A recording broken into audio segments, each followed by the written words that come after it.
Hello, welcome to Let Me Bore You to Sleep. My name is Jason Newland. This is Sunday the 5th of April, and it is Easter Day. Chocolate Egg Day. So hi. The year is 2026, just in case you're wondering. In the future, I started watching this program. It's a TV show. It's on. Is it on Netflix or is it on Prime? It's called The Bunker, and yeah, it's good. I like it. It's basically, it's called the Billionaire's Bunker. Now, it's not English, but it's dubbed. But it's good. It's actually really good. So I've watched 2 episodes so far. I think it's only one season, one series so far, but I might be wrong. But what I am looking forward to is in 3 days' time, on the 8th of April, The Boys, the last series of The Boys is coming on Prime. So I've been looking forward to that for ages and ages.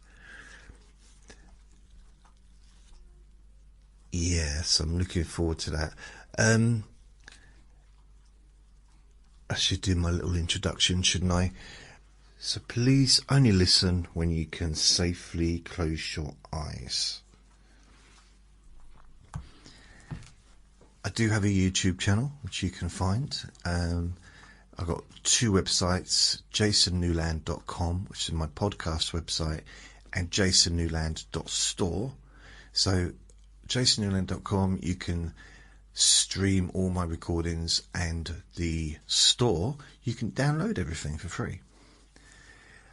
All my podcasts, I do 6 versions each,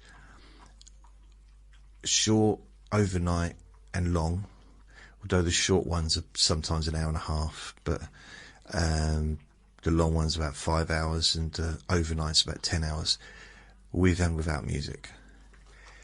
They're shared on all the major podcast apps, although you can find the links on my websites. And I've got a Jason Newland's Boring Group, that's it, on Facebook, which you can join if you wanna. And pretty much all day it's been quiet in the garden till now,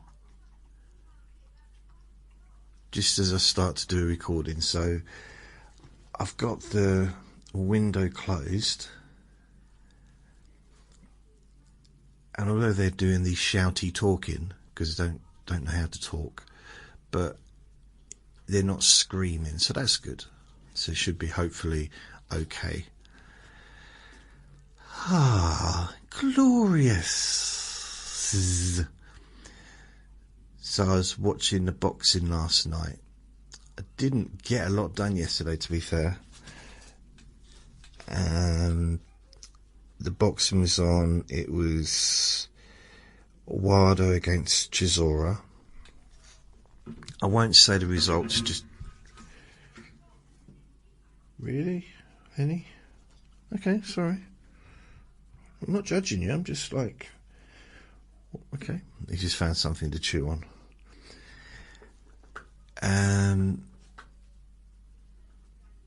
Yeah, so that was good. It was a good night's boxing. There was also other boxing on BBC Two at the same time. There's also boxing early hours of the morning this morning, which I've not watched. So I'll watch that sometime. But it's kind of... there's only so much I can watch in one point. You know, even though there's been some amazing shows over the last 3 years, especially in Dubai. Back in about 2 years ago, they had like huge fights, one after another, all on one bill, like headlining fights on each, but there was like 6 or 7 hours worth of it, and it was too much. It's 3 o'clock in the afternoon till about midnight. It was like, wow. It is, yeah, I couldn't really hack the pace, if I'm honest. But at the same time, I've never seen a bill that was so jam-packed of like heavyweight fights or world title fights. It was because that's what Dubai did. It was part of their promotion to make Dubai a holiday destination. They've spent billions in Dubai promoting the area for foreign travellers to come visit and stay in the top world's best hotels and all that stuff. And that's what they were doing. They entered into the world of boxing. They've also got other kind of sports as well. They've got their own racetrack for F1, I think. So yeah, they've really gotten into the whole sports world. It's I think it's a temporary. I can't imagine there'll be anything there for a little while, as far as I know. I'm sure there was one coming up, but I don't know if it's been cancelled.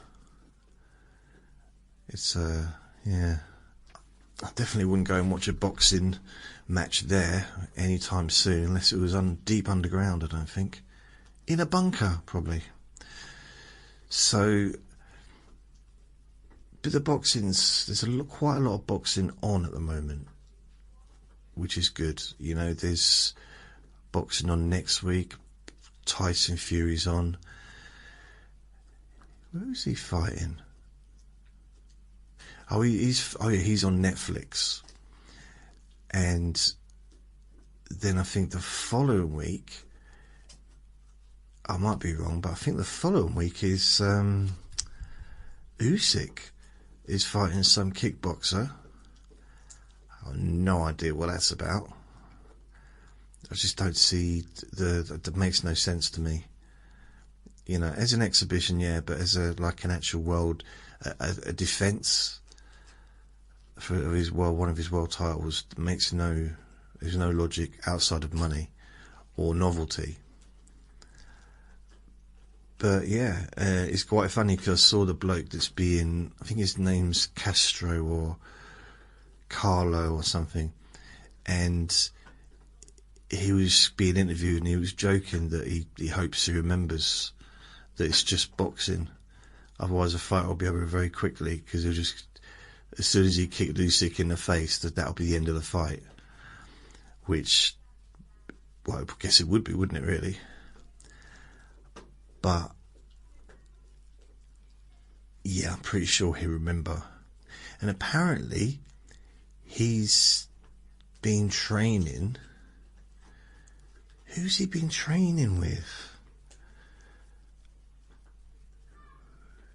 He's been training with... Has he been training with Fabio Wardley? He's training with someone. No, I think he might have been training with Tyson Fury. He's training with like a really big British trainer. So I guess he's sort of in this country. And so he's been training in boxing. I mean, I think he has had a couple of boxing matches, but not like, he's not ranked in any of the world, governs in boxing. But I'm sure if he wanted to, if he went to get into boxing, he could very much quickly go up into the top 10 with his experience. But he's fast-tracked somehow. Not quite sure how that happened. Yeah, I just can't really get my head around it. It's like the rules have really been just ignored. The normal protocol of boxing, you know. Anyway, I do have to say a quick thank you. Let me get it up. Let me say a quick thank you to Kim. So thank you, Kim, for your PayPal gift. Very much appreciated. So Kim from Australia, thank you. Very kind. If you do wish to contribute to this free service, my PayPal links are on my websites. I don't know what it is, something PayPal. Yeah, I'm just a bit confused about the whole boxing thing. What's going on there?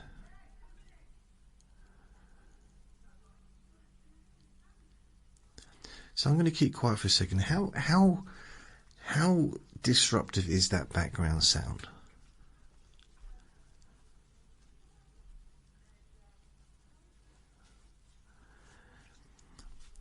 Because come the summer's coming up, there's going to be more of it in the summer. I'm very limited to what I can block out living here, because what it is like an echo, not an echo chamber, but it's quite echoey in the gardens. And I seem to be me and downstairs are the only flats that really pick it up. Although I don't know, I haven't spoken to the other people. But the people that live on that block, where they live is in the front of the building. They're in the back of the building, in the garden. So people's living rooms and bedrooms, because it's studio, are at the front of the building, so they don't really hear it as much.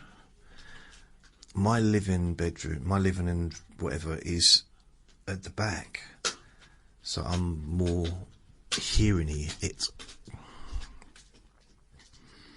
At least I'm not falling asleep today. Blimey, yesterday or Friday, I literally was falling asleep while I was talking. So I have to keep my eyes open. I was like...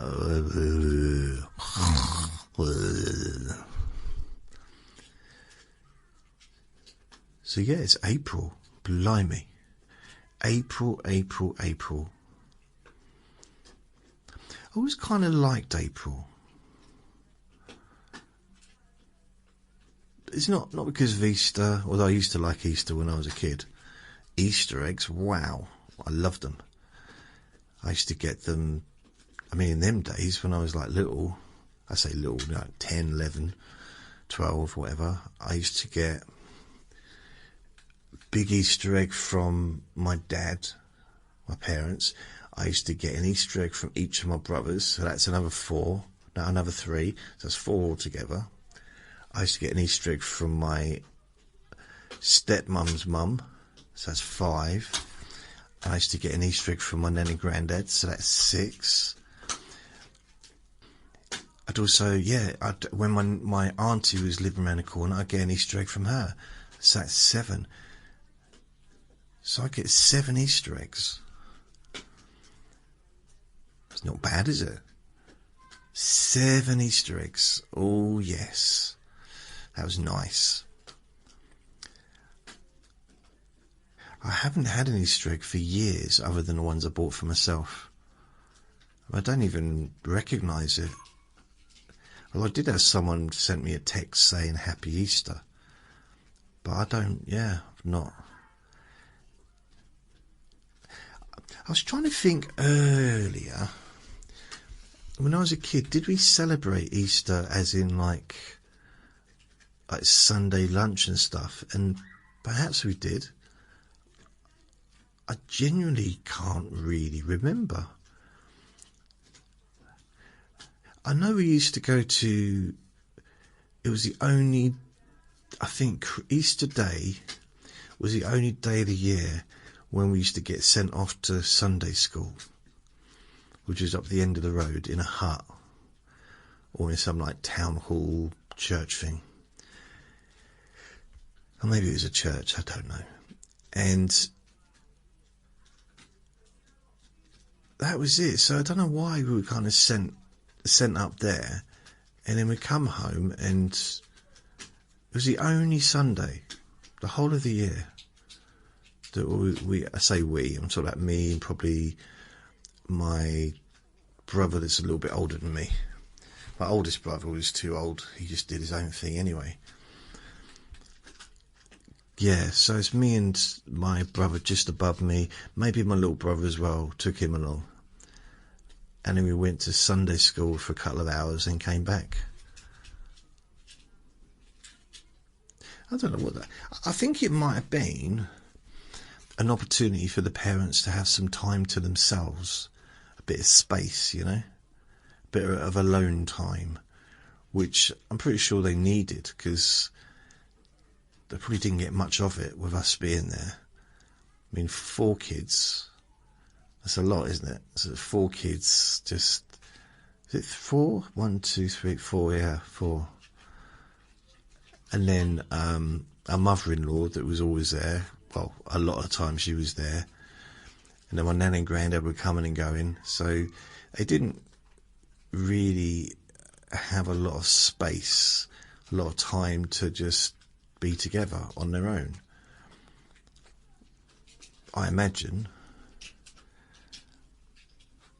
I don't know. I mean, for all I know, my dad might have gone to work, and as, you know, 6:30 in the morning or whatever, and as soon as we'd all left for school, he'd come back, spend the rest of the day at home. I know he didn't, but he might have done. I think he used to come home for lunch, because we lived in a little town, so everything was kind of travelable too, if that makes sense. Yeah.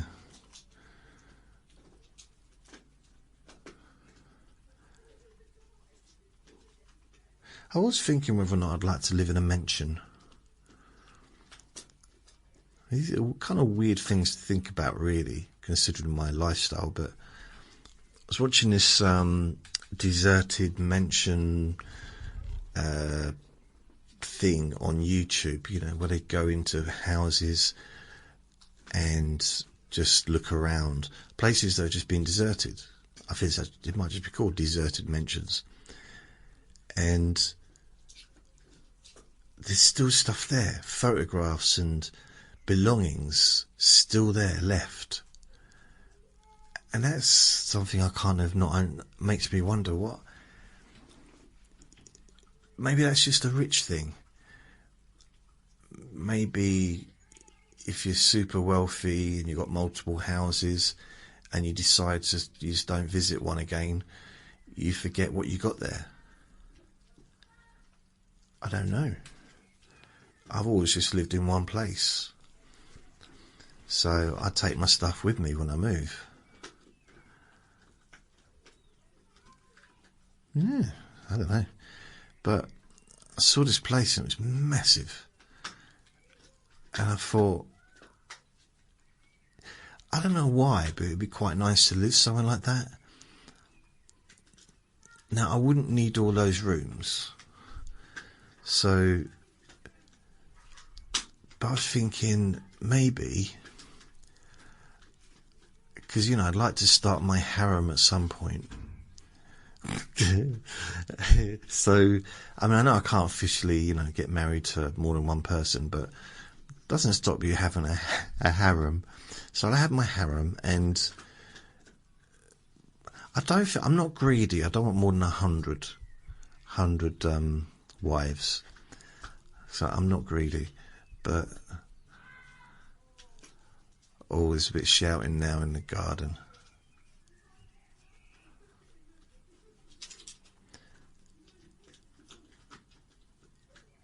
And that's one of the downsides of it getting lighter in the evening. You know, I'm really pleased that now it was 6:30 and it's light outside, which it wasn't. You know, a few weeks ago it was dark at like 4 in the afternoon. But The downside is the shouty people come out. They're out for longer. And I think they're everywhere though, aren't they? I don't know what creates a shouty person. You know, when I say that, like a shouty person, it's someone that doesn't seem to have the ability to talk quietly or at a normal, you know, it's an old thing is like, when you say to a kid, use your inside voice. You know, when you say to a kid, use your inside voice, not your outside voice. Well, they don't have an inside voice. And their outside voice is an outside voice while a helicopter's landing. You know, it's kind of like that shouty, almost trying to shout above the helicopter so they can hear each other. And I wonder, because I've met a few people like that, and it's not, I've got nothing against them. I've been trying to figure it out though. And I've noticed that they seem to create offspring that are similar. And it's not the offspring's fault either, because the offspring, they're born into a house that's very, very loud. Everyone's shouting, so they have to shout to be heard. And even though they're not really shouting, they're just shouting, they become very loud and probably annoying to some people. But they don't know it because they don't realise that they're talking or that they're being so loud.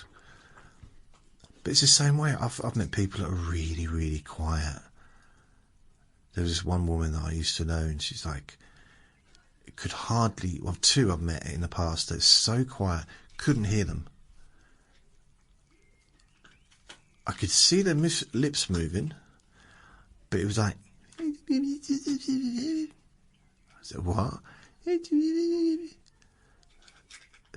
you ever noticed that when someone mumbles, or you mishear them because they're mumbling, because they just, you know, they're not, for whatever reason, have not really kind of pronounced their words properly, or maybe they've got a very strong accent, but it's like, and you're like, oh, sorry, so what did you say, sorry? And they repeat it exactly the same way as they did before. Even if you say, I didn't understand what you said, could you say it a bit clearer, please, and slower? So if someone says, I haven't gone for a walk in the door, I take on any man. So sorry, I see, can you say it a little bit slower? Because I couldn't quite grasp it. I'm really interested in what you're saying. I can't even explain to you how excited I am to hear the next sentence. But it was just too fast and I couldn't quite grasp it.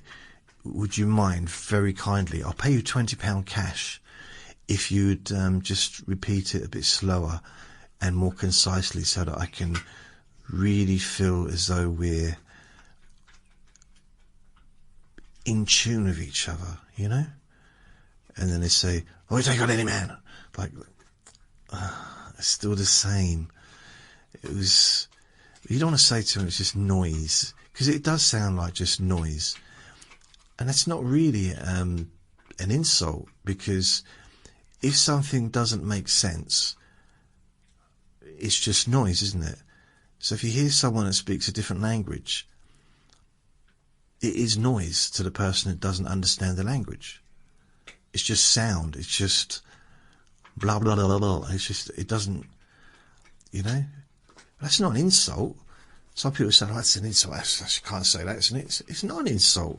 It's like English is completely, it's just noise to someone that's never met an English person. So someone in India that's never met an English person and they hear the English people speaking, they're going to think, what the hell is that noise? It's hurting my ears. Well, what is that? So it's, you know what I mean? So it's just noise.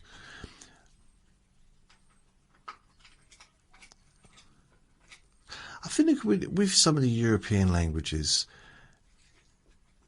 especially with Spanish, I can pick out some words like familiar, family, and that's the only one actually. I was going to show off and give you lots of ones, but amore, is that Italian?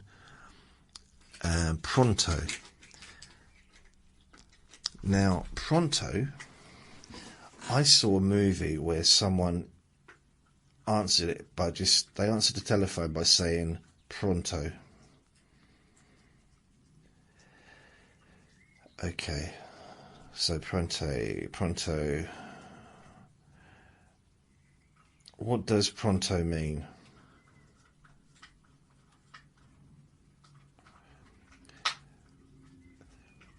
Why do Italians say pronto?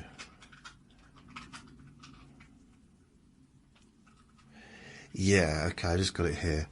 When Italians answer the phone, Italians use pronto to let the person on the other end know that they're ready to talk.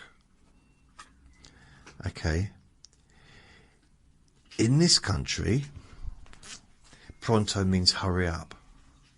It's basically people that are impatient use the word pronto. And that's not what it's supposed to be. I mean, here it's like promptly or quickly. Get on with it, quickly. Pronto, pronto. Amoeba. And that's not what it really means in other countries. So in Italy, it just means ready. Ready when you are. Pronto.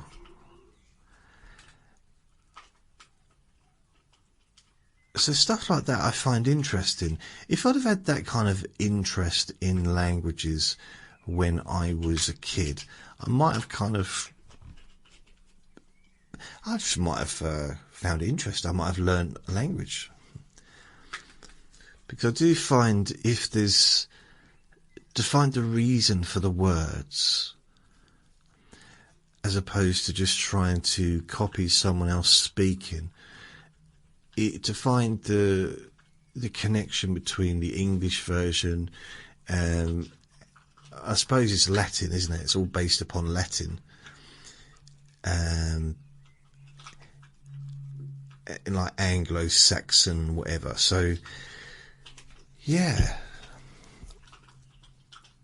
Okay, they're the only two words I know: pronto and familiar. So family.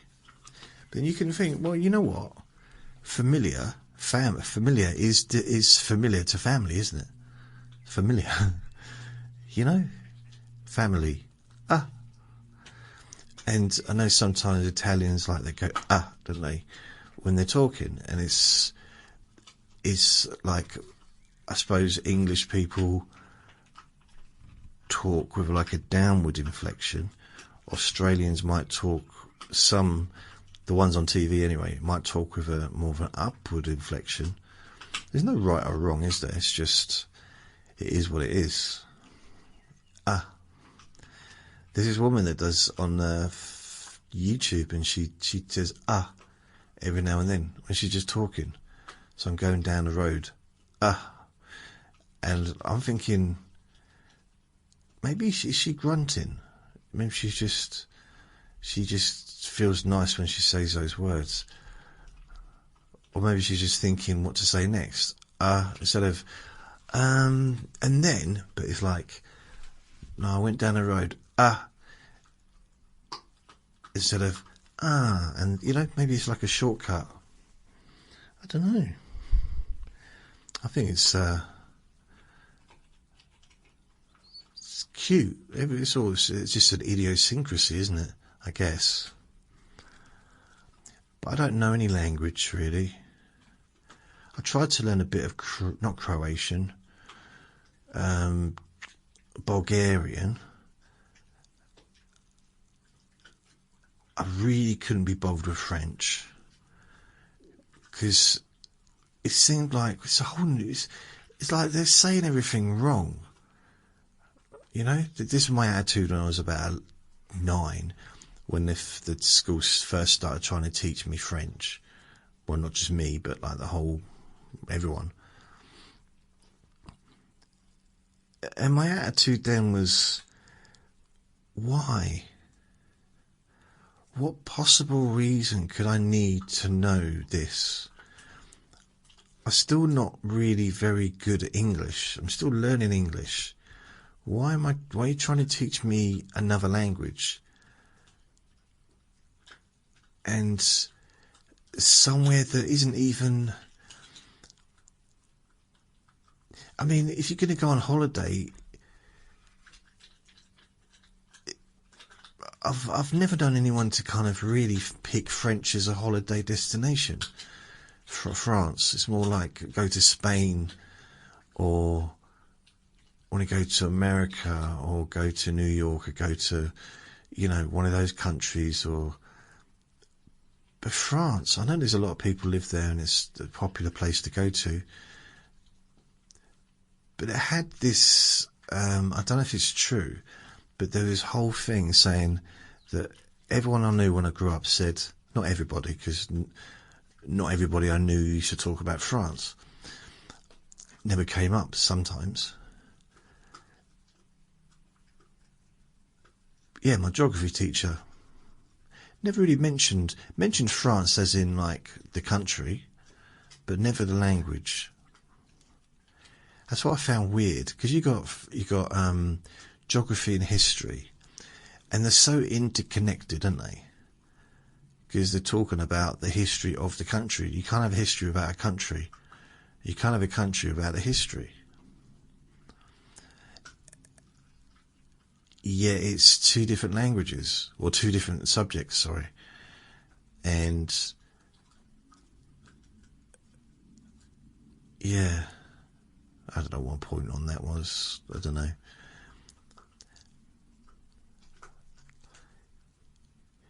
I was really talking about how people got to be so gobby, so loud.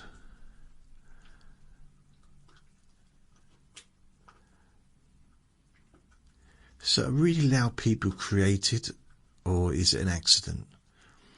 Is it a chromosome thing? I mean, is it like a brain? Is it some kind of... like I got bipolar, it's a brain disorder. So is being like really, really, really loud is a brain thing? I don't mean disorder, but just a brain thing. It's a part of the brain, and if you're born with that part of the brain, maybe overactive. Maybe the thing is, I can talk, so I definitely can't judge other people that have the ability to talk for hours, but they will sit out there to talk. It just doesn't stop. Like, take a breath. How can you do that without breathing? Talk continuously. Blah, blah, blah, blah, blah, blah. It's like, what's going on? But then it's not talking, it's shouting. And I've noticed that those people that shout a lot have got really gravelly voices. Have you noticed that? Hey, talk like that. Hello, you alright? They're not gentle, calm, soft, like me. That's why I don't shout. Because I don't want to have the gravelly, real... I'm trying to think like I get Rod Stewart kind of voice, It's not... I mean, it's great for him. But yeah, it just sounds like some of them were just born with a pipe in their mouth. It's, like, it's the voice just like, it's like they've spent their whole life shouting. And maybe they have. Maybe. I don't know. But then I've never had kids, so I had brothers though. I used to shout at my brothers.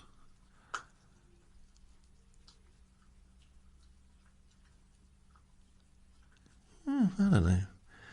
I'm looking for answers that don't need to be questioned, really, don't I? That's what I do. I said to someone, a neighbour the other day, I said, I'm not at war with anyone. She said, no one except yourself. And I thought, wow. Bit of truth in that one, maybe. I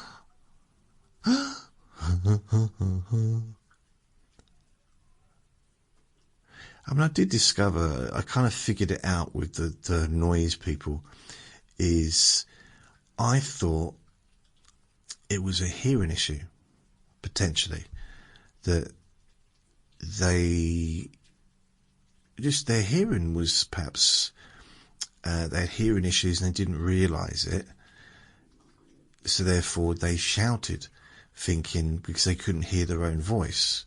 So that's why they were shouting instead of talking. And then I thought, maybe it's not the hearing, it's the eyesight. So they're in the garden talking to each other. They're like maybe a foot away from each other, 2 foot away. But they think that they may be, they're the other side of the field.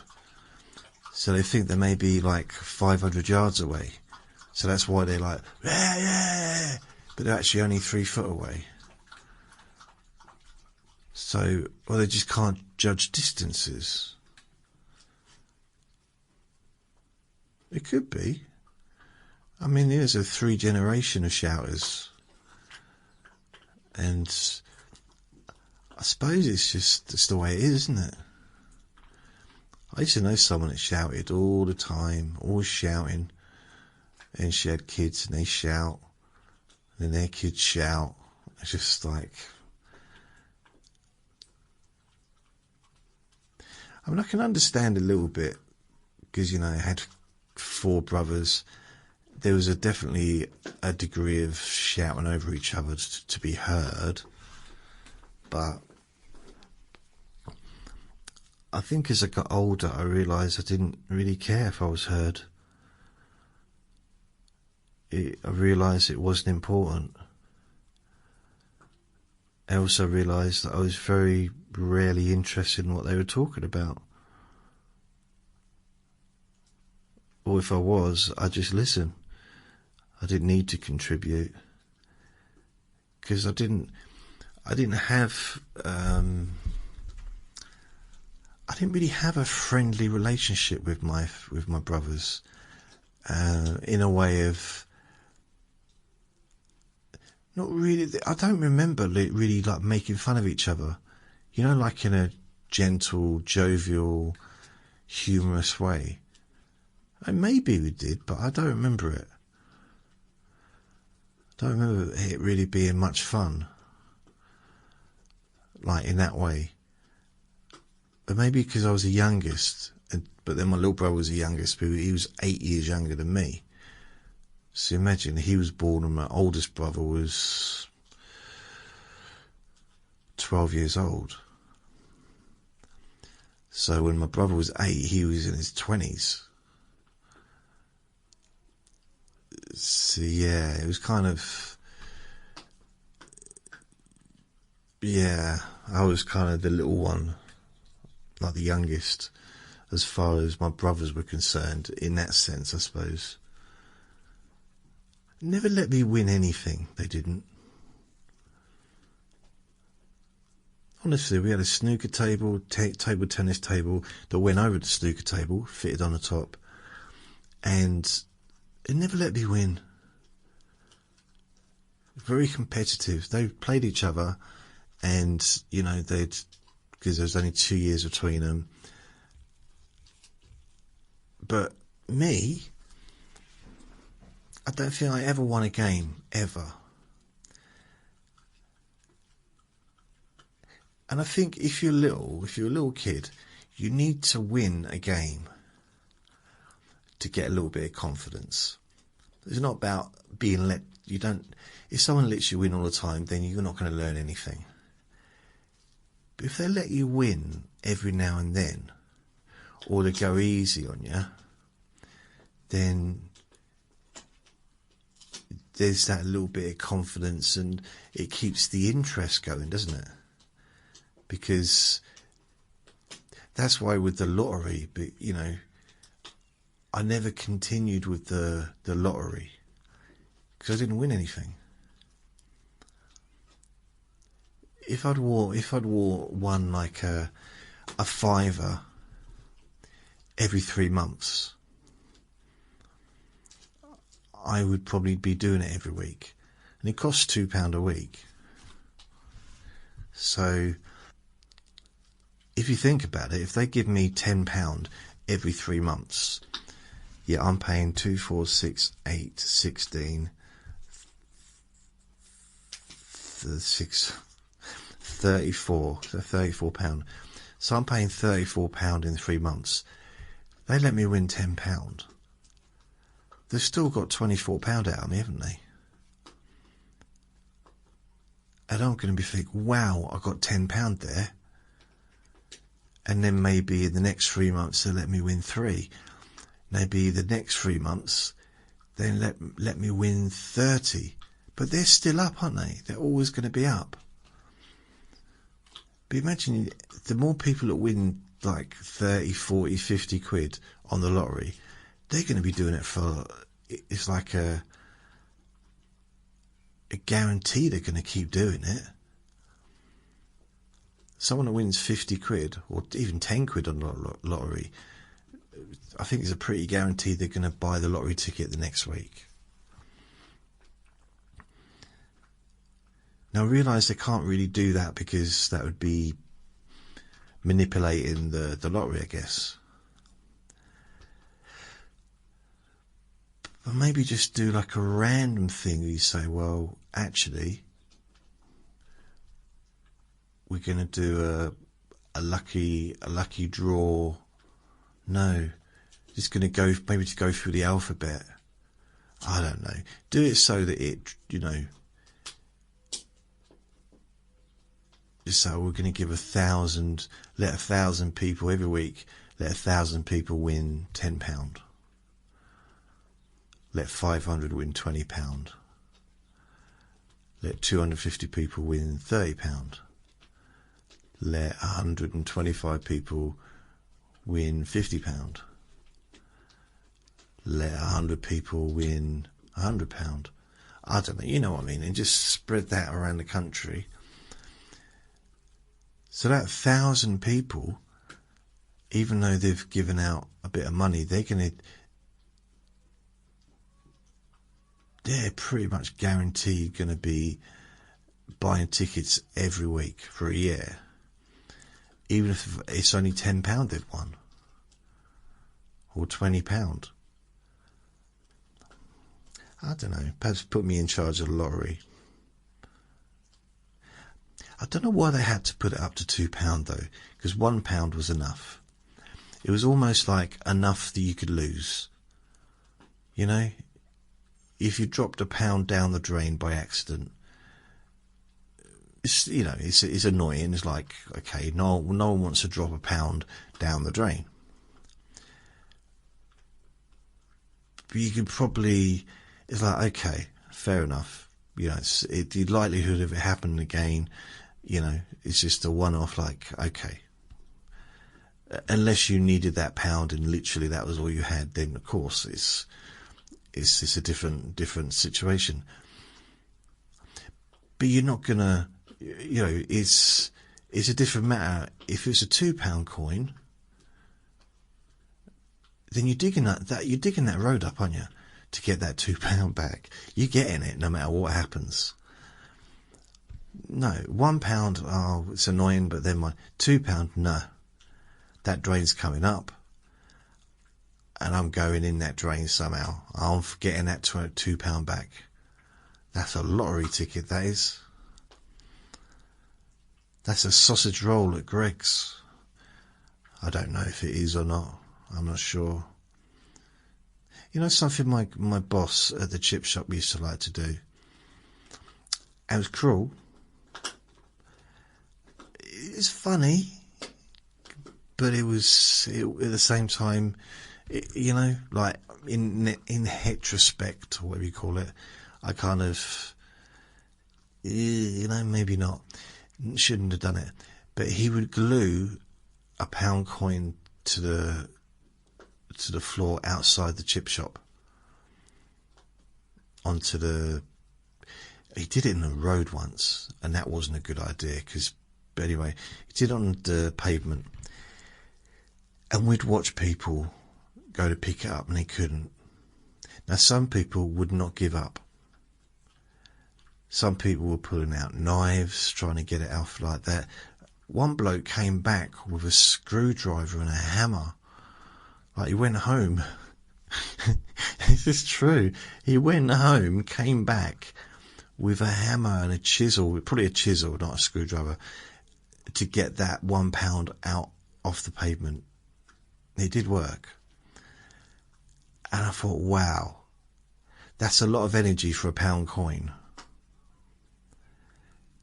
And it was mainly, for some reason, elderly people. Like a young person to try and pick up and they just walk on. The elderly people really kind of, back then, if the soul was in their 90s, in the early 80s, in like 85, 86, maybe to them, they would have a flashback and realise, oh, if I get that £1 coin off of the pavement, I can buy myself a house. Because maybe that's how much houses used to be when they were young. £1. They used to be able to buy houses for a few £100 back then. I don't know if that's true, but I believe it might be. I believe it. I do. That's what I believe. It might be wrong. It might be right. It doesn't matter. Blah, blah, blah, blah. So,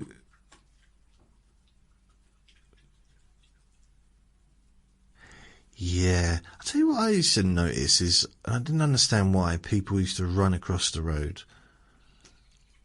Like, it was only a short way. I think it was a one-way road in the town. And I worked opposite Boots, which is a pharmacy. Used to call them chemists back then. And I was, we'd be able to watch people crossing the road, and if you turn your head a little bit, Tesco's was there.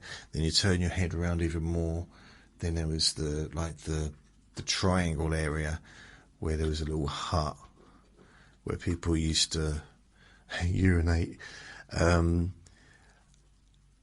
say people, I mean me. And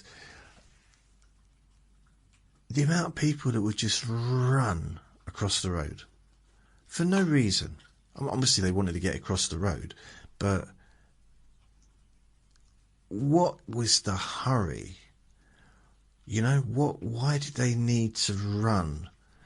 And again, it was basically either really young kids or really old people seemed to be the predominant ones. Like little kids, it's a standard.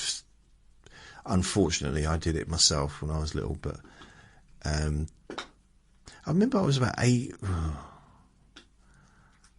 was still a teenager. I think I was about 17. And my nan held my hand. She used to hold my hand to cross the road. Now, it's different. When she was older, when I was in my 40s, I'd hold her hand to cross the road to keep her safe, or in my 30s. But in my teens, she'd hold my hand to keep me safe. So there I am, like 18, 19. She's holding my hand. And not only would she hold my hand, she hold my hand on the pavement. She didn't hold it on the pavement. We were both standing up on the pavement. So she would hold my hand. And she'd look at me and she'd say, go. And she'd like shout and she'd start running. One and the other hand holding up her skirt. And she'd run. Like, Nan, what are you doing? What's the other side of the road that's so important that you're willing to risk yourself for? She said, what do you mean risk myself? I said, look, this car's coming. What? He said, yeah, it was going to hit you first, isn't it? I thought, whoa. I was like, wow. But she was so embarrassed and holding my hand. And because I was embarrassed by it, as soon as he got onto the other side of the road, I'd shake her hand away. Ooh, get off me. It's embarrassing. Although I do remember once I was walking, I think it was my stepmum, I think, although it might happen when I was really young, but I was holding her hand in this supermarket, and I'm just talking to her, and then you go occasionally, you have to get out of people's way and let go of the hand and go back. Well, the next time I looked up, it was a different woman, yet she was holding my hand. I'm like, what are you doing? And I just like, see ya. Well, first of all, I asked her what kind of house she lived in. I just wanted to see whether it was worth upgrading, But, yeah, generally, just, how many other kids have you got? Because if I'm going to be the only kid, I will consider coming home with you. No brothers or sisters, thanks. I wonder what that would have been like, to be an only child. I used to dream about that. Oh, how lovely that would have been. I mean, it might not have been, but just the idea of it. No brothers, being the only kid, But then I don't think I'd want to be centre of attention. I like being left alone, and you can get away sometimes a bit more with being left alone if there's a few of you. Because the parents can't focus on everyone at the same time, no matter how much they try. So I think I was quite reliable to just be in my room reading or listening to music or sit in front of the telly watching it. I wasn't hard to predict. I wasn't out getting in trouble. Ever really, generally. I wasn't, You might find it hard to believe, but it's true. Outside of school, like when I was at school, outside of school, I really didn't generally get into trouble. I did a few things that I shouldn't have done, a few things I wasn't caught, and get caught for, but nothing like serious, and just a few bank jobs, but nothing big. A couple of jewellers. Nothing. I didn't do stuff like that. Although I did have a friend come up to me. It was the mid-80s. I don't know what year it was. It might have been 85. I think I was still at school. I'm not sure. And a friend of mine turned up, and he had a black bin bag, full of cigarettes, like full. There must have been about 100 packs of cigarettes, and they weren't duty free. Now he told me he didn't know where they were from. He said he had a friend asked him if he wanted them to sell, if he could try and sell them. So then he brought them to me. I looked after them, and then I think the next day he came back to me saying, yeah, they are dodgy and they need to be gone. So we spent the rest of the evening, or the rest of the day, getting rid of these cigarettes, like just all around the town. It was silly, really. We should have just dumped them in a bin, but we were we're getting rid of them individually down a drain and in little bins here, and just crumpling them up and putting them into the dirt and stuff. It's like, I hadn't done anything. I'd literally just been given them by someone, and he'd been given them by someone.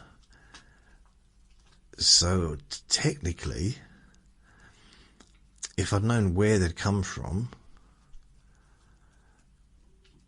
the best thing to have done was just to stick them back through the letterbox of the shop, if they'd come from a shop, that is, or wherever, is to give them back to where they originally came from. But I didn't think about that.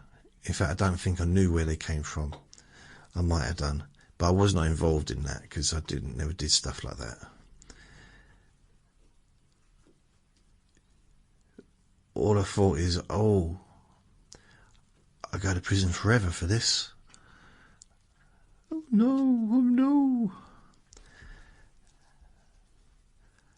And I realised then that maybe being a gangster wasn't for me. I think a lot of kids grew up considering being a gangster when they were little, in my kind of period of life.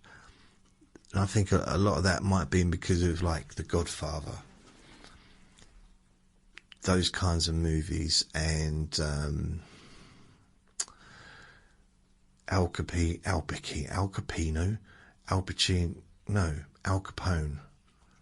Goodfellas, no, the Untouchables, that's it, the Untouchables. Then of course you had the Goodfellas, but that was the 90s, wasn't it? But there was that kind of very much like gangsterish thing, quite a few gangster movies around those times. Even like the James Cagney gangster movies were still on TV, the black and white ones from probably the 40s or 50s. Who loves you, baby? I don't know if that's a proper thing. Is it James Cagney? I do like some of those old movies. I do.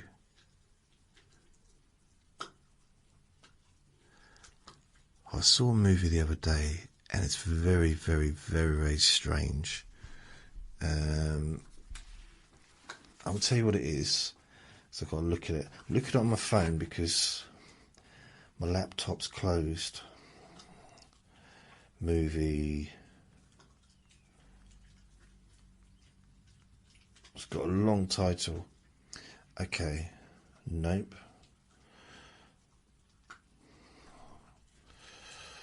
No.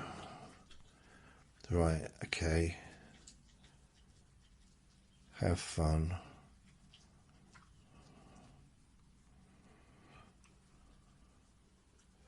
Right. There's a movie from 2025 called Good Luck, Have Fun, Don't Die. And it is a very, very, very, very strange movie. Like, very strange. It's 2 hours and 15 minutes. I liked it. But it's it stars Sam Rockwell. What was Sam Rockwell in? He was in A Green Mile? Really?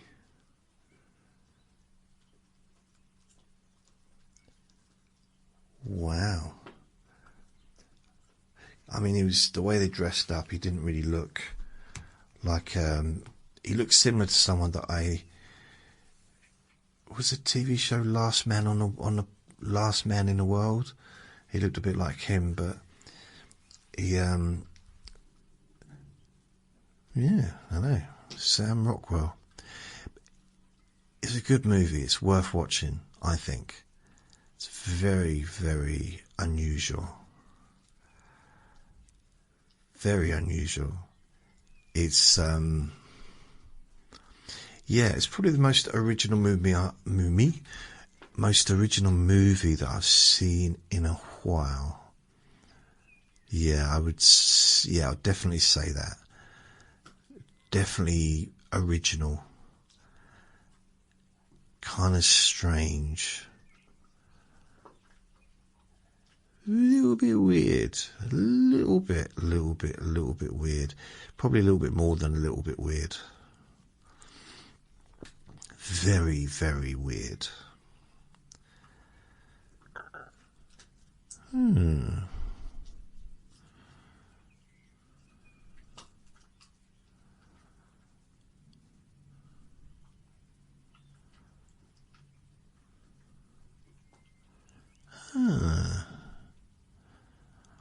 What was another movie that I watched recently that was quite good? I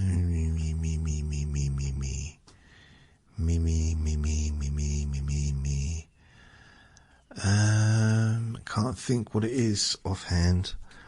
Oh, wait a minute, I know what I'll do.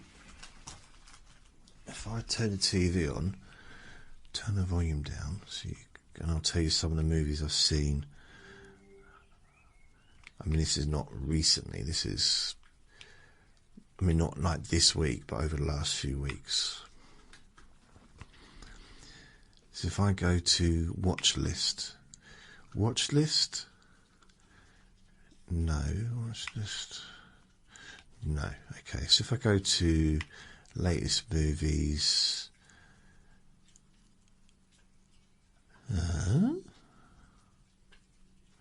right, some of the recently watched movies. Right, there's a movie called Send Help, Rachel McAdams and Dylan O'Brien. It's a very unusual movie. Again, a very unusual.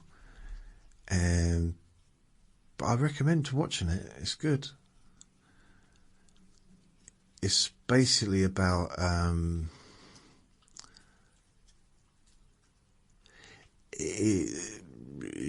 it's shipwrecked on an island scenario, but it doesn't go the way you expect it, which is good. It's kind of it's not quite how it's a different take. Another movie I watched called Giant, which was about Prince Nassim Hamid,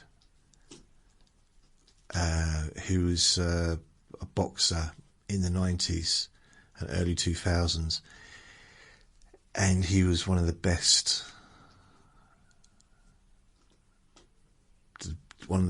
that we've ever produced in this country. It was phenomenal. Big fan of his. Oh, this is the movie I was trying to think about the other day. Reckless. Do you remember I was talking about Scott Adkins? You might not remember this. Scott Adkins, and I was saying that there was this that had Gaffney in it from EastEnders, and he was playing a tough guy. And basically, Vinnie Jones was he was the mobster, if my voice doesn't go. And Dean Gaffney was his sergeant, I guess. That's what made it funny. It just did, I don't know, can't help it. So Reckless, good. It's quite a funny movie as well. I'm a fan of Scott Adkins. And The Housemaid, Sydney Sweeney, I watched that. I like that movie. And it's not just because Sydney Sweeney's in it. I don't know why people go on about her. I'm not quite sure what it is. Yeah, right. The Running Man. Now, I don't think I ever saw the original, which I think was probably good because I liked it. But I don't know if I'd have enjoyed it had I seen the original one with Arnold Schwarzenegger. But I liked this one. So that was cool. Keanu Reeves, Good Fortune. That's a good movie. There's some really funny parts in it as well.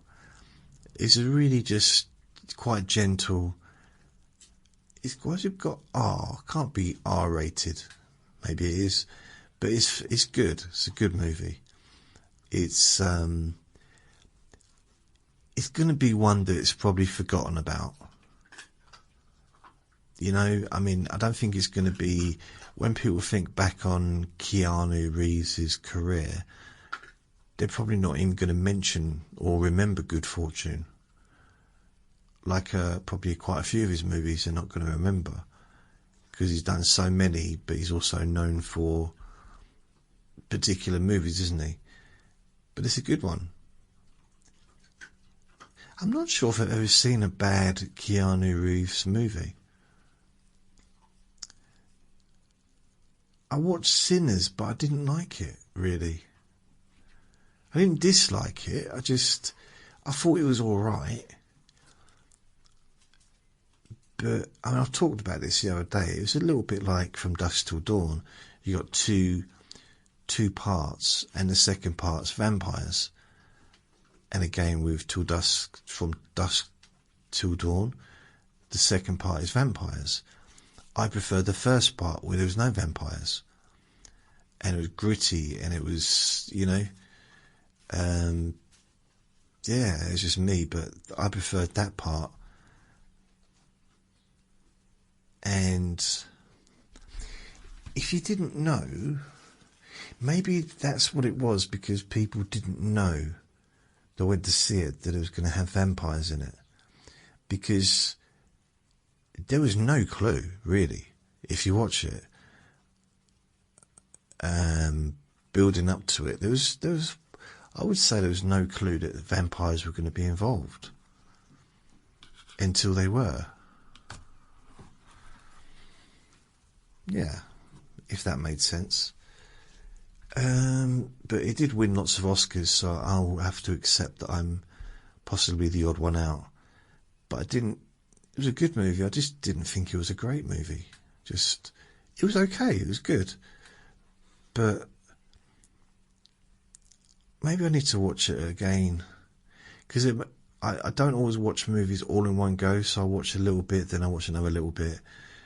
And maybe that's one of the ones I did that with, because I tried to watch the beginning about 3 times and I found it boring. So in the end I watched it. This is yeah, that's before I realised it was a big movie, because I like the actors in it. What's his name? Michael B. Jordan. Anyway, the next one's Megan 2.0. It's good. It's not the same as the first one, and they can't match the first one, simply because it was such a one-off. What are you doing? Are you hungry? Do you eat your num-nums? You eat your num-nums? Get some dinner. Right, just quickly get that and I'll be right back. You eat your num-nums?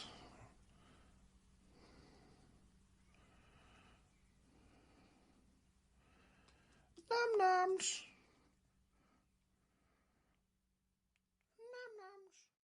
So yeah, I just got him some dinner. He's tucking into it, so he's happy. He's got this thing where he licks his lips, and that's kind of to let me know that he's hungry. One More Shot is another movie,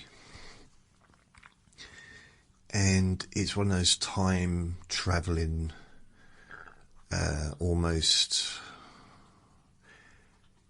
Groundhog Day types, but it's entertaining. Then there's a freaky movie called Weapons. It's very freaky. It's a horror movie, but yeah, it's is strange. It's a look, yeah. Oh.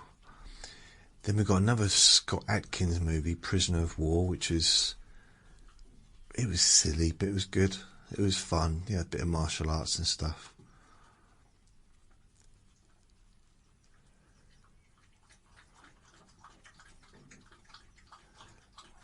Right, there's another one called Caught Stealing that I watched, which was Austin Butler. Austin Butler? So that's Elvis, isn't it? Elvis's bloke. The one that played Elvis. And that was alright as well. I can't really remember one. Oh, the next one, Code 3. This is a good movie. I would recommend this movie. It's got Rianne or Ron Wilson from The Office in America, and I thought it was going to be a bit poo, if I'm honest. I just didn't know. I watched it anyway. I thought I'd give it a go. It's really good. It's really good. And yeah, that's all I can say really. It's really, really worth a watch, because it's got a meaning to it as well. There's funny bits, but it's pretty much non-stop action, really. But it's, yeah, it's kind of, yeah, it's worth a watch. What's the next one? Is The Fantastic Four. First Steps. I mean,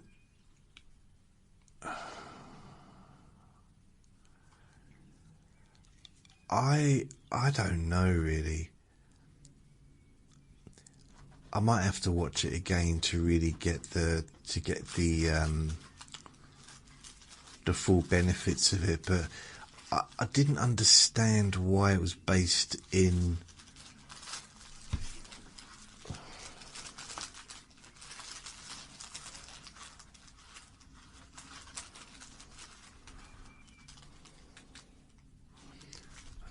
he's doing.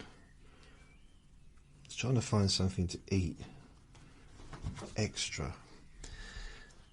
Would Fantastic Four,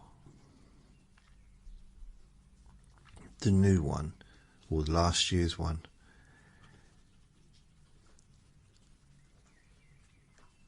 it was based in like the 60s. I didn't really understand why that was, because bearing in mind the technology that they have didn't fit in with the era it was based in at all. Like the Fantastic Four, the ones that were on like movies a while back, the first kind of big movies that came out was in the 2000s, and then there was that one-off movie that I don't think it did too well. But I do believe the Fantastic Four here are going to be in the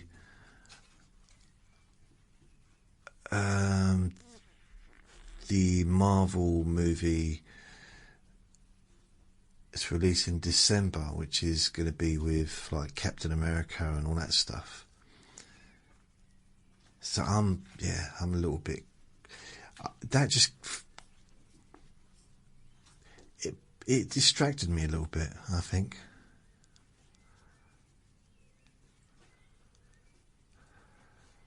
Right. The Amateur, I don't even remember watching that. 28 Days Later, I didn't finish that one. I don't think I finished The Amateur either. Final Destination, yeah, I watched that. That was alright, you know. Like the original Final Destination that first came out in, I guess, the 90s, it was so unlike anything I'd seen before. But after, you know, about 15 different movies, you kind of know where you're going, don't you? Sort of, you know.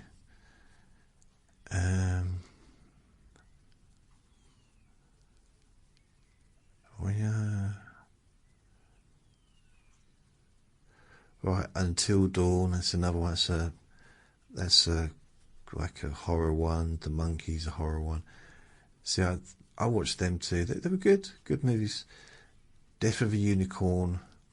See, that's kind of comedy / horror, and it's got Jenny Ortega and Paul Rudd, so a couple of famous people in there. So that was okay. The Drop. This is a really unusual movie, but it's worth watching. Is a woman's on a date. So she's on a date. I don't think it's an anonymous date, but she's on a date in a restaurant, and she keeps getting bombarded with text messages telling her what to do. And it's basically, it's like she's been held hostage by an anonymous person in a public space. And it's a good movie. And you don't know where it's coming from. You don't know where and they do a lot of misdirection. Companion. It's kind of, yeah, I'm surprised that was allowed to be out, because it fits in with some stuff, but it is basically, yeah, I'd recommend watching it. It's just really not what you think. Now the next one, I think I've watched too many movies, blimey. There's a movie called Locked, and it's got Bill Skarsgård and then Anthony Hopkins. And it's basically a man breaks into a car. I don't think I'm going to spoil it by saying this, because that's what it is. He's locked in the car. He can't get out. The whole movie, that's all it is. It's really good. It's really good. A Working Man. It's a Jason Statham movie. You know what you're getting with Jason Statham. It's going to be all out action, and he's going to win in the end. What more do you need, really? Novocaine. So again, it's got the bloke from what's his name? Why is it a cast? Jack Quaid. So he's in The Boys. So he's clearly now doing like movies now as well. And he did 2 movies in 2025. The Companion that I mentioned earlier, and he did a movie called Novocaine. And it's a very similar premise to Kick-Ass. I don't want to spoil it, but it's a good movie. It is good. And then you got The Gorge, which is pretty much a love story, but is a lot more. That's a good movie as well. Craven the Hunter. I might revisit that one, because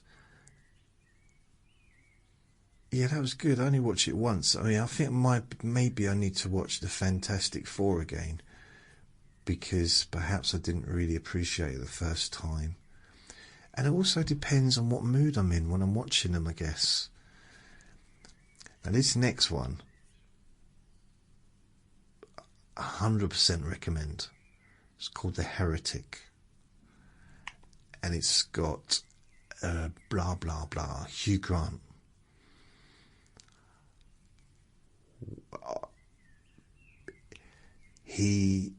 I mentioned Hugh Grant the other day. This has turned into a movie review, isn't it?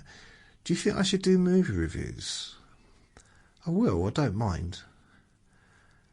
I literally can watch a movie, sit here, watch it, and then just stop the video and start talking about part of the movie. I can do that. I'd have to edit out the parts where the movies being played, because that's copyright, isn't it? But if anyone's interested, I could do that. In fact, I could even have headphones on while watching the movie and just talking while I'm watching it. Ooh. Let me know if you think that's a good idea. It kind of forced me to take more of an interest in what's going on. But The Heretic, I never thought that I would be a bigger fan of Hugh Grant than I was before. I liked him before. His character was lovely and he was funny, and but I prefer his character now. I prefer the stuff he's doing now, because he ain't nice. It's really weird. It just surprised me, because I didn't. No offence to him, I just didn't think that he seemed quite one-dimensional as an actor, but he clearly isn't. He's just a really good actor, and maybe because he got stereotyped as being this bumbling person who was lovable, and he made a huge amounts of money being that character on screen, and he was in some big movies, like maybe that it made sense to be that character, didn't it? But now he ain't that character anymore, and I think that's what makes it even more fun, because it's him. Obviously, it's the same face and everything, but it's not him anymore. It's just really good. Now, Vinny, why do you want a treat? Is that why you're bothering me? Is that what you want? You want more food? Do you need more food? I think he needs some more food. Let's see whether or not this does the trick. Let's go and see if I get him some more. Right. That's what he wanted, more food. I gave him half a tin, because sometimes he just won't eat it. And excuse me. He wanted the other half. He just stuffed that all down as well. Sometimes he just won't eat anything for like a day or so, and then he'll just eat every single thing I can give him. It's very temperamental when it comes to food. Let me see if I can find out what that TV show is on, if it's Netflix or if it's Prime. It might be Prime. Continue watching. No, it's definitely not Prime. It must be Netflix then, because there's only two I've got.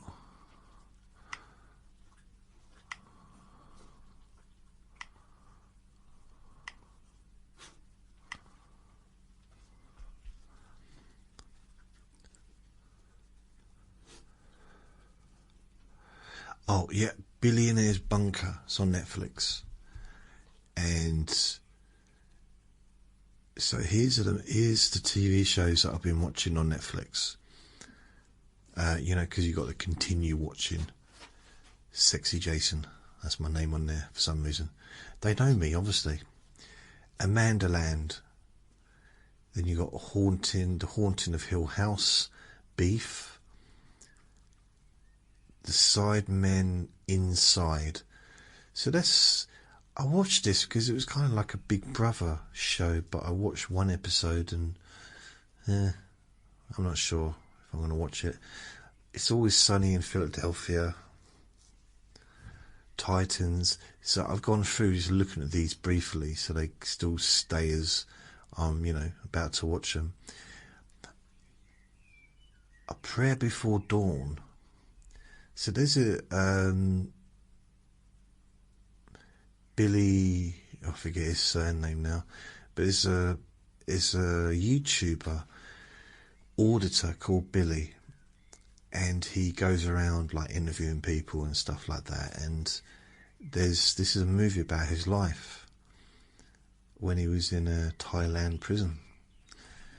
So there's another thing, the Guardians of Justice. It was weird because it was good. It was good and bad at the same time. So yeah, person of interest as the pilot, never really got any further than that. I swear, I got about a third of the way into that. I need to watch the rest of that. That's something I've got a habit of doing. I'll watch a movie and then I'll just half an hour in just decide to do something else. There's a couple of funny bits, but it's all.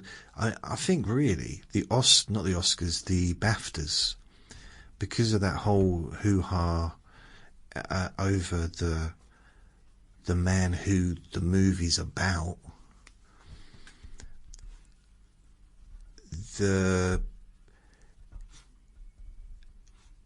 I think it probably helped to sell the movie.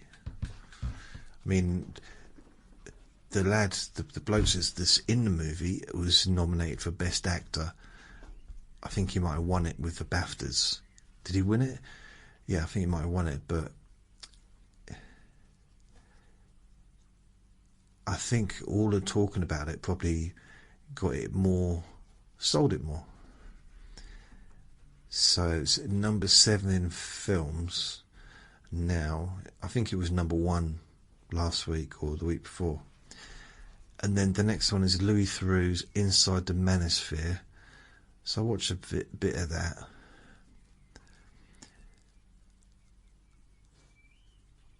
What is this? Vikings of Valhalla. Oh, okay. So this is the... I watched Vikings a few years back. And then Vikings of Valhalla is like it's a new kind of one. Well, it's not new, but there's too many shows. That's the problem. Too many. Trailer Park Boys. I actually did watch the first one. I thought it was quite funny. So these are stuff I haven't seen for ages. Tell No Lies. What's it? One Piece. Netflix. Falling Skies. Inglorious Bastards. Freebird. That was good. I should get back to that because that's a good sitcom.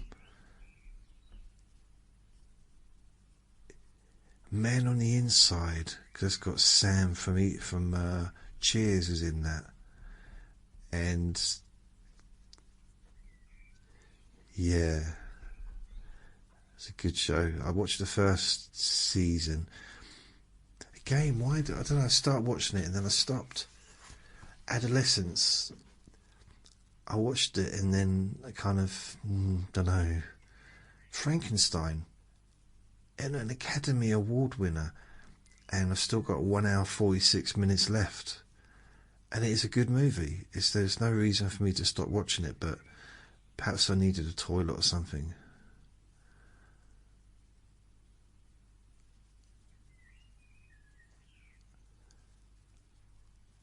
I'm just looking. Snowpiercer. So this is the series. It's supposed to be really good, but I've watched about half of it. I've not watched enough to get into it. I watched half of one episode, the first episode. And then you got Brooklyn Nine-Nine.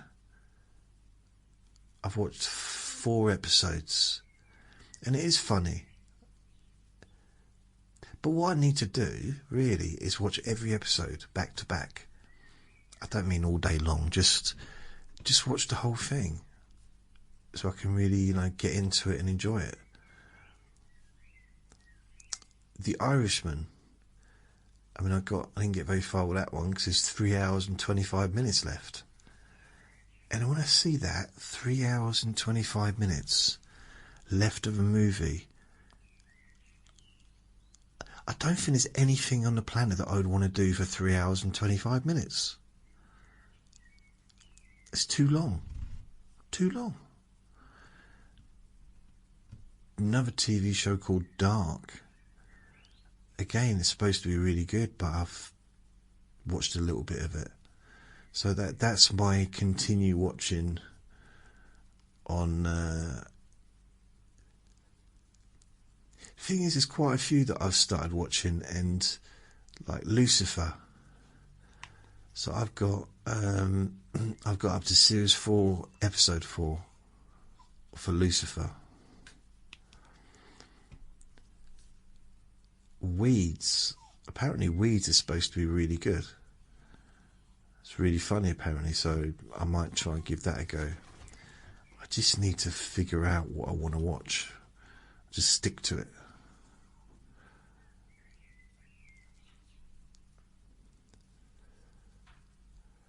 But yeah, so that is, what is that? See, some of the really good shows I enjoyed, like Narcos. Loved that show, so good. Lilyhammer, loved it. Now these were like foreign TV show, well, kind of semi-foreign, because Lilyhammer, he goes to Norway, so some of it's in like subtitled Norwegian, some's not, and it's got the bloke from The Sopranos in there. It's a really good show. And then you've got Narcos, which is, you got English and Colombian being spoken, so it's a mixture. Spartacus. Now I watched it first time round. I loved that show, but I'm not going to watch it again. I would have watched anything that was like taken from it. That there was, I tell you what did me though. Lucy Lawless was in Spartacus, one of the main characters. And I was watching her thinking, she looks familiar. She looks familiar. But she was really good, like proper strong character. I thought, where do I know her from? And it turned out she was the, what's her name? You know, you had Hercules, and then you had the lady, where she'd go, well, la la la la la la la la, and she'd be riding through the forest on a horse, and she had like a banshee, she'd like scream out, and she'd be like a swordstress, and she was friends with Hercules. Remember the Hercules TV show? Do I need to look it up for you? I do, don't I? Lucy Lawless.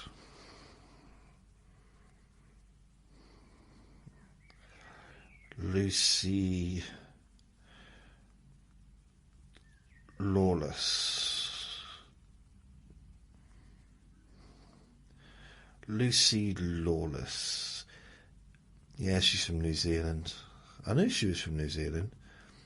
It's really weird. She was best known for Xena, Warrior Princess. Also, she was in Battlestar Galactica series and Lucretia in the television series Spartacus. Yeah. So, very different character. Very different character. She must be about 70 now. She's 58. She's older than me, blimey. I didn't think there was anyone older than me in the world. Now Vinny's just sitting on a chair staring at me. And I don't know why. Really, really don't know why. Genuinely. What am I in the middle of watching on Prime. Does it have, I'll continue watching, right. The Boys. So I've got to wait for 3 days till that starts again. Hotel Cocaine. Vinny, shush mate, please. Last One Laughing, number 2.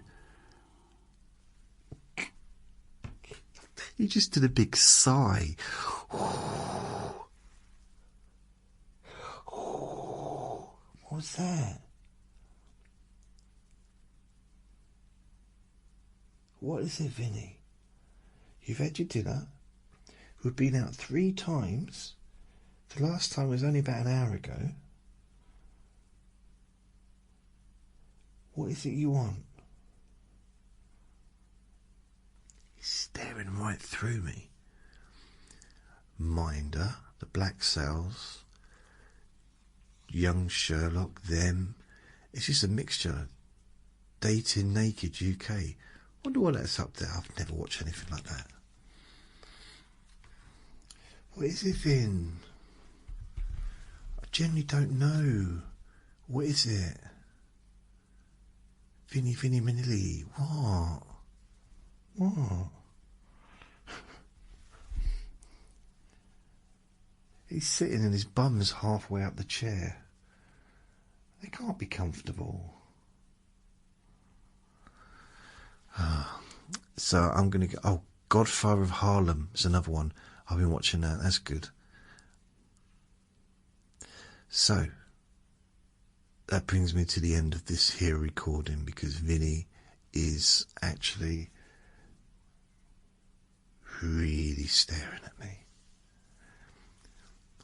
He hasn't really hassled me throughout the recording, so it's something he wants. Maybe he does need a garden or something. So thank you for listening. Remember to be kind to yourself, because you do deserve to be happy. Be gentle with yourself. You deserve to feel safe. Lots of love. Bye.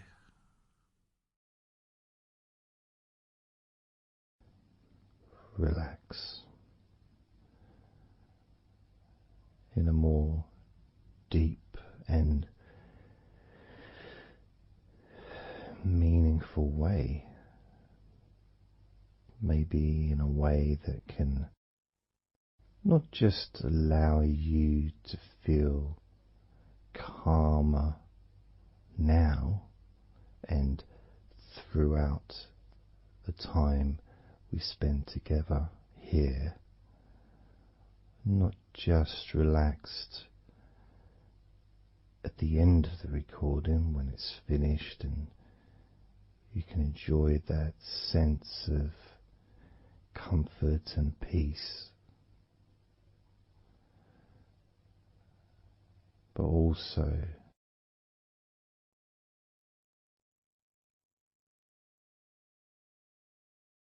I think it would be nice to have those feelings of relaxation continue for longer after the recording is ended, so that you can still benefit from listening to my voice. Maybe in a few hours' time, perhaps tomorrow.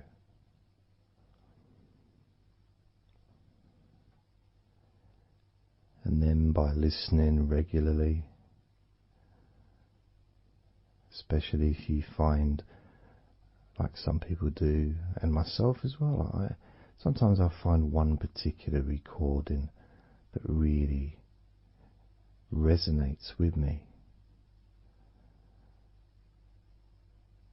and I just listen to it over and over again, like every morning, every evening.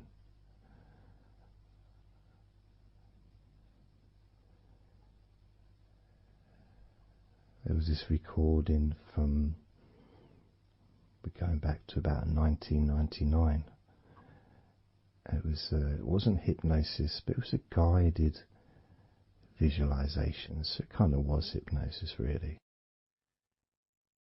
And I managed to find it again, and it still has the same effect on me. And part of it was the person's voice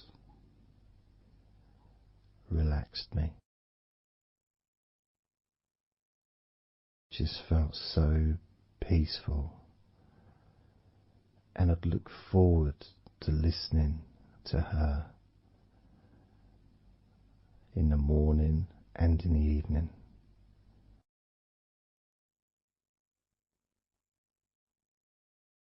And I knew before even pressing the play button that as soon as I'd done that, pressed the play button, this was in the days of CD players, press the play button. In fact, it might have even been a tape recorder. I'd lie down on the bed, and then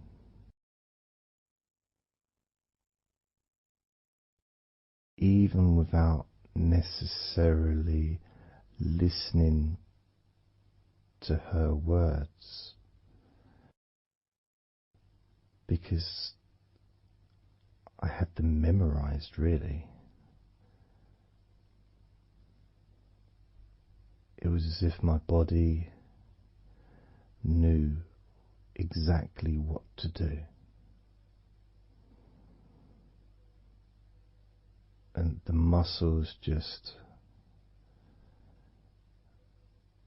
almost went into automatic relaxation.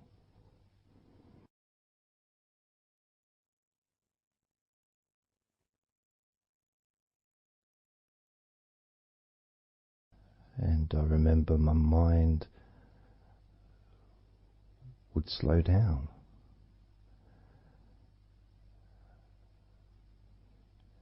Now, I was listening to this recording in the early days of learning hypnosis,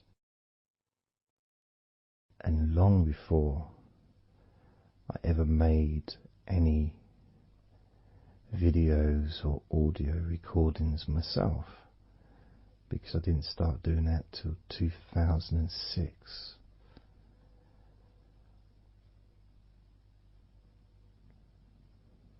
But I knew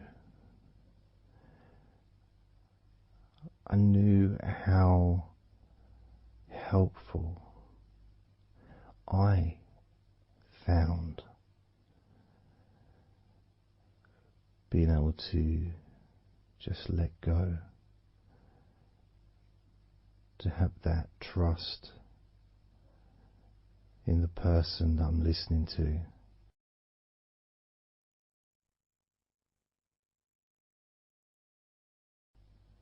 Knowing that it's going to be just as relaxing, if not more so, each time you hear my voice. You may feel the same.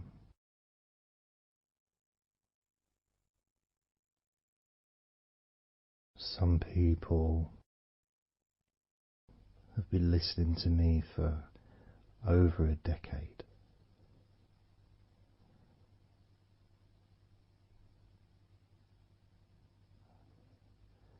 Maybe not solidly, obviously not 24 hours a day, but maybe people come back. Some people maybe listen every day.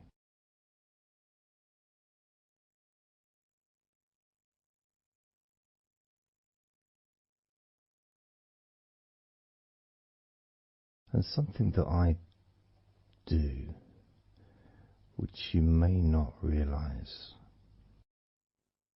by listening, is when I record these recordings now, for example, I also am affected by the words that I say.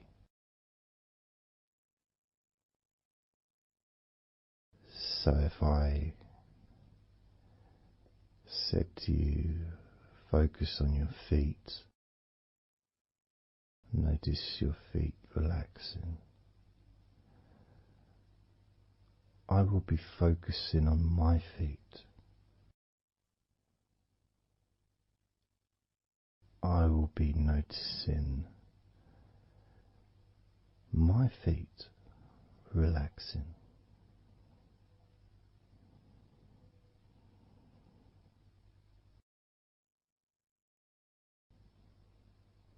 If I said focus on your hands, and maybe notice the difference between each hand. Perhaps notice the air in the room, the temperature of the room on the backs of your hands.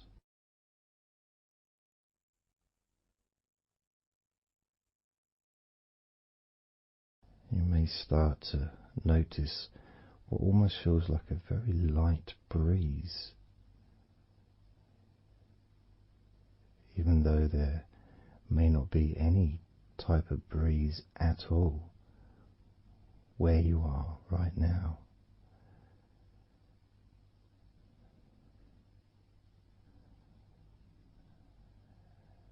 And as you become aware of your hands, I'm also aware of how relaxed my hands are feeling now.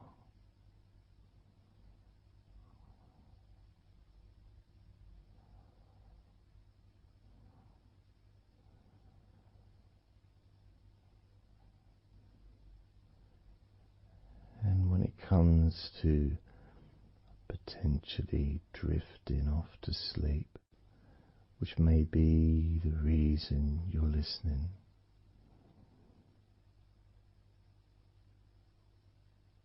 I also feel drowsy when I make these recordings. I also notice my mind drifting.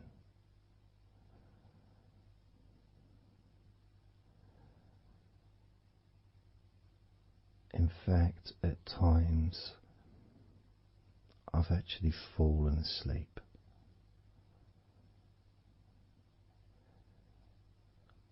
without even noticing. And then I carry on talking.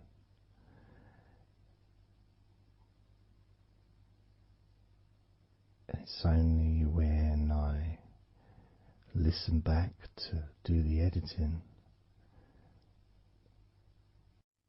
I hear snoring. And I think, I don't remember snoring. I remember talking. Is it snoring or is a pig turned up? That's what I sound like when I snore.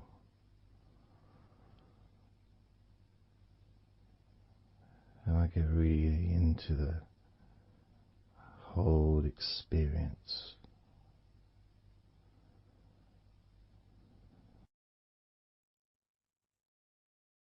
I don't know how you feel,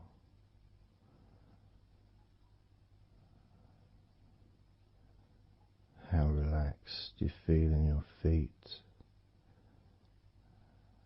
How relaxed you feel in your hands?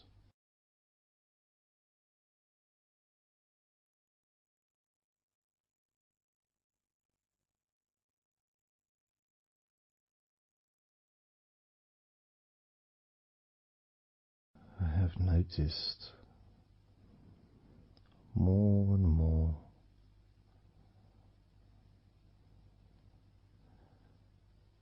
that the more relaxed, deeper level of comfort you feel,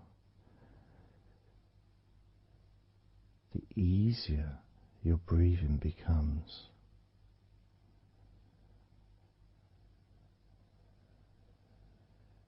It's almost like that additional muscle relaxation. So this allows you to breathe easier,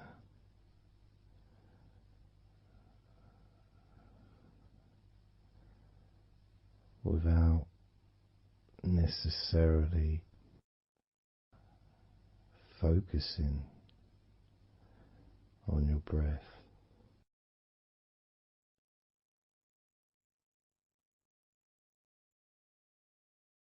However, being able to notice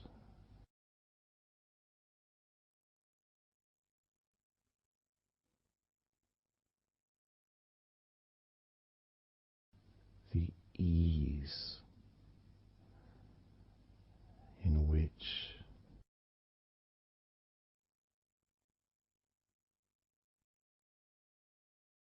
you breathe so naturally.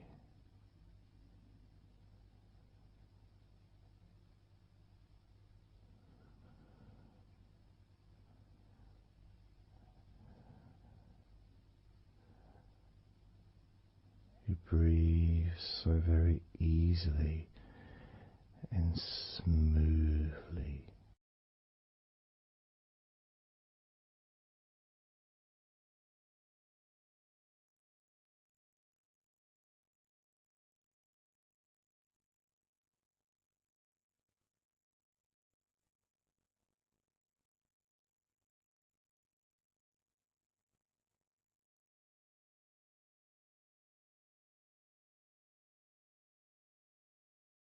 Whenever I imagine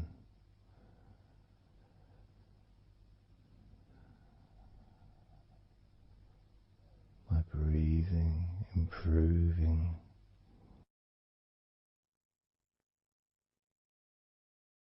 when I've got my eyes closed,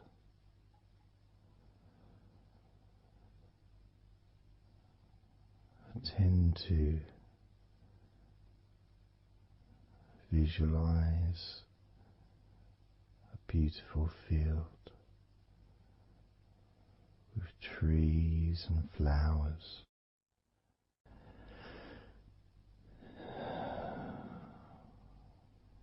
producing all that life-giving oxygen.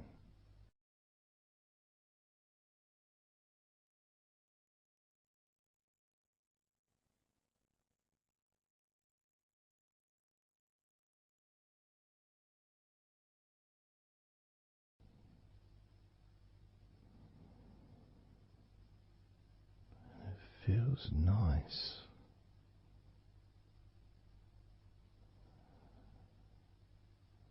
to, if nothing else, just taking some time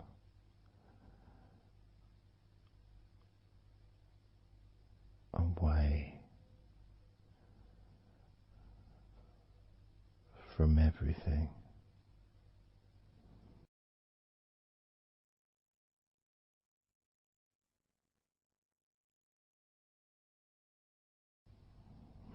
enjoying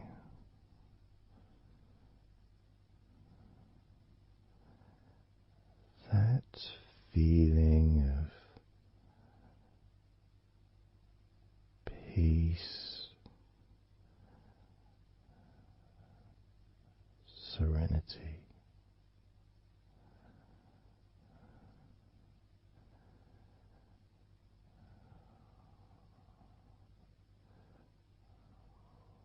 With a joyful heart.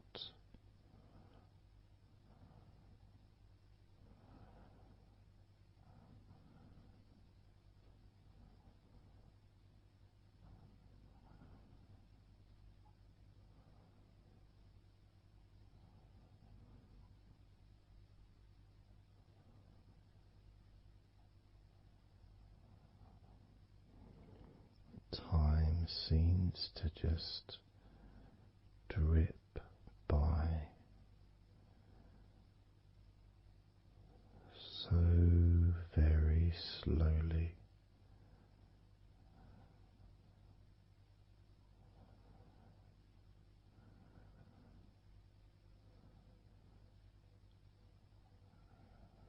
Relaxed,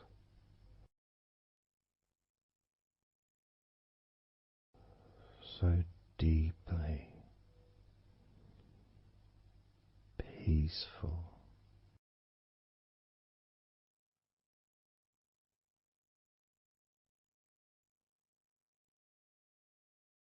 completely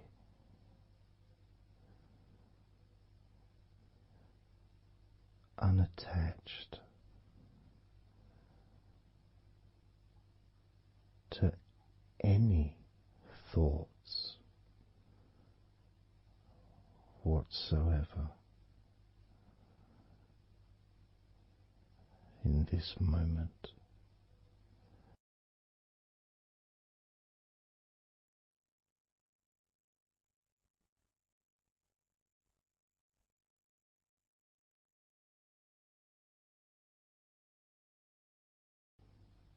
Completely free.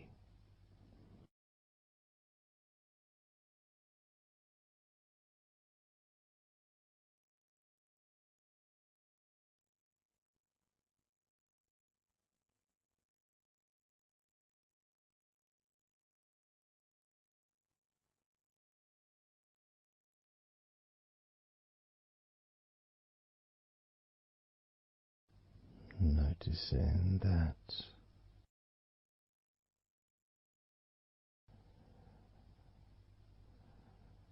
your mind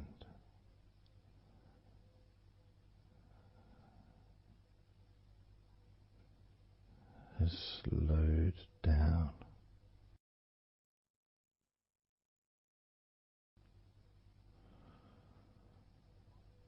slowed down,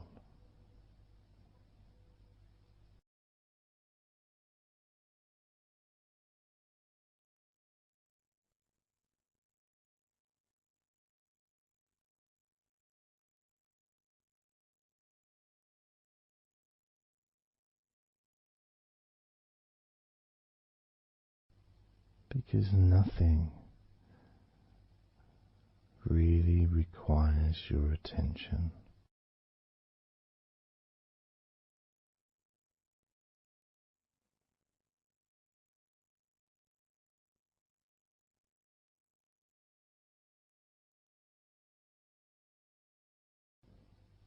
You can enjoy the physical sensations of allowing the stress to drip out of your body.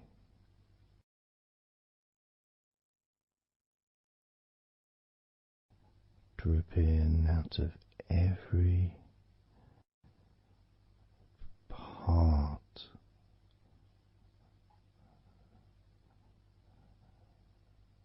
of your body.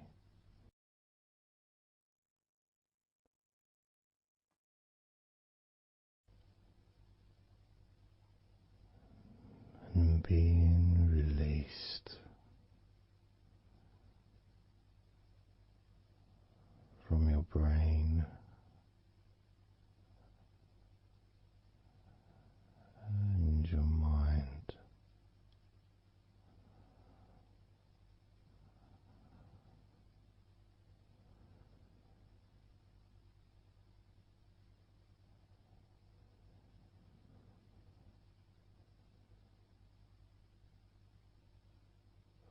Slowly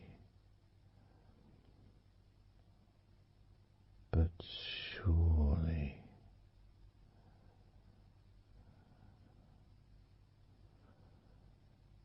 the muscles in your legs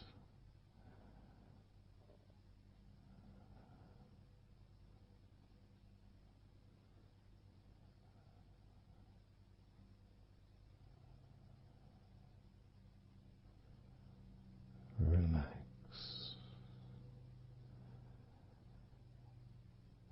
relax,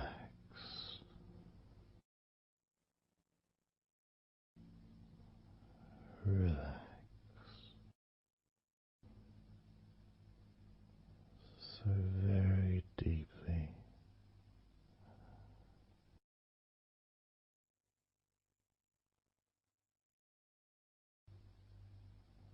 Relax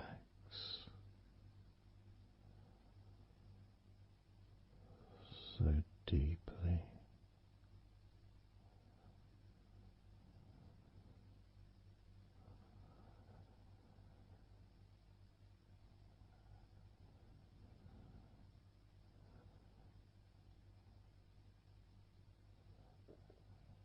And the feelings, the pleasant feelings in your arms and shoulders,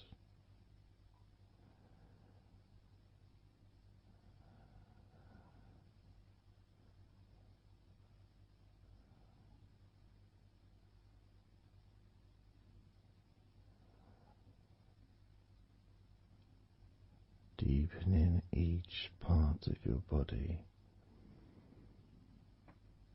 further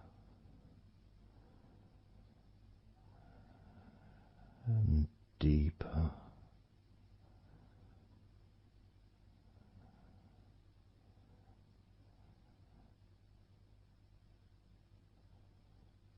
and deeper.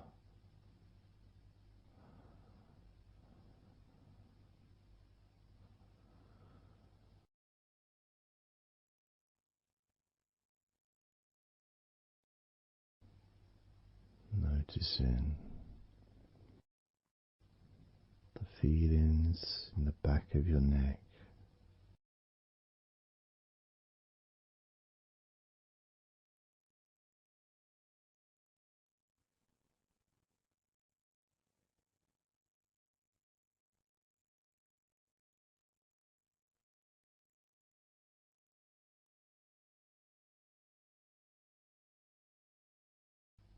the feelings in your wrists,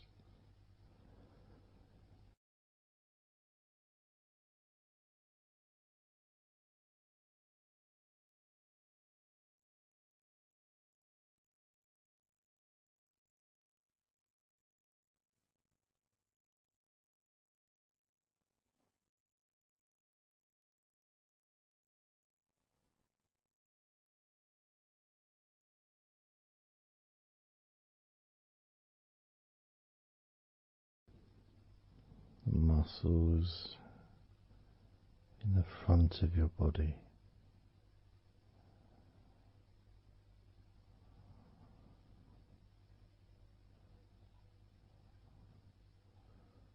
are also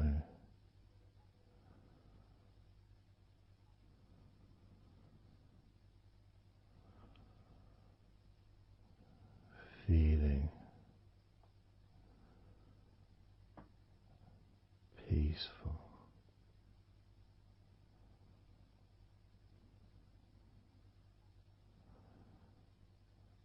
deeply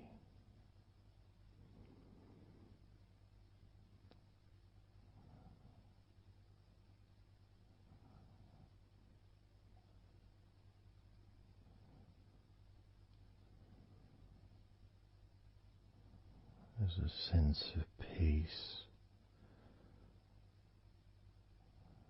spreads through your very core.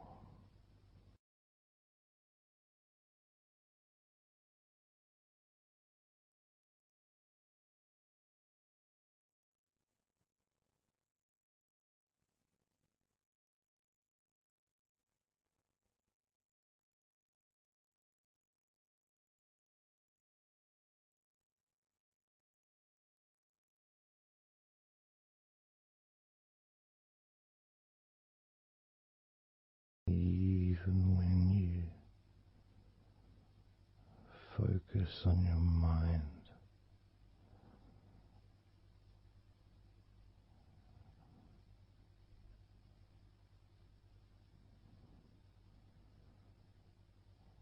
your mind becomes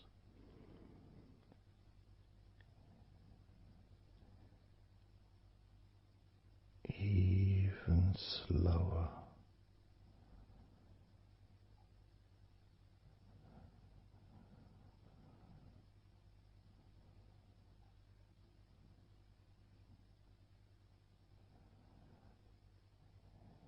Even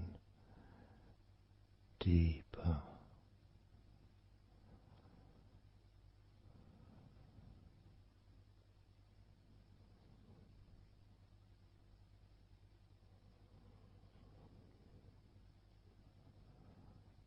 Relaxing.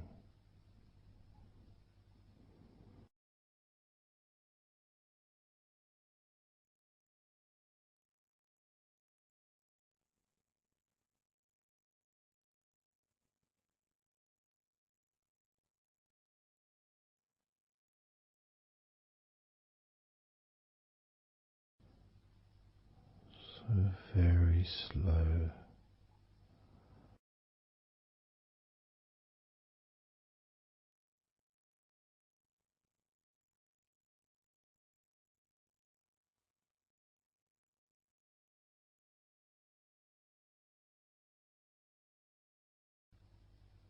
Your stomach.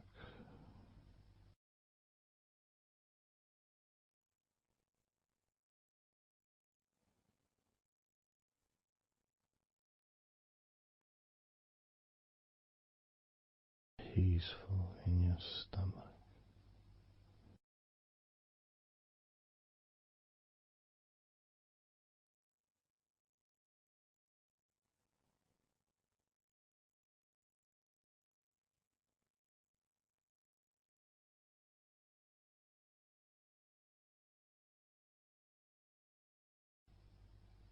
Your back.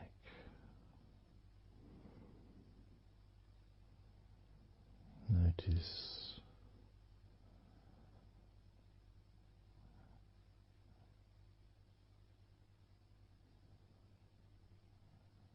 Notice how relaxed you now feel.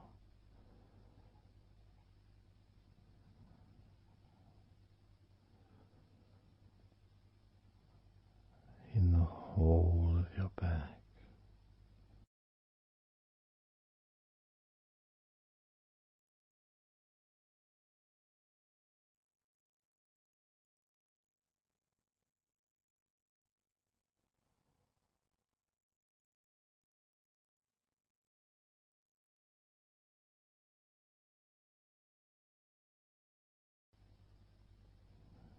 Your spine, from your brain all the way down the middle of your back, sending and receiving millions of messages every day.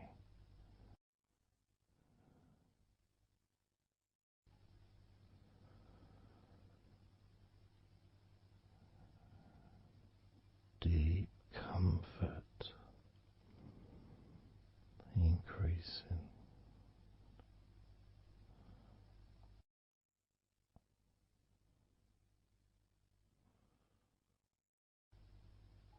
Deeply relaxed.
spreading those signals down your spinal cord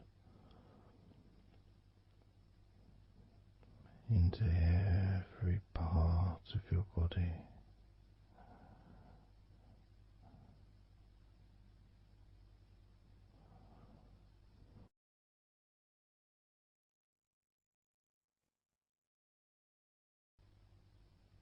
Your shins and your calf muscles.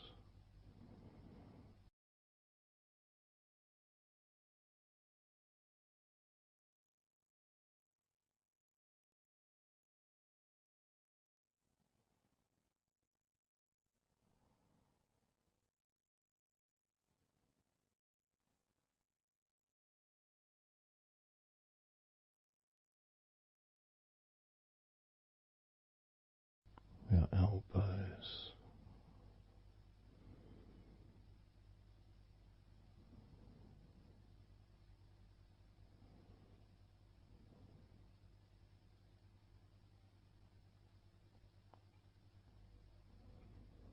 feelings of peace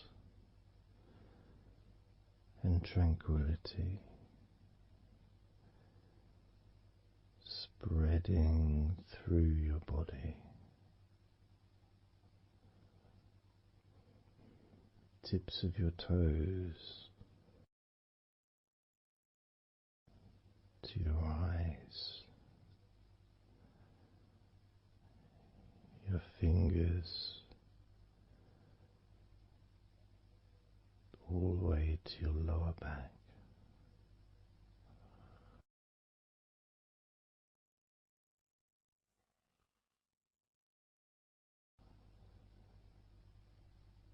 And letting go, really letting go.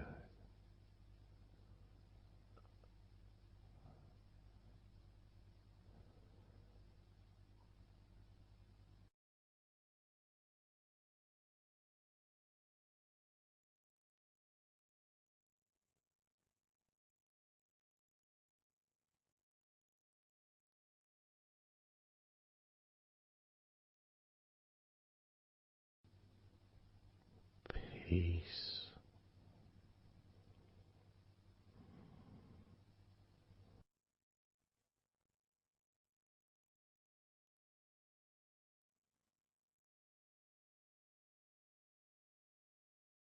Drifting.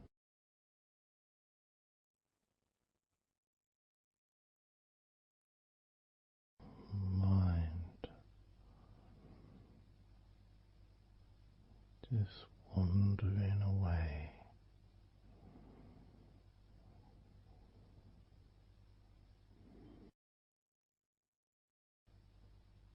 Happy to let go.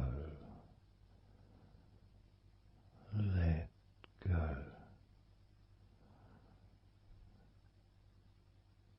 Completely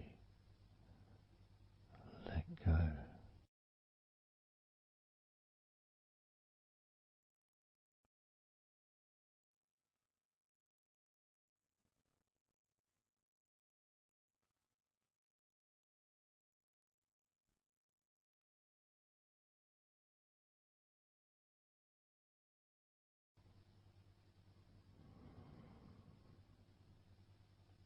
So tranquil.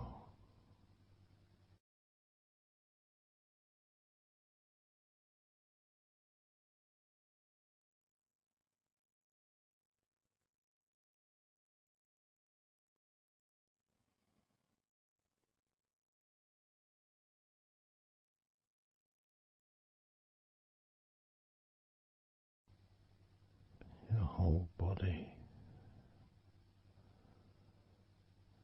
enjoying a sense of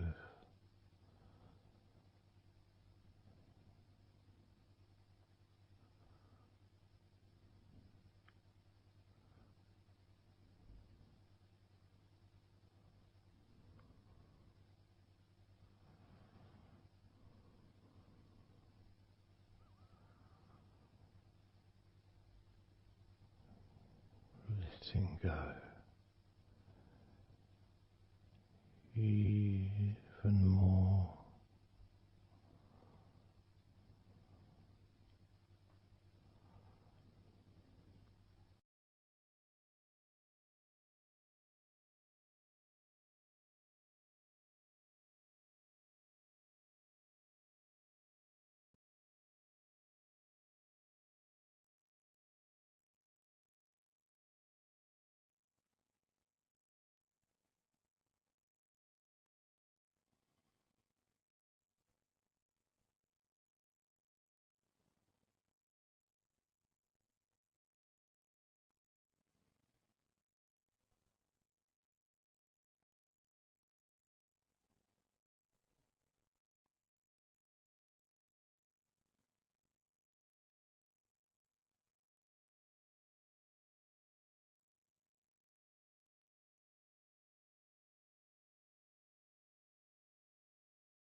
peaceful.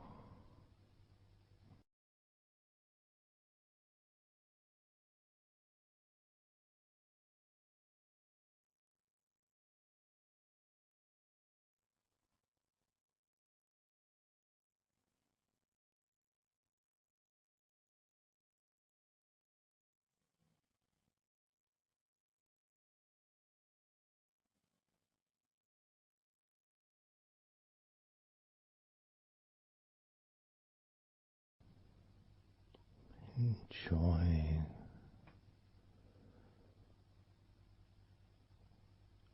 the space, this space of peace and safety.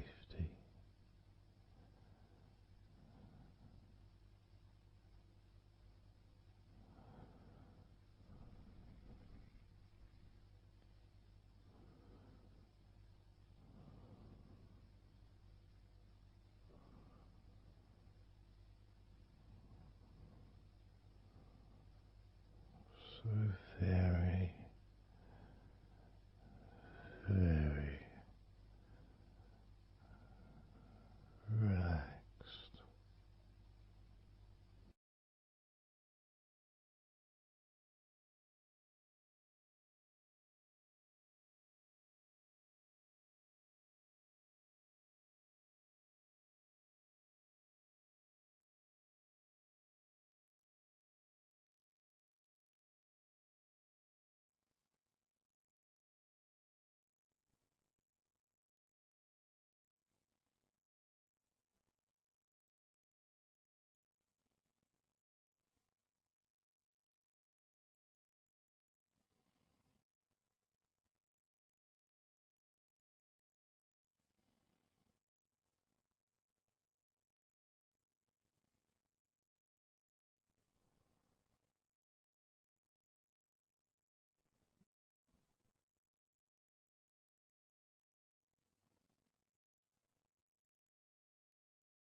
Letting go.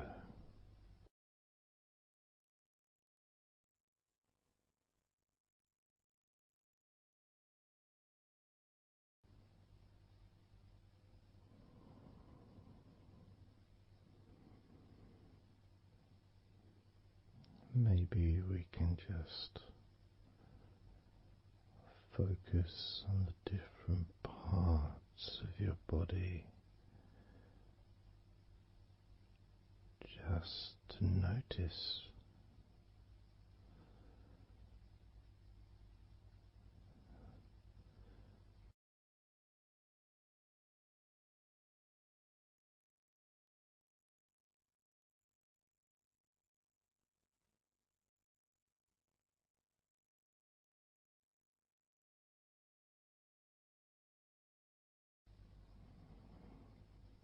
your forehead and your eyes.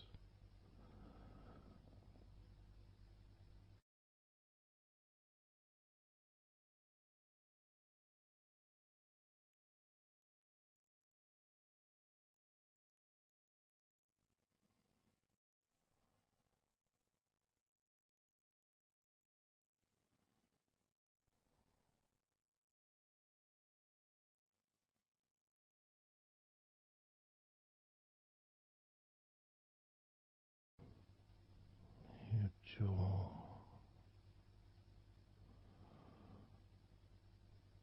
so loose.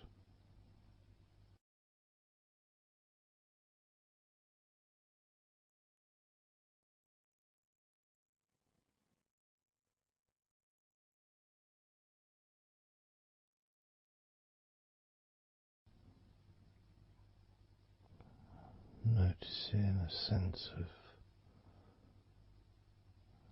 complete freedom.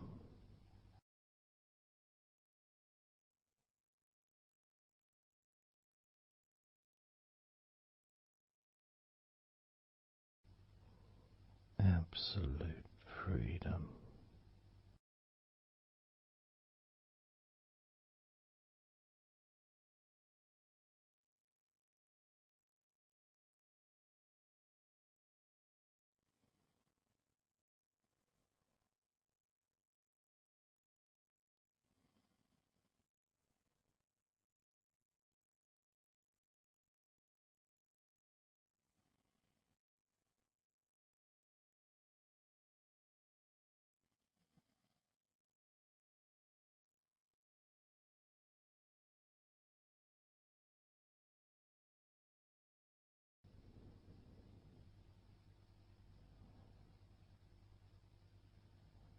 Drifting.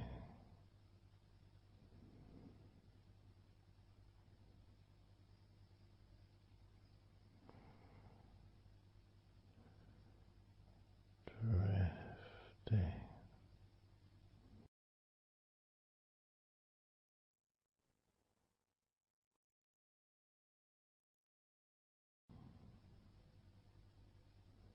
Peaceful energy.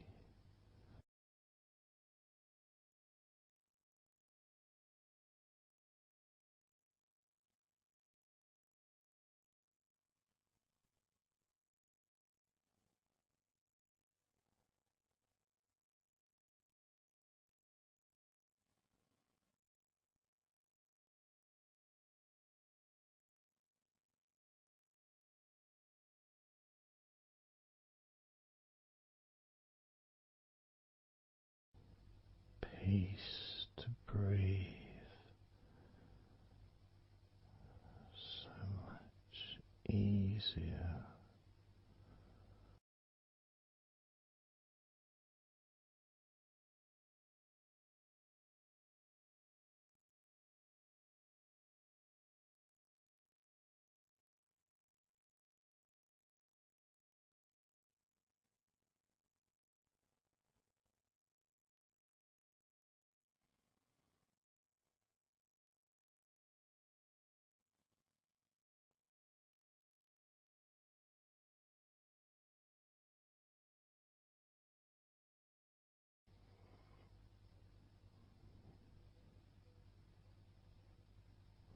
Loose.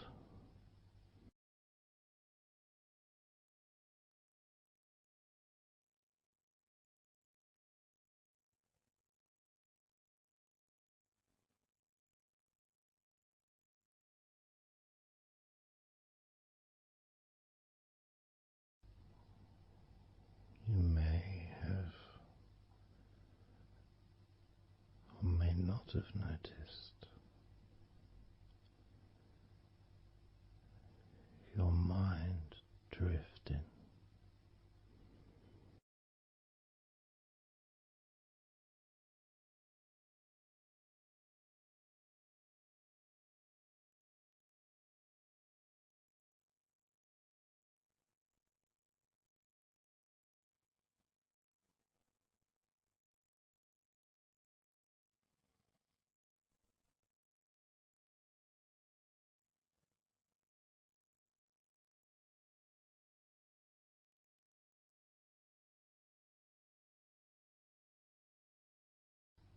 Peaceful.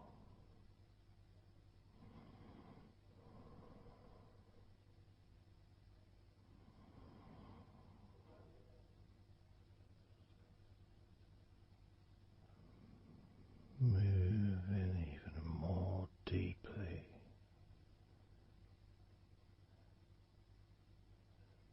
in the direction of total blissful peace. Blissful peace.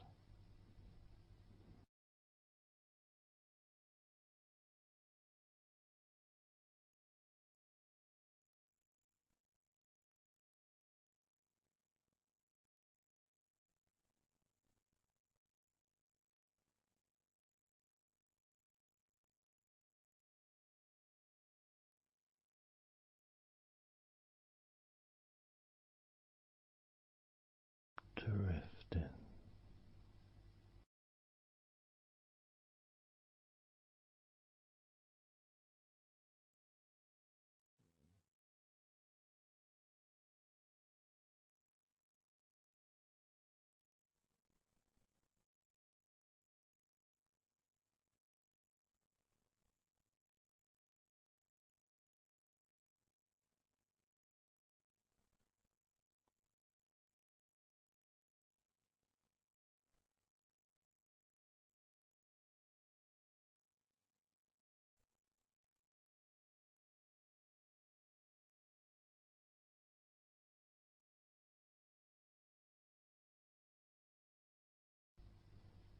Total peace.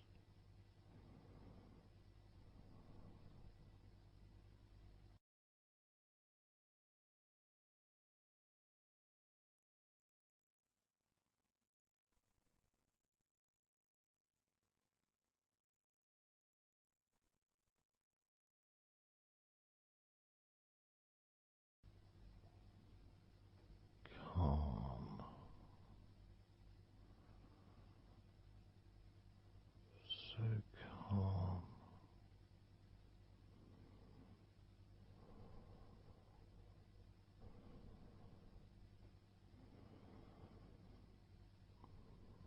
Letting go.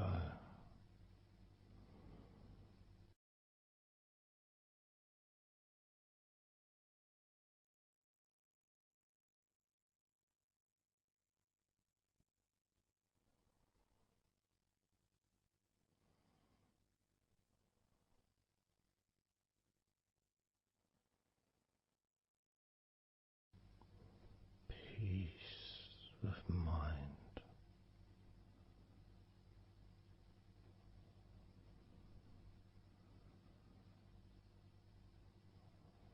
Relaxed body.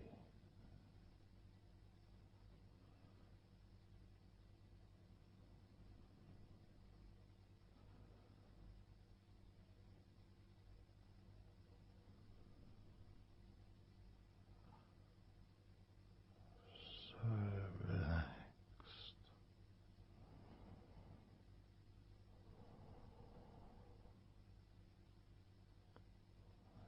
So relaxed.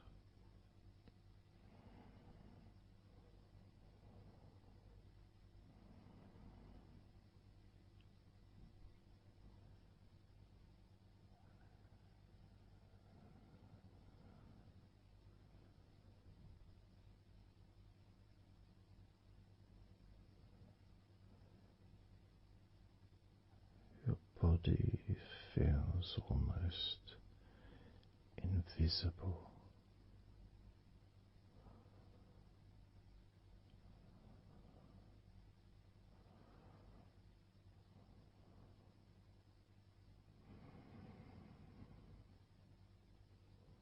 So very relaxed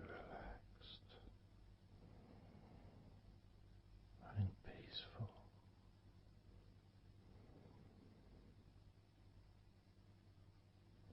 So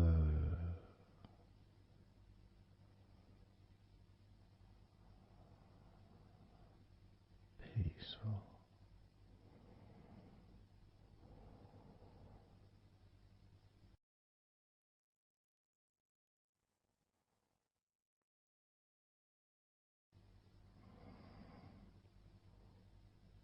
Relax.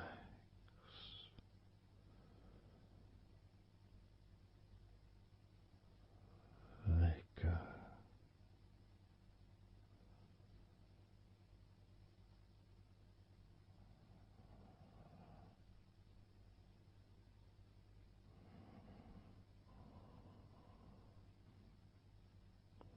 So peaceful.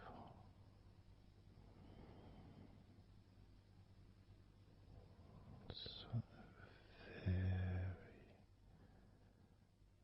very peaceful.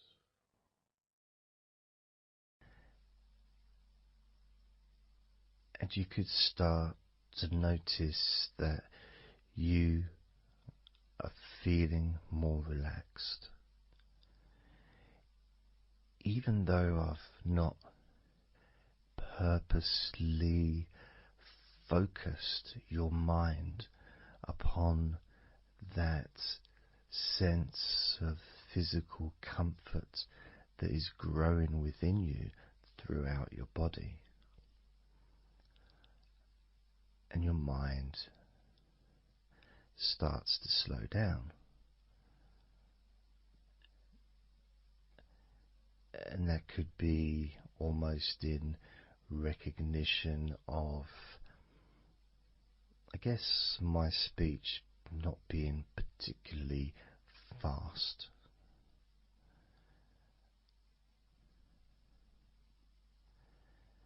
And things just generally feel calmer just by listening to my voice. You give yourself an opportunity to take a break from the day, take a break from your life as it is, and to give yourself a rest,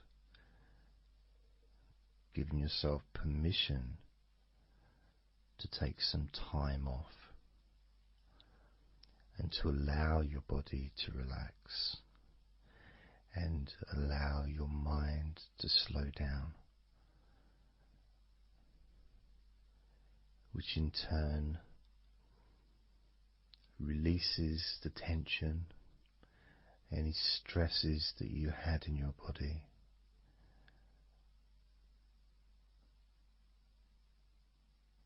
It's almost as if the parts of your body just open up, allowing the negativity out.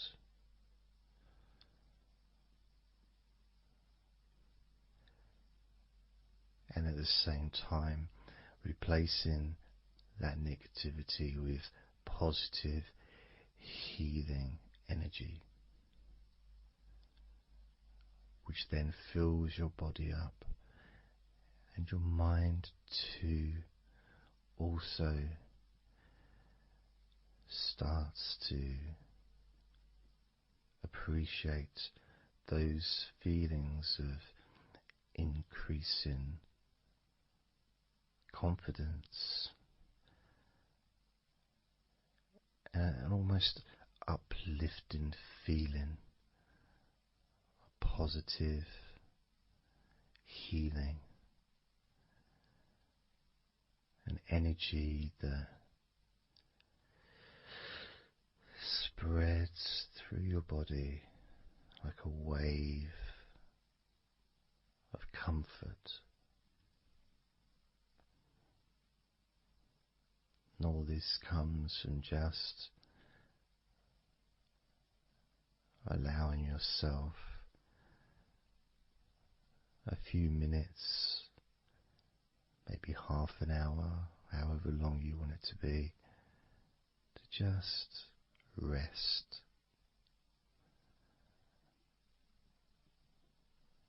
And allow your mind and your body to almost reset itself to the settings of comfort and relaxation, calmness, which allows more room for feelings of pleasure and happiness to move around your body and into your mind, almost as if your mind and your body are syncing together,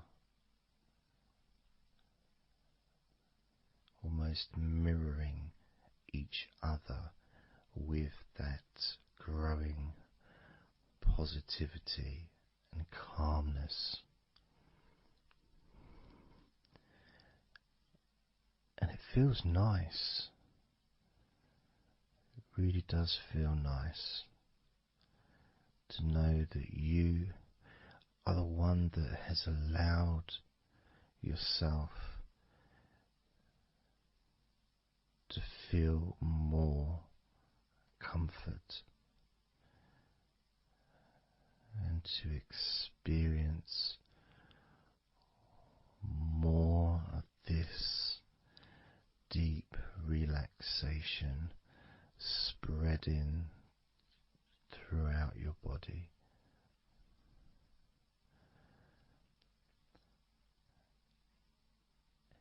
And as I focus on each part of your body, you can notice that that part becomes even more relaxed just by focusing on it. It becomes even more calm and comfortable just by focusing. And as I move down your body, starting at your head, the parts that you've already focused on will continue to relax deeply. And those parts that we've not yet focused on will just automatically release any remaining tension in anticipation of even more comfort about to come.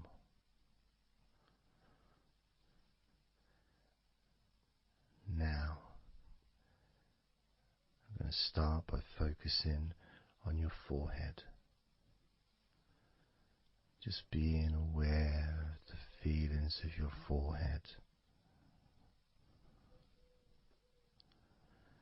And any background sounds, like Mr. Herbert the pigeon, can just allow you to feel even more relaxed. It just means you're in the moment. This isn't a sterile environment. This is the world. I live in the countryside, so there's lots of nature sounds around.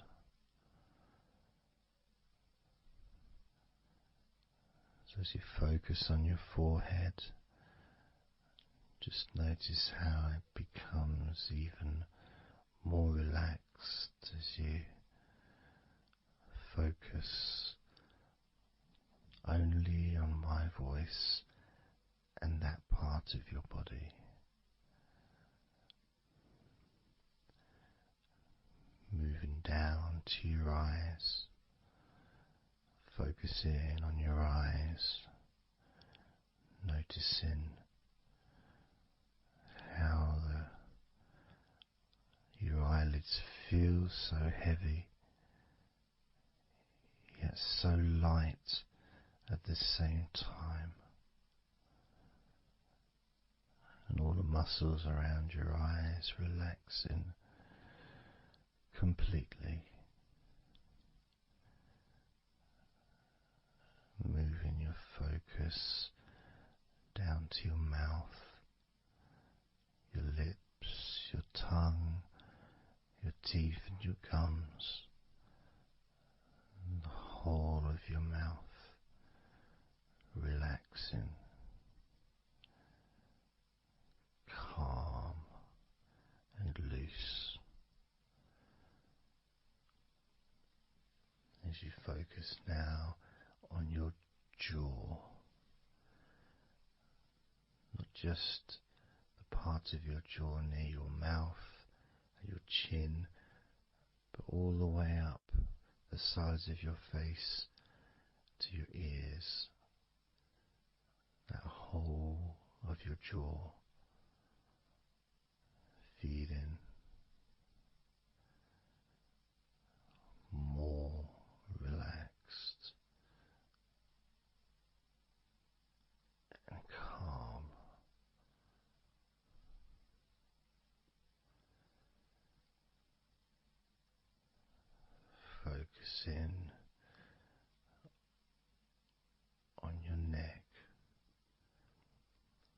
the front of your neck and your throat.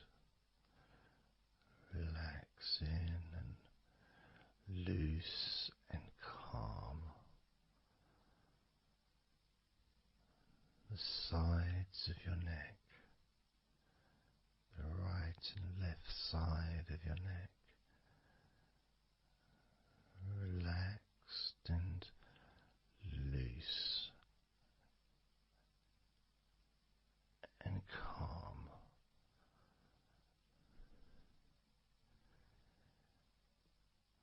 And now the back of your neck. Focus in on the back of your neck.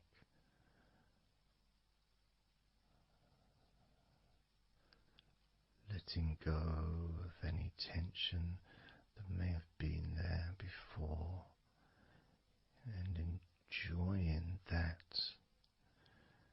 sense of increasing comfort and release that you can experience in the back of your neck.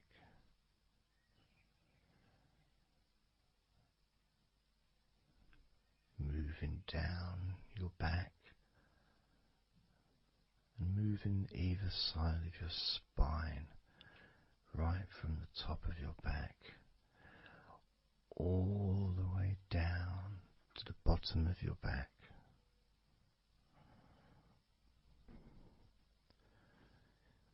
Down to your lower back.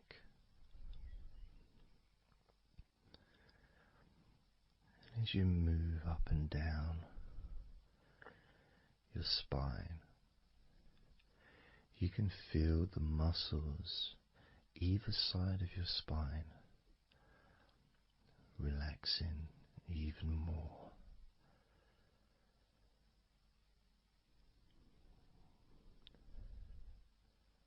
And as those muscles relax, that sense of comfort starts to spread outwards from your spine into both sides of your back.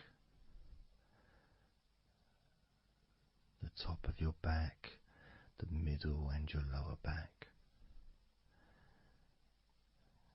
And as you scan gently and slowly up and down your back, as the muscles in the top of your back relax and become looser, the muscles in the middle of your back also seem to just almost divide from each other, separating and almost melting.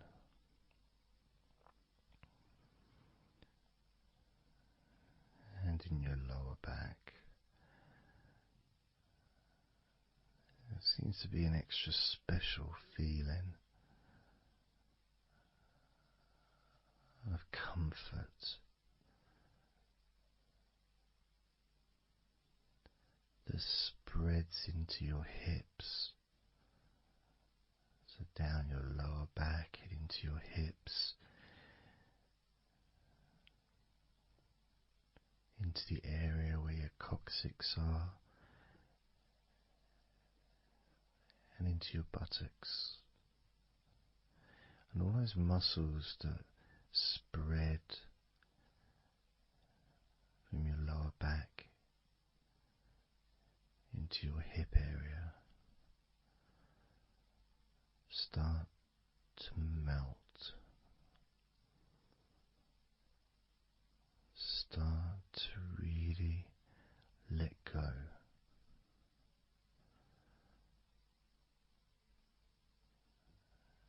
And even though we're about to focus on your shoulders, your back and your spine will continue to let go.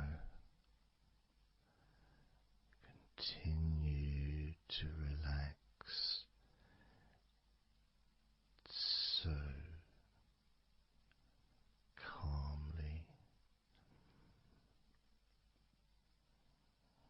as you focus on your shoulders, you may notice that they're already feeling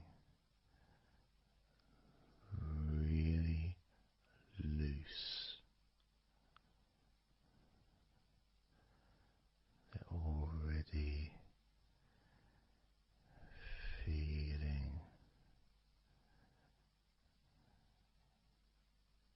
calm.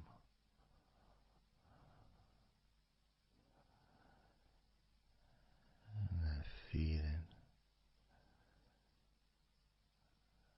of those muscles that move from your neck into your shoulders.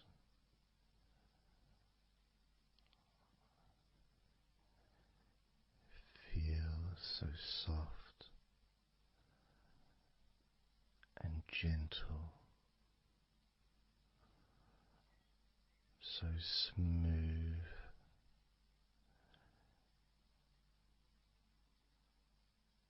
and calm.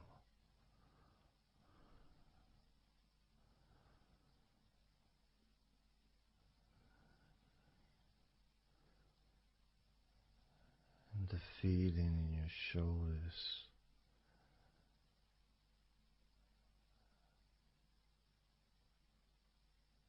seems to spread deep into your shoulders. That sense of relaxation, not just traveling deeply into your muscles,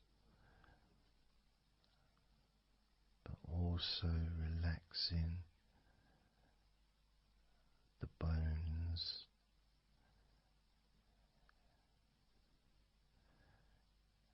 and moving all the way to underneath your arms, relaxing that whole area between the tops of your shoulders and underneath your arms, healing.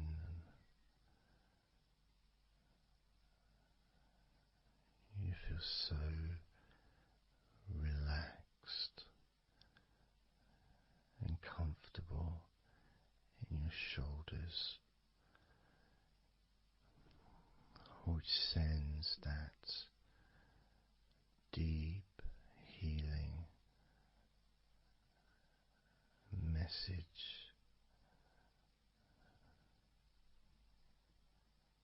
into your arms.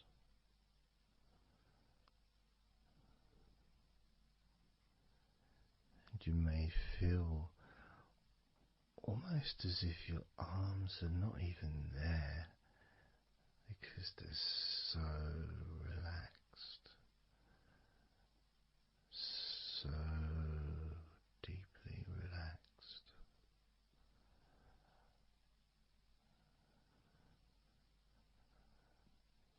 So, so calm.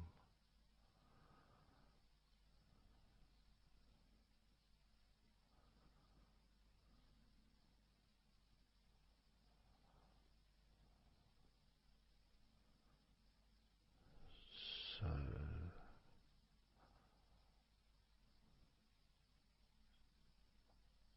loose.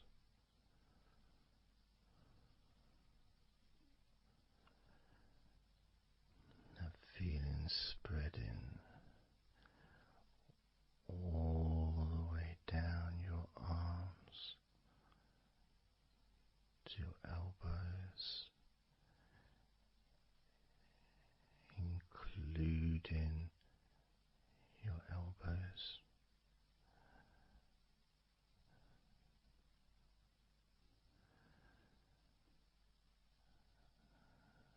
As the comfort spreads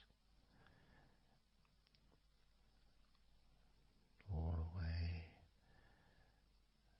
into your wrists, your forearms and your wrists,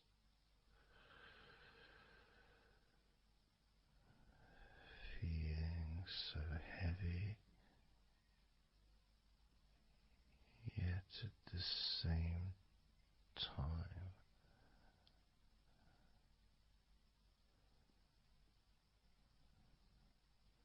So light and gentle.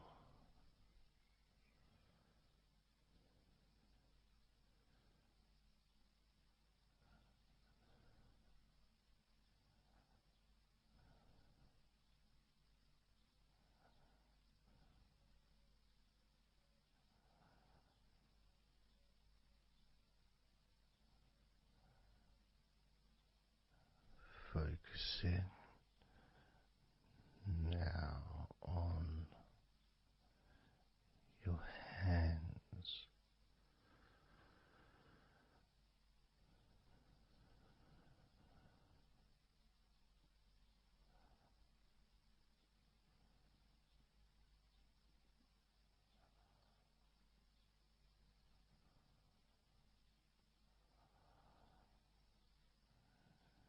Your hands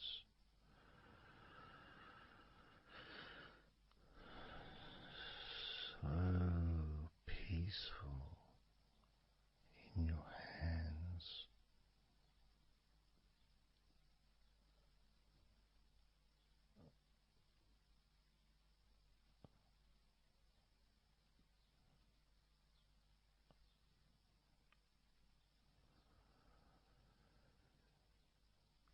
There's a sense of real peace.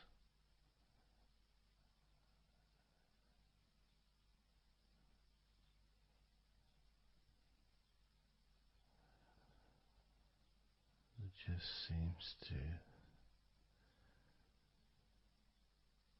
feel so familiar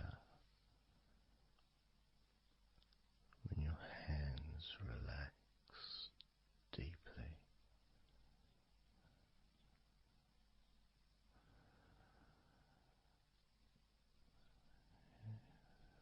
Feels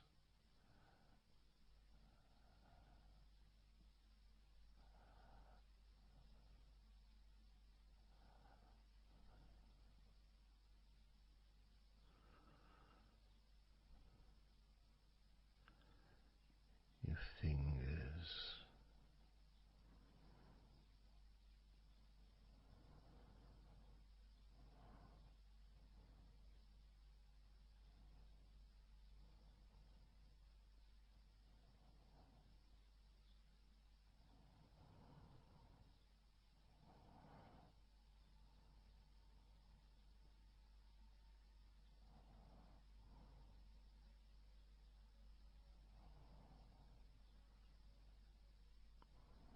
your fingers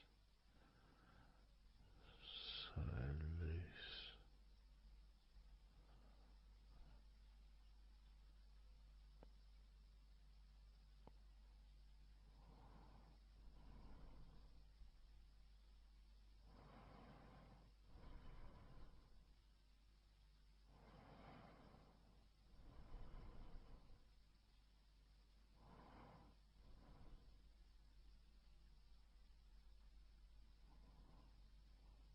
Your fingertips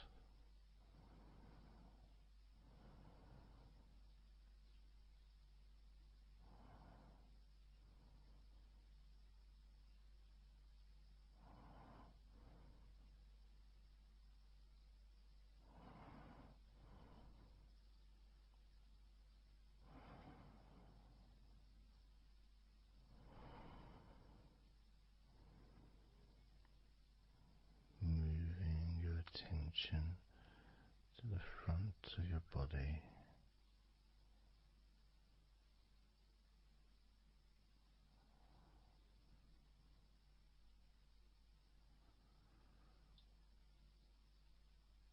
So comfortable.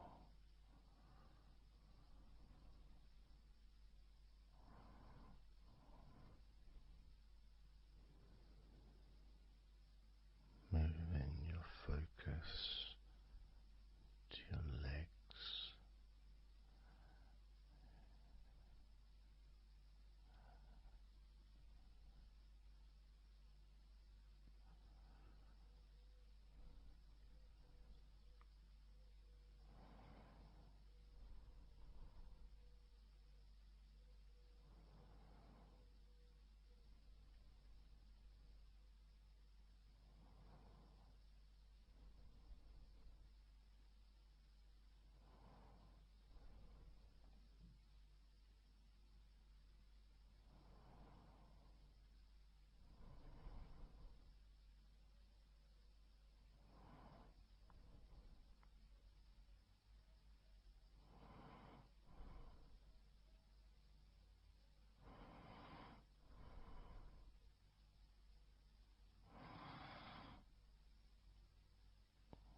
muscles in your thighs.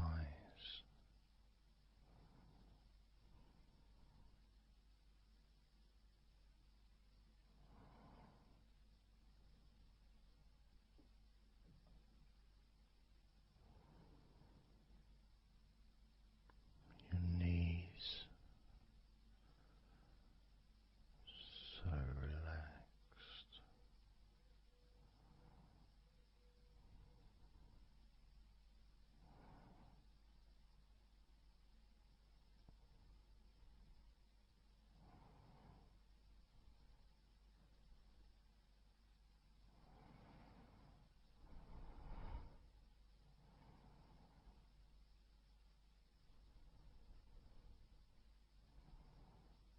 Your calf muscles and your shins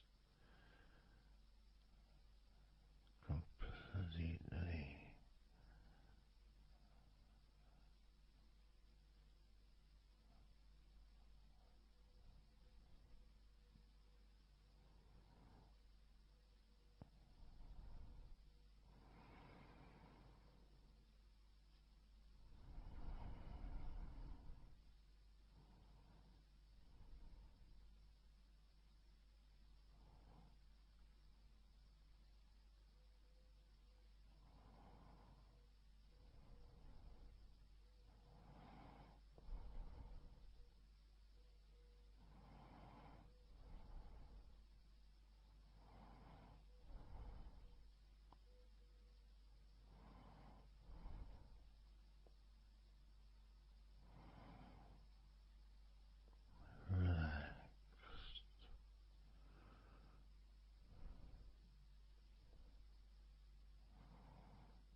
letting go of everything.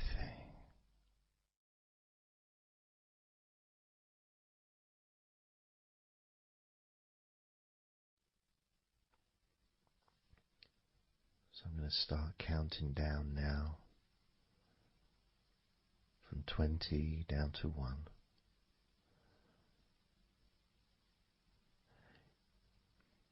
You can imagine in a way it's like just walking down some steps, and each step, all 20 steps, and each step represents a level of comfort. Each step represents a deepening of that comfort.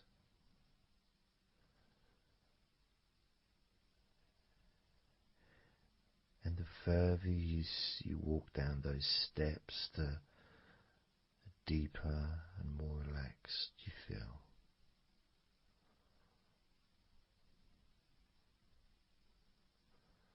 So, starting with number 20.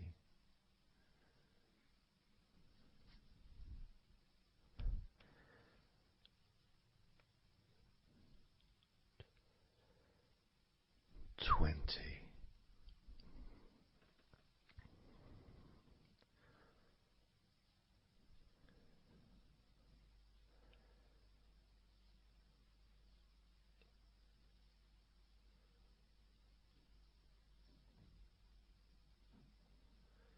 19.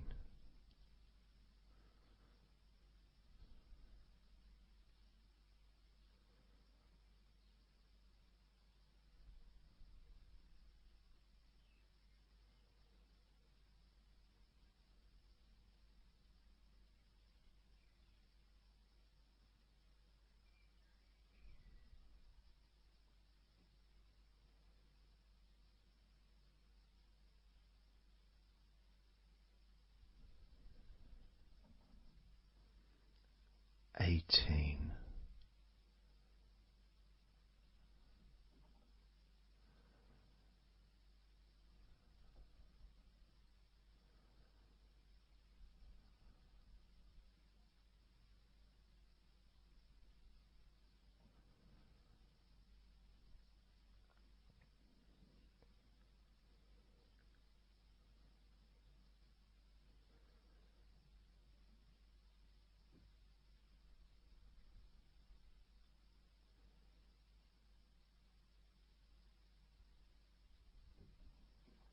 17.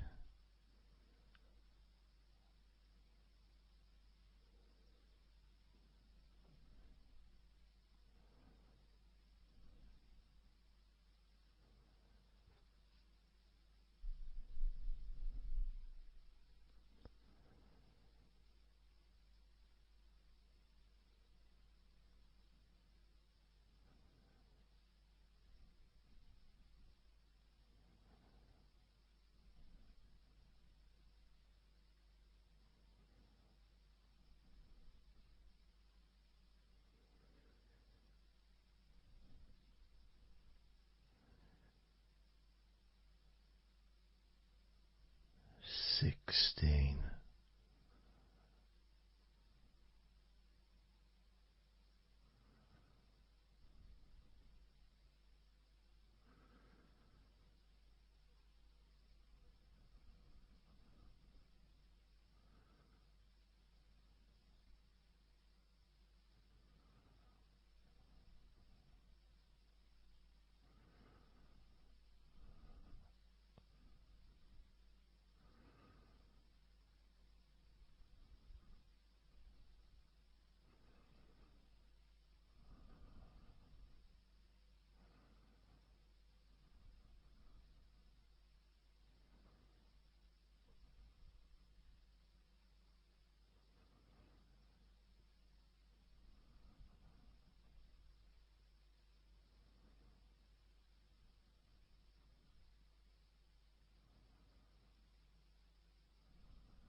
15.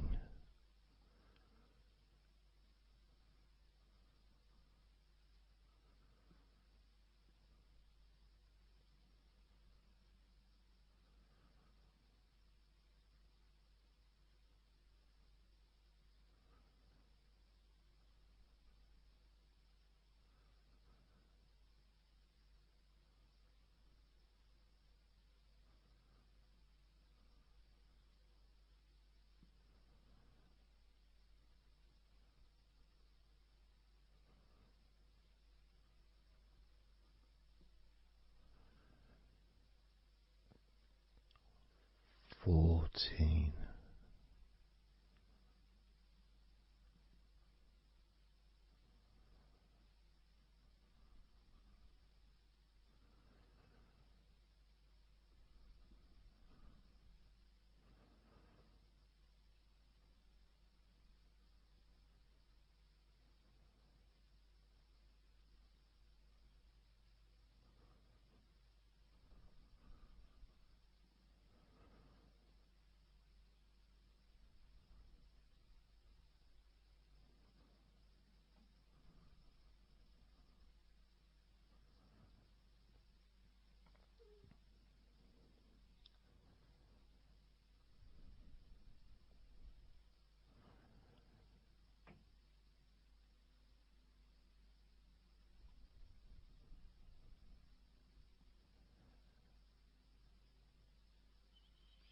13.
12. 11.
8.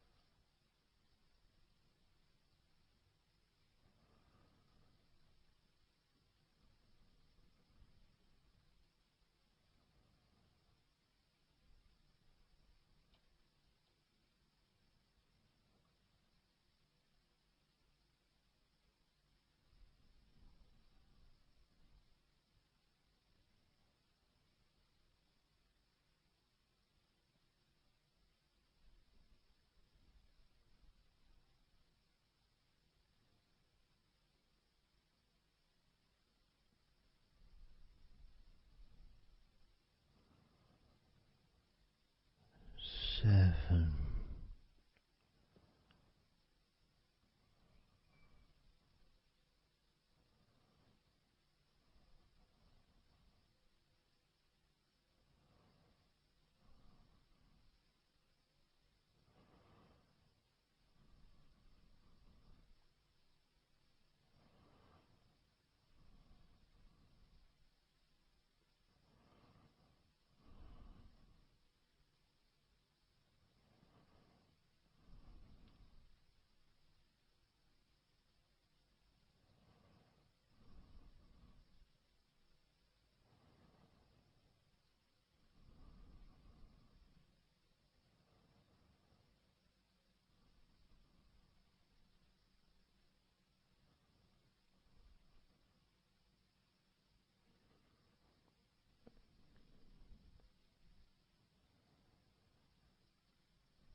6.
4.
2.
1.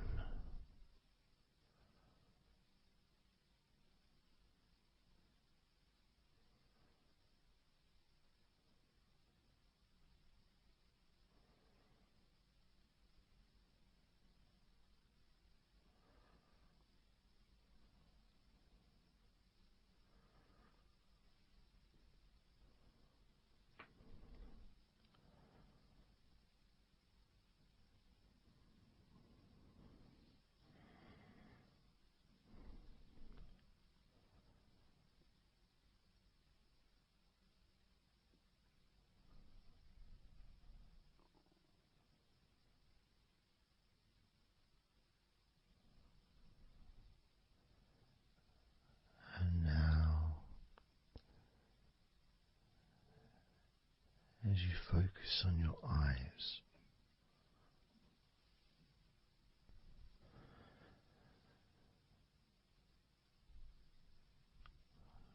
we're going to count down from 10 down to 1.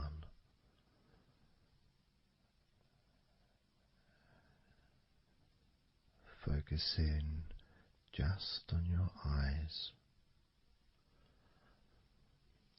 your eyelids, the muscles around your eyes,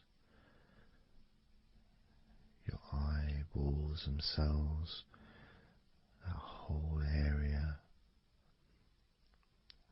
that makes up your eye.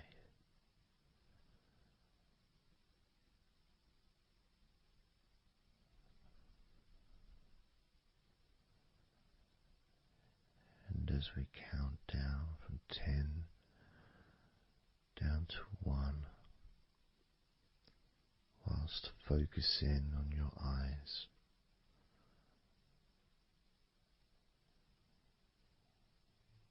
you'll become twice as relaxed with each number counting down. And you may find that all you want to do is just drift off to sleep. And if that's what you want, then just allow yourself to do that.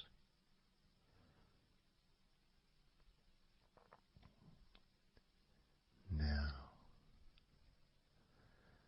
focusing on your eyes, I'm going to begin counting down from 10 down to 1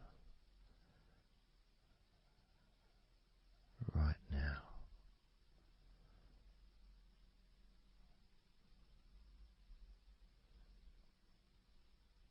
10. 9.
4.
3.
Two.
One.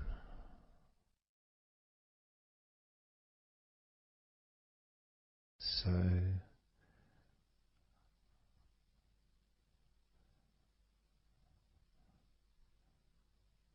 counting down from 10 to 1. 10, 9, 8, 7, 6, 5, 4, 3, 2, 1.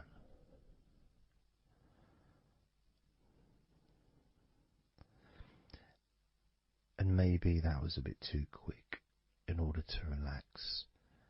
Maybe it's a bit too fast for you to notice the calming of your body.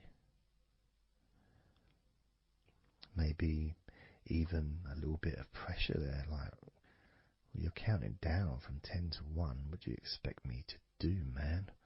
You expect me just to go all floppy just because you're counting down?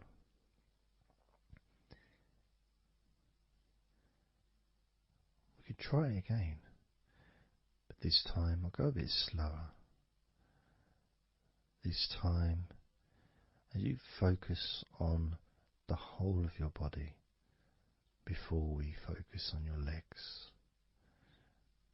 just notice how your body does start to feel more relaxed with every number that I count down. 10,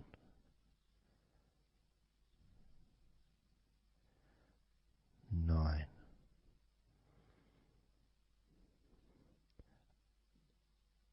8,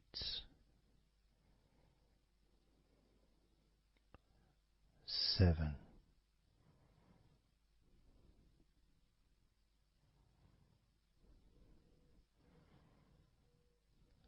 6,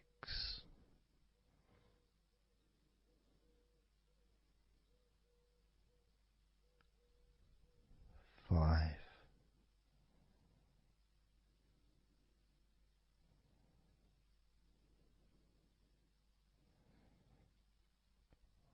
4,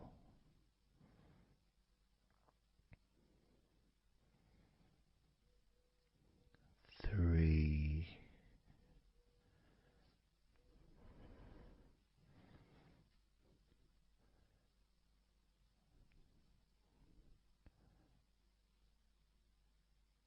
2,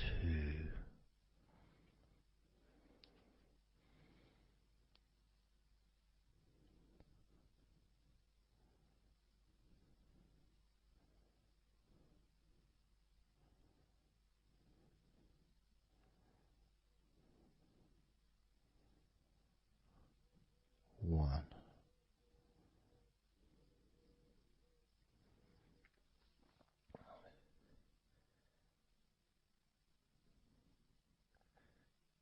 And just notice how you feel generally, how your body feels.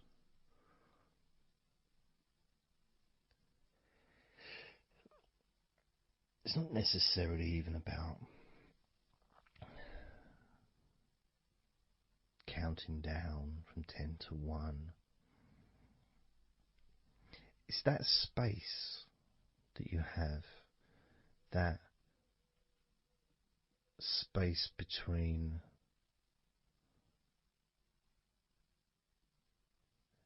being active physically or mentally to just sitting or lying down, just being there, not doing anything, not saying anything, not needing to think about anything. So it opens up a space, a bit of a space, a gap.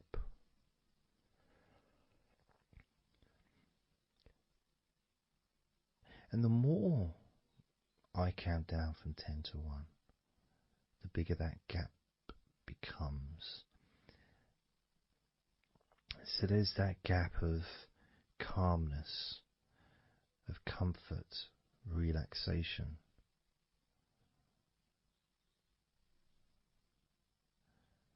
It's a nice feeling.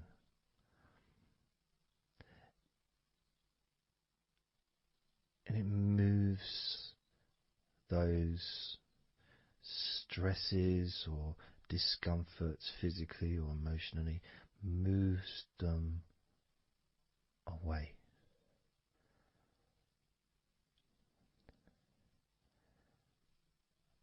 Allows you to just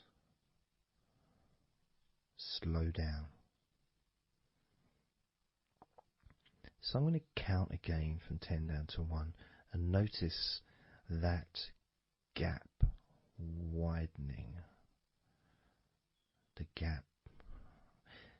And as it widens, it's almost like the stress and attention falls into the gap.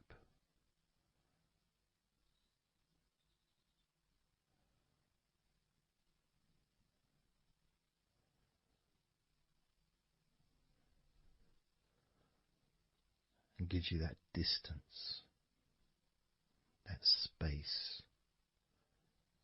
Now, 10, 9,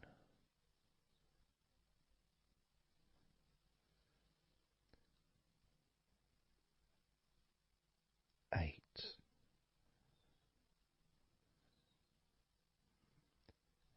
7,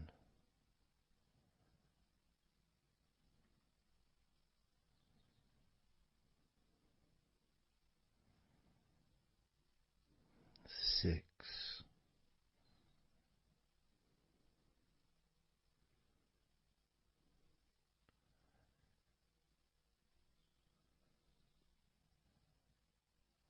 5,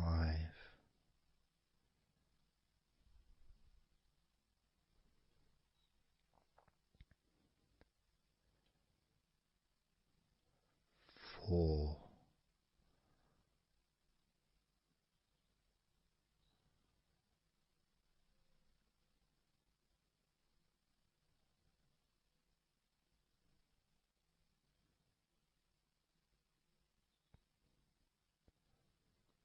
3,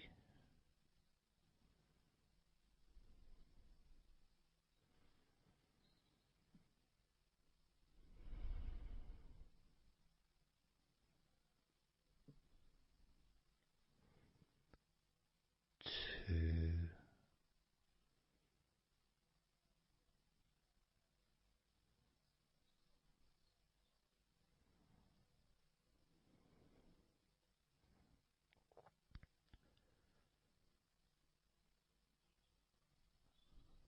1.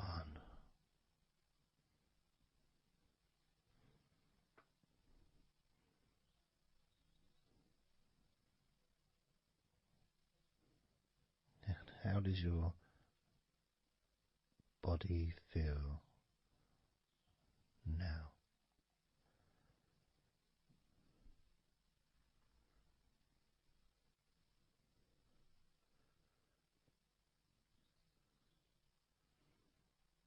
Can you notice that you're feeling calmer?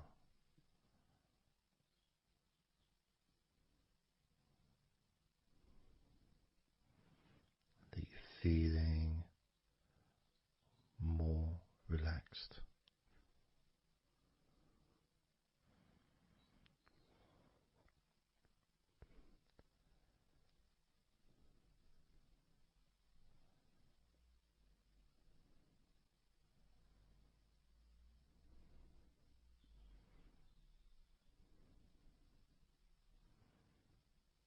As we now focus on your legs, just your legs.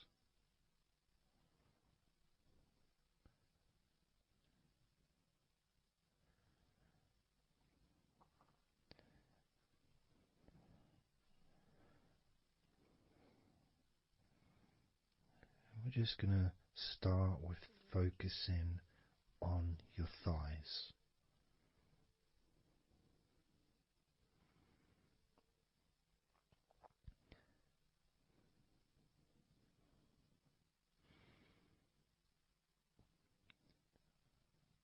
Of course, it's not the most exciting thing to be doing because I'm sure, like most of your body, there's not a lot going on right now.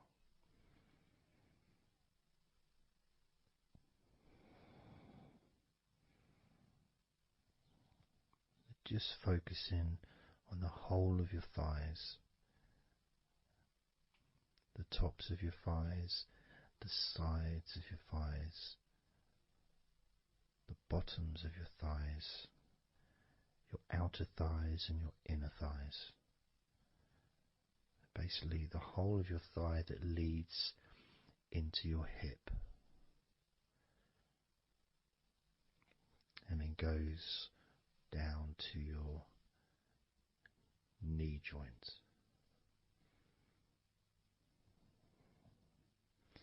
Now this is a big area. It's a very heavy area. It's very strong. Probably the strongest muscles in your body are in your thighs.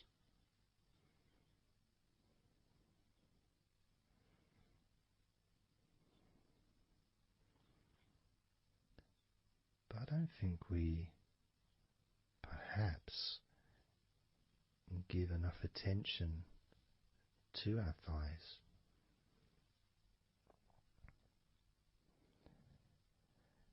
Perhaps we don't acknowledge how important our thighs are to our lives.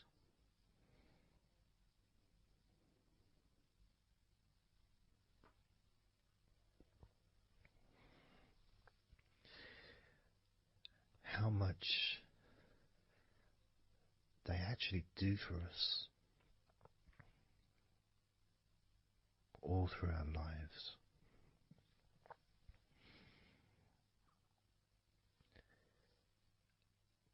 And it may sound really weird, but I think that all of our body parts, especially our thighs, need some TLC. A bit of love shown, a bit of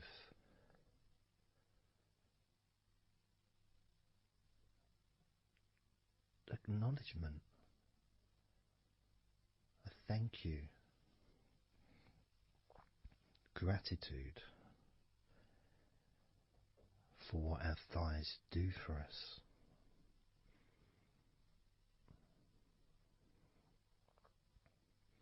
And I know this may sound a bit strange.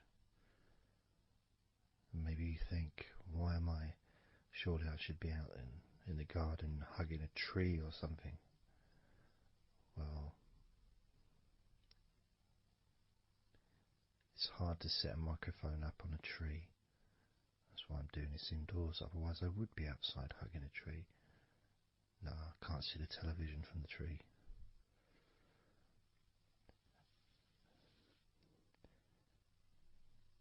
If you move down to your knees, again, such an important part.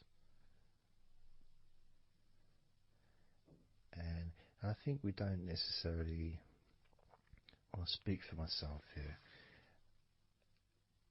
I don't necessarily appreciate all that my knees do for me until I have a problem with my knee.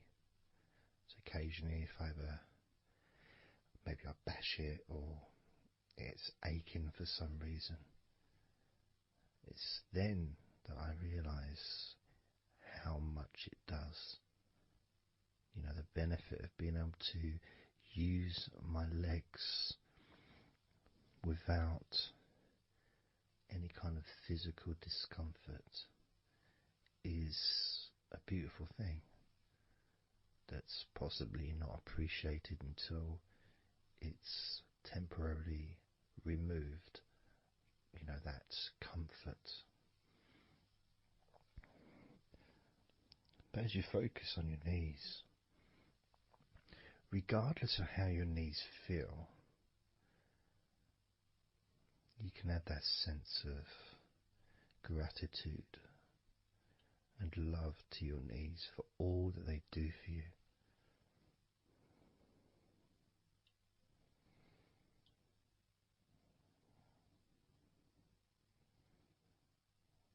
And you can still have that attention on your thighs and maybe notice how your thighs feel. Maybe you've noticed that they are relaxing more deeply.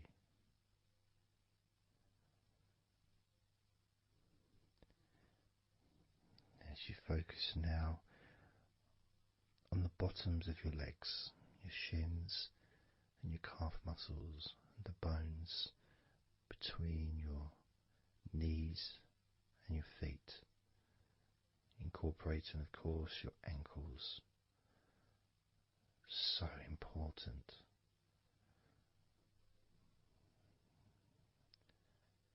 Anyone that's had even like the slightest sprain of an ankle knows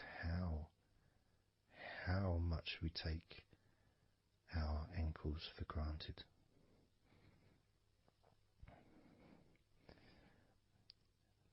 And it's kind of strange in a way when you think that,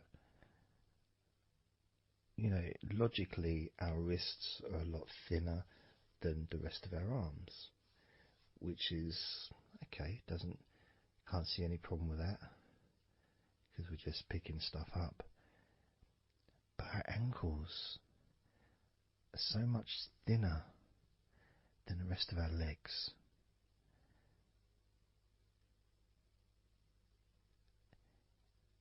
And from a physics perspective, or logical even, it doesn't really make sense that all this weight would ultimately be resting on your ankles, then leading to your feet. That thin area, thin bone, yet it does so much great work. Supports us, supports our body for a lifetime. Helps us to balance, helps you to get around and be mobile.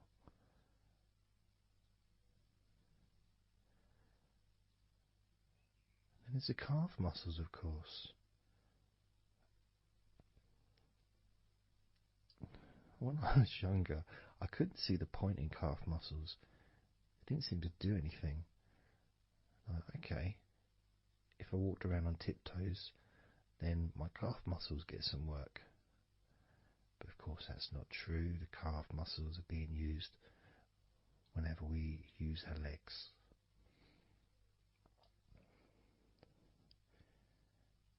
And your shins, there to protect your lower legs.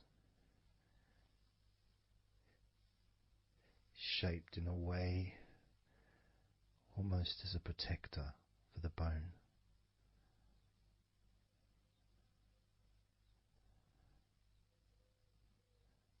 Leading, of course, to your ankles and your feet. But we're not going to focus on your feet, we're just going to focus on the legs. I realise that now that I've mentioned your feet, you're probably focusing on them anyway. So maybe I should focus on your feet a little bit. You can have them in your awareness. The same as you have your thighs in your awareness, even though we haven't been focusing on your thighs for a few minutes. We've been focusing on your ankles,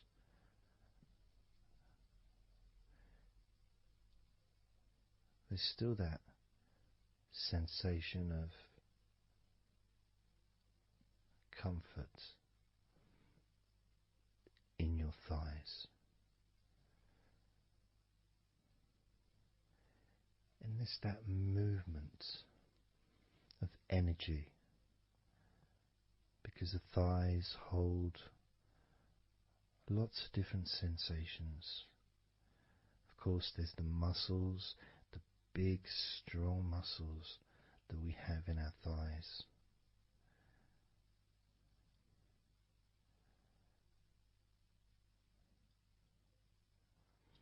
But the skin on the outside of the thighs, as in the outside of all of our body, can be very sensitive. sensitive to the touch,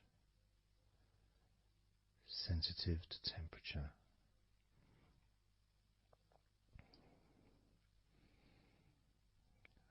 And inside your thighs, the bones, there's the muscle, there's the blood vessels, the arteries. So all this stuff, it's inside your thighs. And I guess sometimes it'd be nice if you could actually put your fingers inside your thighs and massage. So you can massage on the outside, of course, but to be able to get deep into the muscles, and to be able to just massage inside your thighs, massaging the bones of your leg, massaging all the veins, and just gently healing your thighs. And you could move down, massaging inside your knees, just massaging those bones, but with healing fingertips, spreading that healing energy deep into the joints of your knees.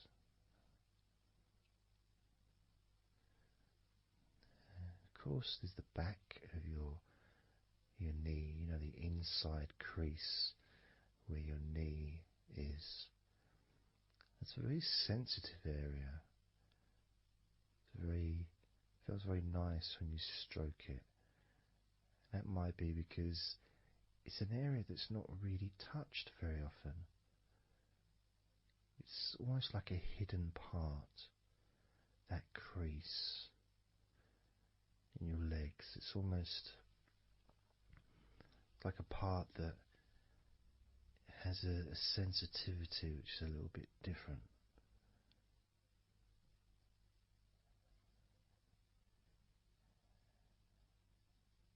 Of course, it's protected by your legs.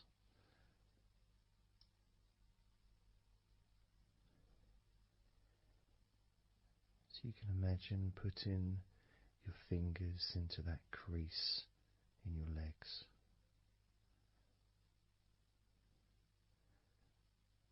That fold in between your legs, you can just massage with your fingertips.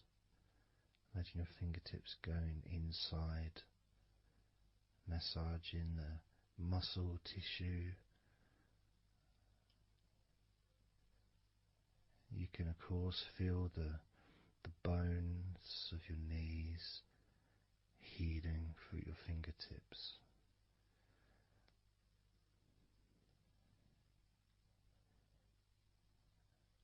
And then as you go down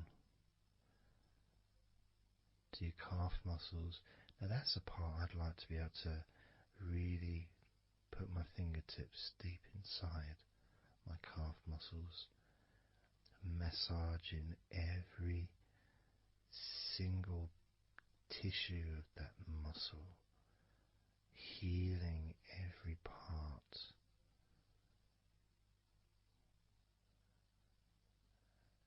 And then doing the same for my shins, massaging and gently stroking the bones, gently stroking them, healing in a loving way, because they deserve to be treated as the precious bones that they are, because our legs are so precious, as in all the other parts of our body. They're more precious than any jewel on the planet.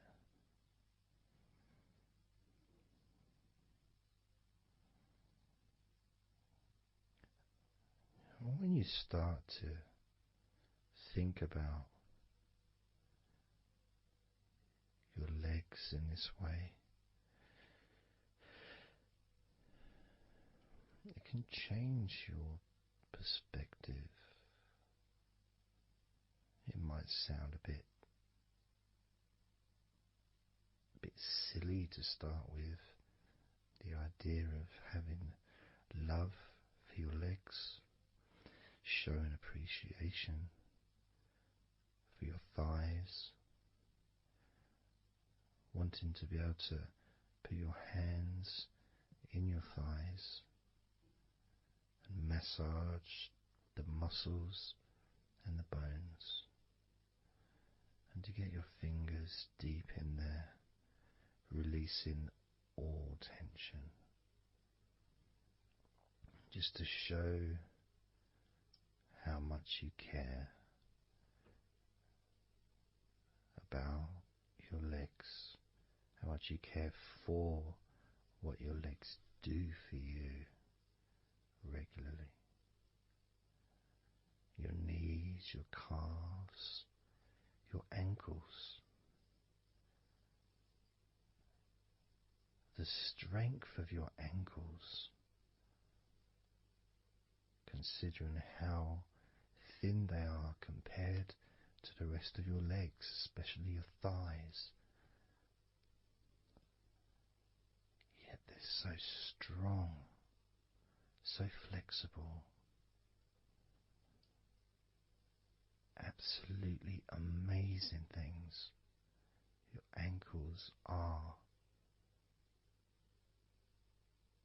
Truly a gift because of what they do for you.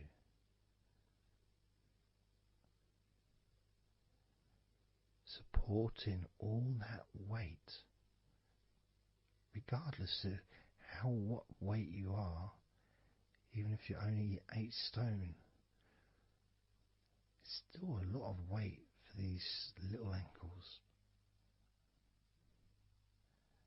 Now I'm a lot heavier than 8 stone, double that.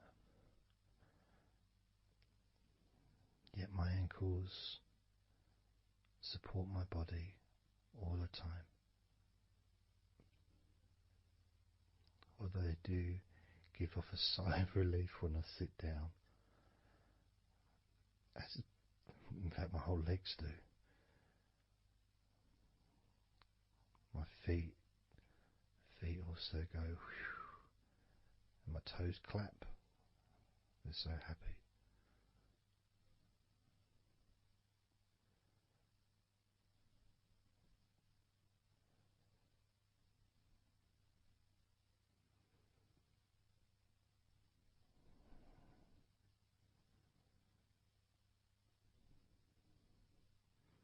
Your legs really are amazing. And I know that talking about your legs is probably possibly among the most boring things you've ever heard anyone say, possibly. But boring or not, everything I said is true. Your legs are amazing.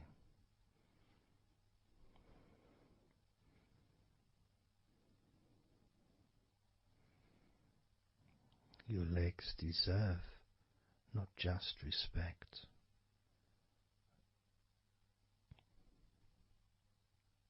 but they deserve to relax deeply.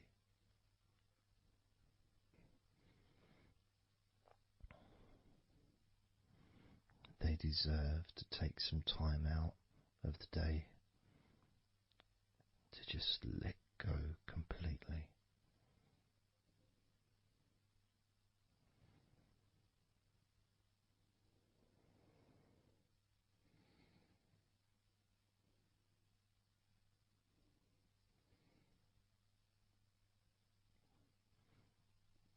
Your legs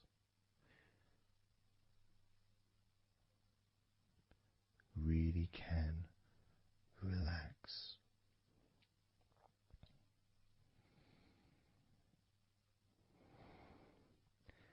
And because the legs are such a very important part of your body, when you relax your legs, the rest of your body also naturally follows in that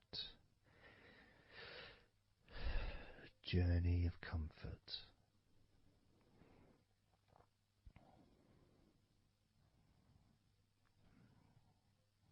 I can feel it in my hips.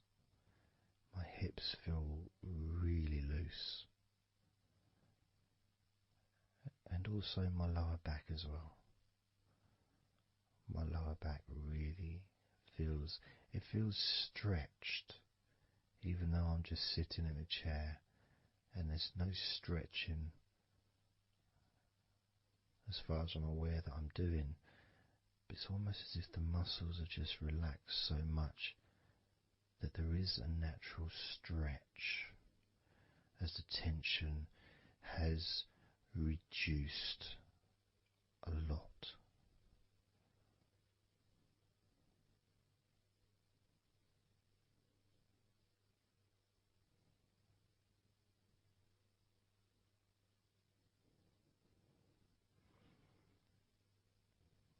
And I'm now going to count down from 10 down to 1. And you can continue to feel wonderfully relaxed. 10, 9, 8, 7, 6, 5, 4, 3, 2, 1.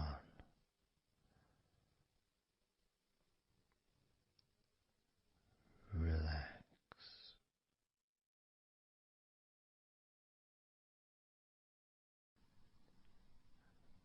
So I'm just going to count down from 5 down to 1.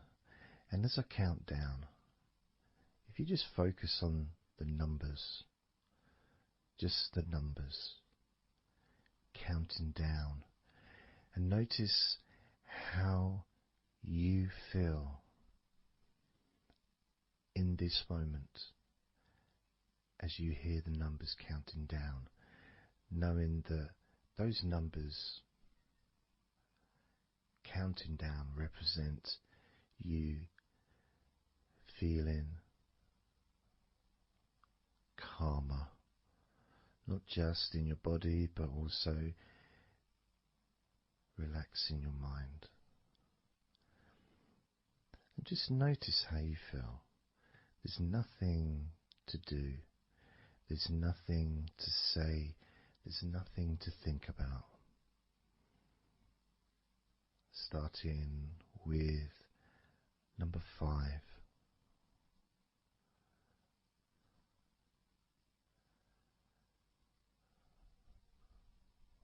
4.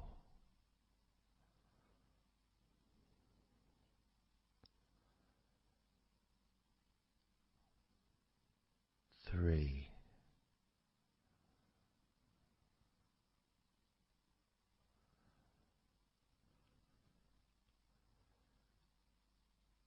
2.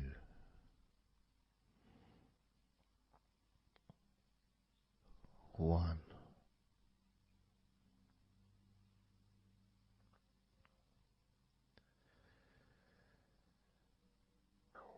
As you notice the gradual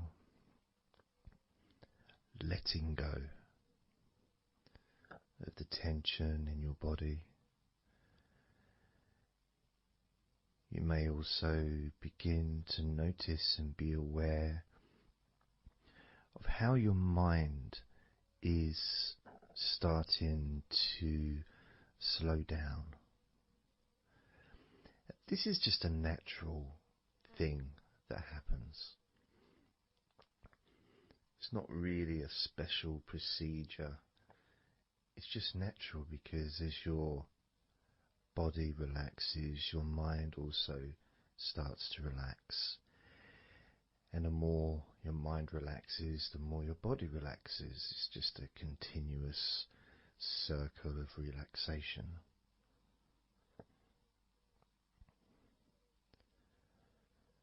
And there's that calmness that comes from relative quietness. You know, even if there's background sounds, either your side or mine, it's still going to be quite calm. You know, you haven't got the television on, there's no music in the background unless you're listening to the recording with music, of course. You're very likely not going to be sitting in a room with other people. Of course you might be, but generally it's more ideal if you can do this on your own. So no distractions.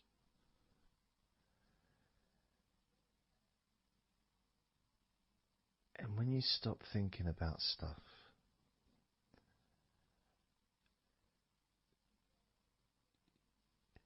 relaxation automatically rises. A sense of comfort starts to grow. And without trying to build it up into something fantastical or something magical, this is just a natural process. Something that's easy to accomplish.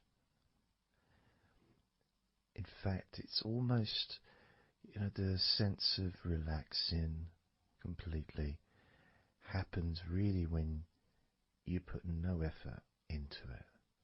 It's not something that you can really force. It's something that happens naturally. And part of the process of this recording and others is simply to allow you to take advantage of this space, this time, to just let go, to just be here, to be in tune with how you feel.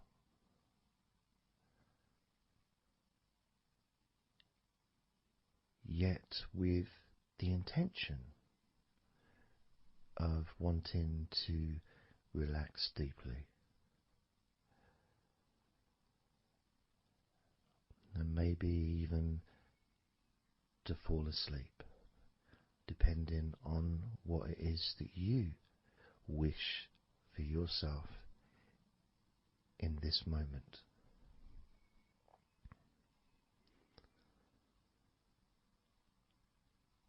As we know, relaxing is the majority of the process of falling asleep. The actual falling asleep part is the tiny bit at the end. The deeper relaxed you become, the easier you find yourself drifting.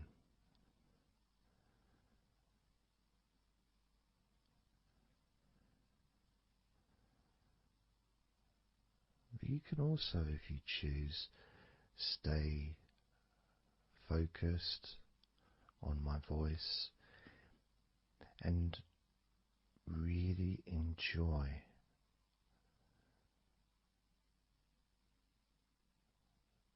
the process of gradually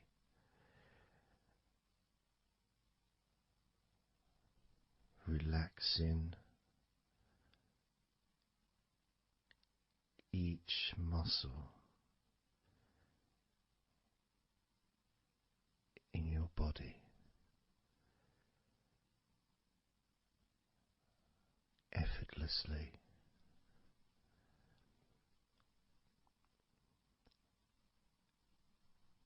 and just observing the sensation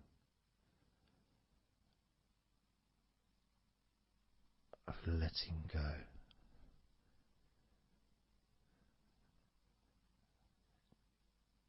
Completely.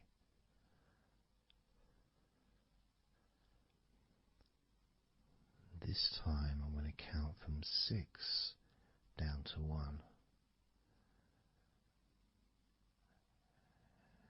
And you can notice your mind calming down more with each number that you hear me say.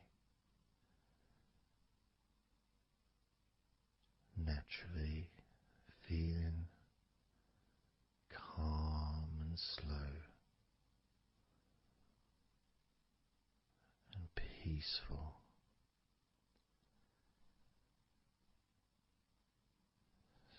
6.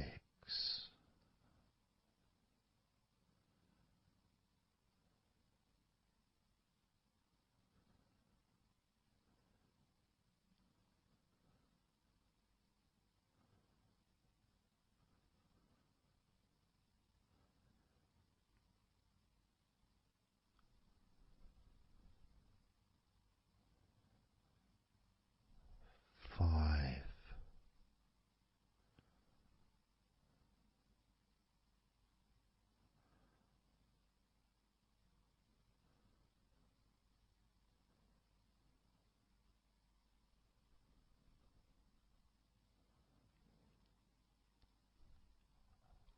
4.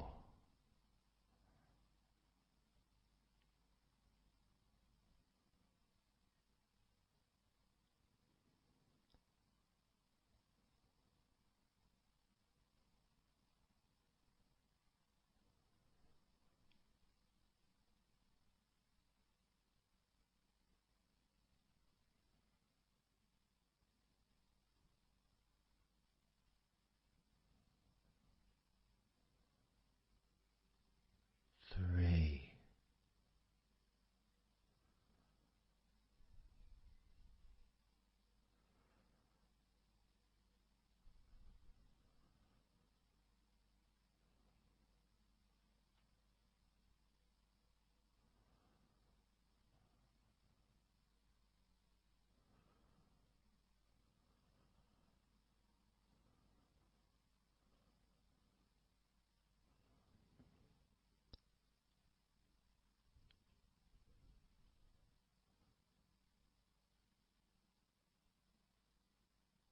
2.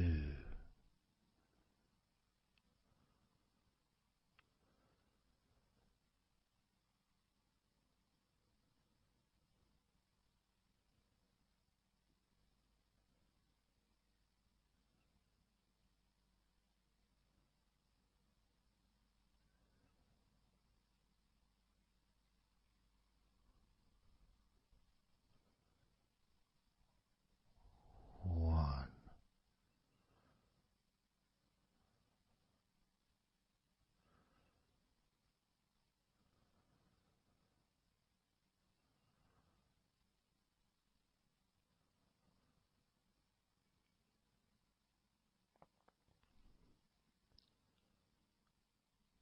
Being aware of how your mind has slowed right down, sinking deeply into relaxation.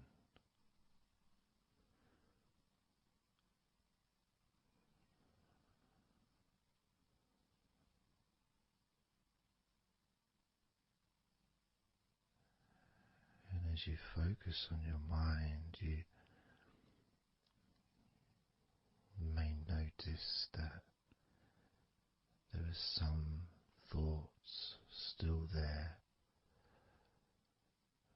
some stubborn thoughts that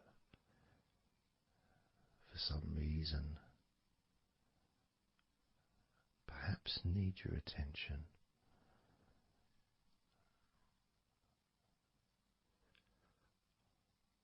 So what you can do is send love to those thoughts. Sprinkle those thoughts with love, like little petals from a flower. Just sprinkle it over them. Petals filled with love towards those thoughts, to let those thoughts know that you're not abandoning them. You just need them. You require them to just calm down, slow down, quiet down for now.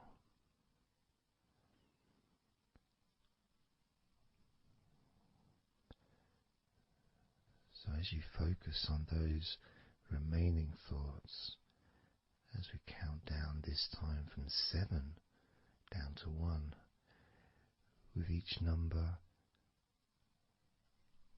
just imagine sprinkling those flower petals of love, kindness, gratitude over those thoughts, which will allow them to just melt away and relax deeply. With every number,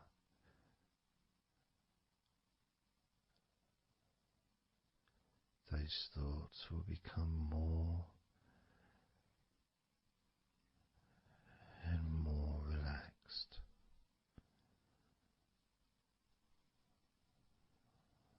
Starting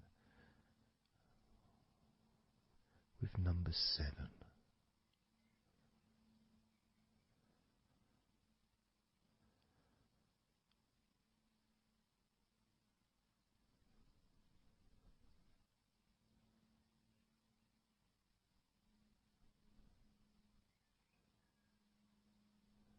6.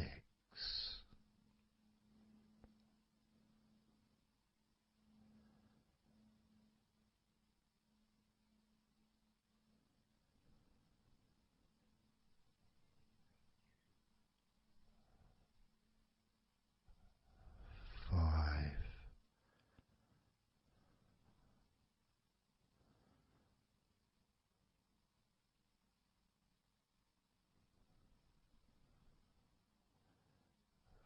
4.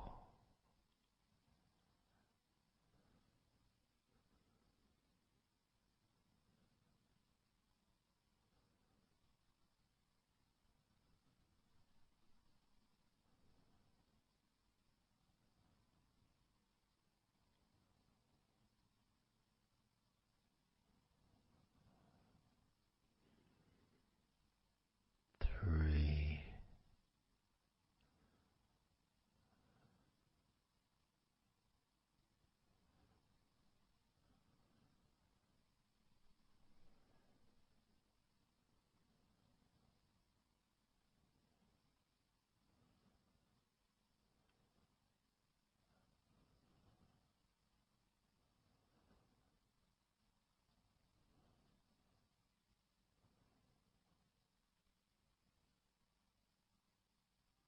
2.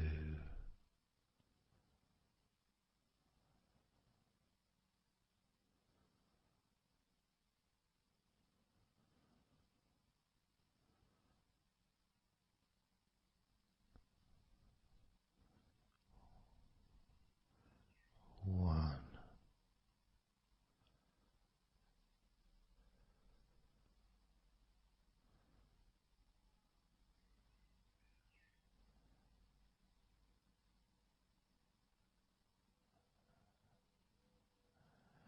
Imagine now,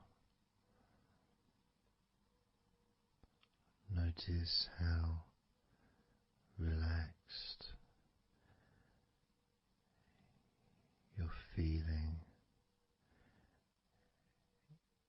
in your body.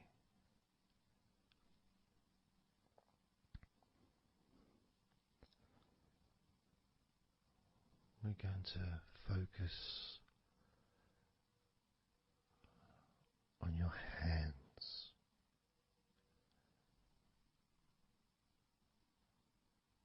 Because the more relaxed your hands are, the more relaxed your body and mind are.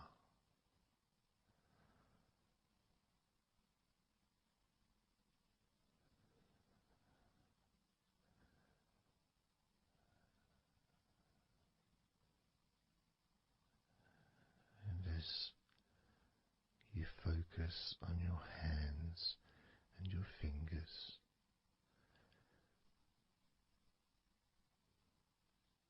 there's nothing needed to be done. There's no clenching of fists or tensing the fingers or anything like that.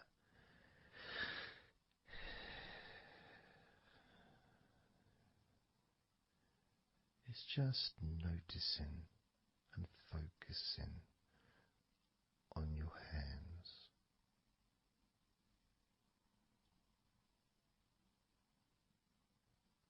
Noticing how they feel.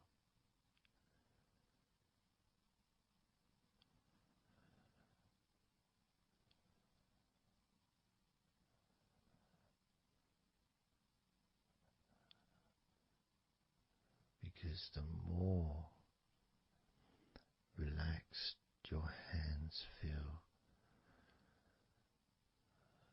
the calmer your mind feels, and the more comfort you feel throughout your body.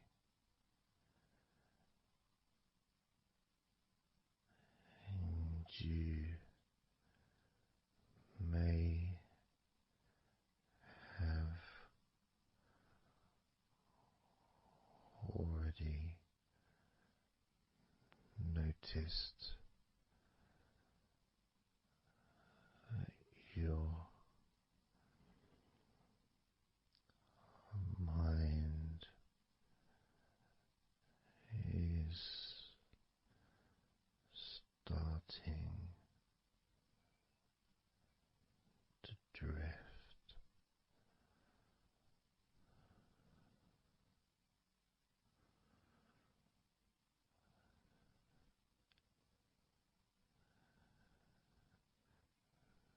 Focusing just on your hands and fingers, allowing them to experience a real deepening of that relaxation in your hands and fingers.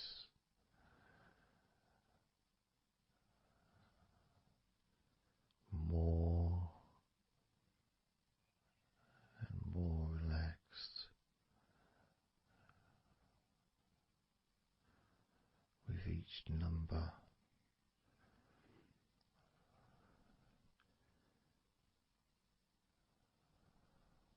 From 8 down to 1. You can almost feel that healing and relaxing energy spreading into your hands and fingers, becoming even more relaxing with each number you hear, going down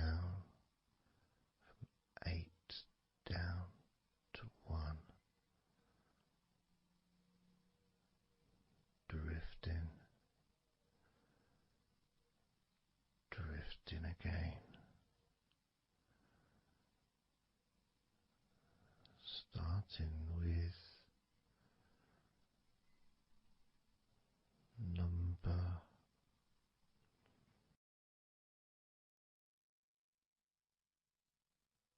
8.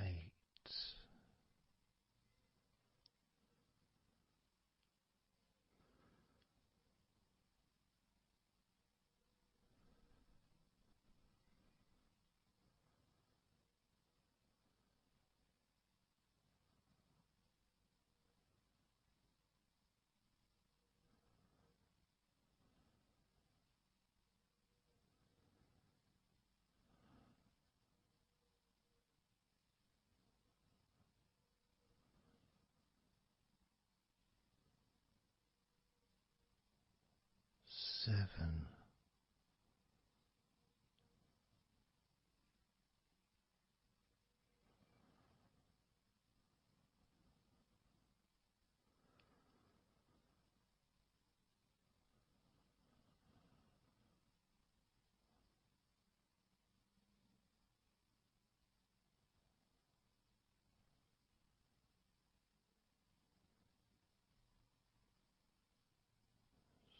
6.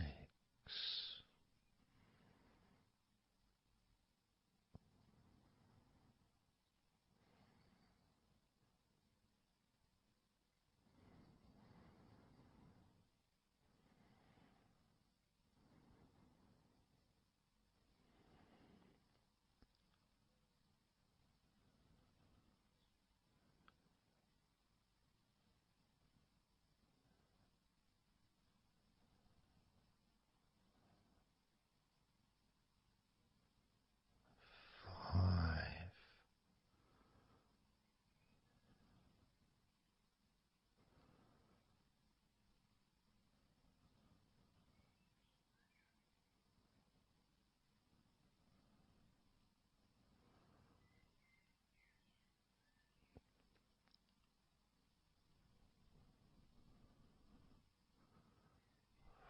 4.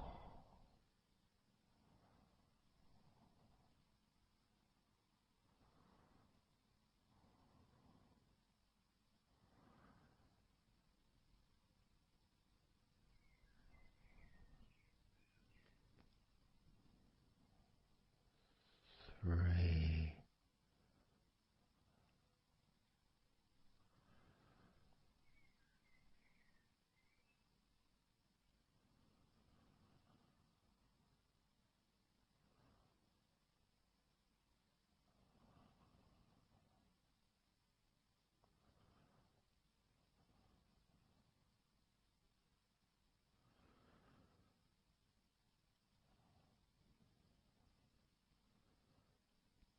2. 1.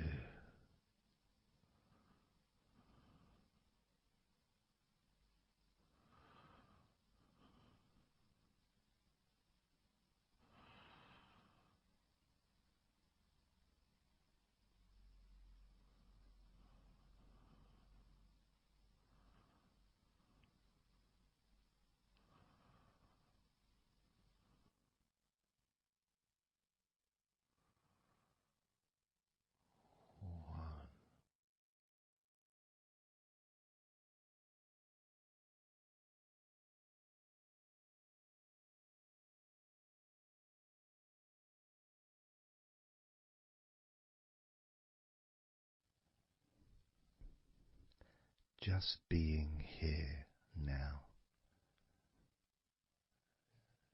Nothing to think about, nothing to do, nothing to say.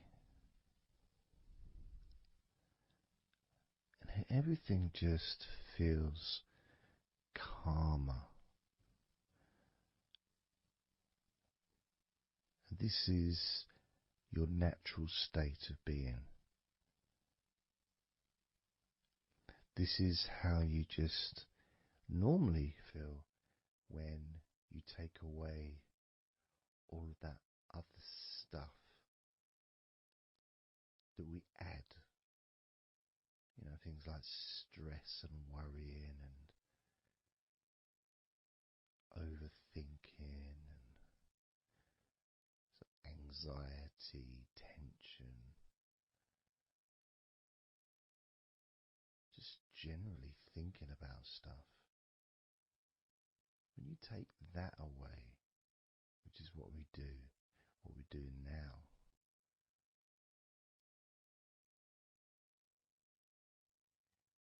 you're left with a real sense of peacefulness, which comes to you very quickly. Because ultimately, it's just a feeling.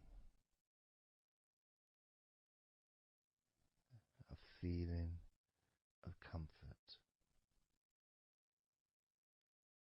It's almost as if you've gone inside yourself and you've found a special place where everything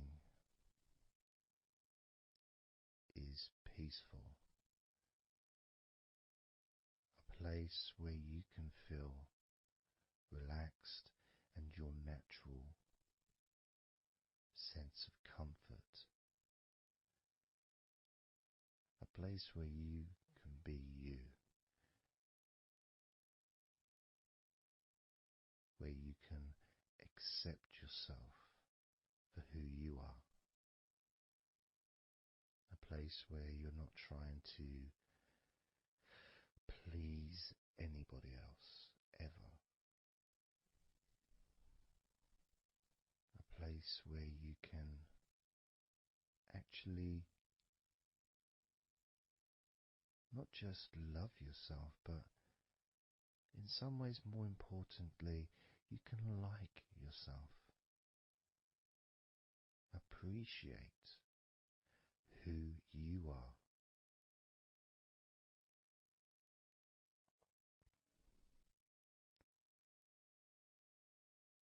And that sense of gratitude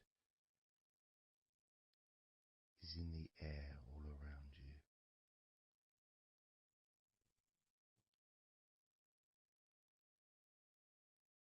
And that's also a place where you can actually feel the healing energy soaking into your body.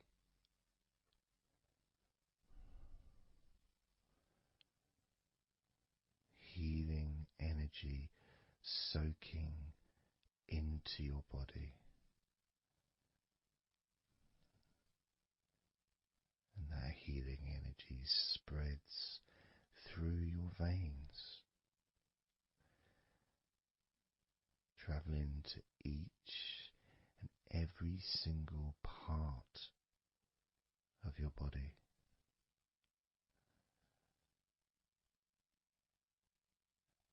And you start to realize that actually that healing energy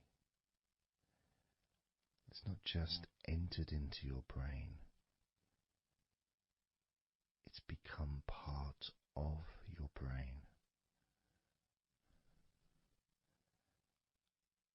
And that spinal fluid is now mixed with healing energy.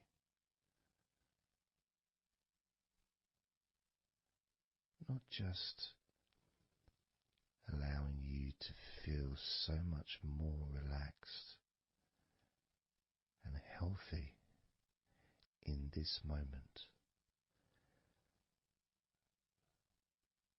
but also you start to realize that actually what's happening now with that healing, relaxing energy spreading through your body is actually changing your life. It's actually changing the way you're going to feel, not just now, but tomorrow and the next day, as your health improves. Not just your physical health, but your mental health. Things that used to bother you in the past for some reason no longer have the effect that they used to, because something has changed deep within you. Maybe things that used to cause you to feel anger no longer have that power to control you the way they seemed to be able to before. As you realize that you're the one who decides what affects you. You're the one who decides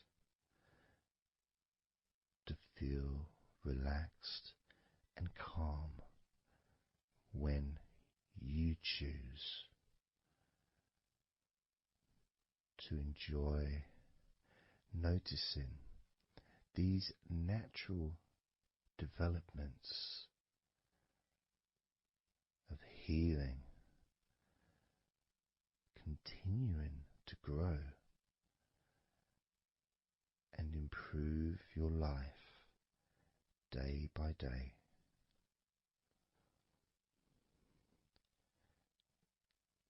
Including, of course, your ability to relax so much easier and sleeping is the most natural thing in the world to you, because falling asleep is something that you've done so many times in your life, and you know that you were born, as we all were, with the ability to fall asleep naturally. We were born with that ability to just drift off into a deep, healing sleep.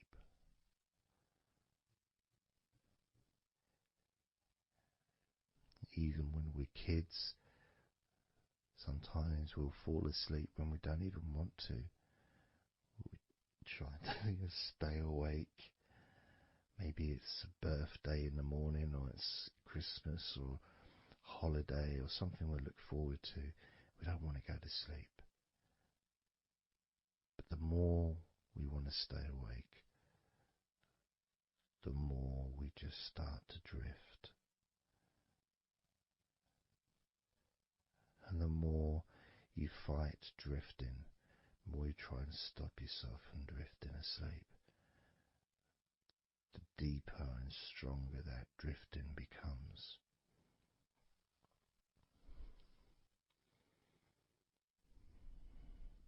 Because we're born not just with the need to relax deeply and to naturally fall asleep,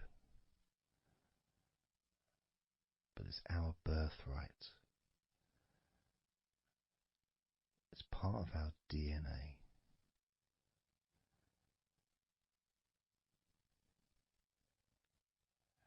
And sometimes as we get older in life, perhaps at times we have forgotten that relaxing completely is not only a wonderfully pleasant experience,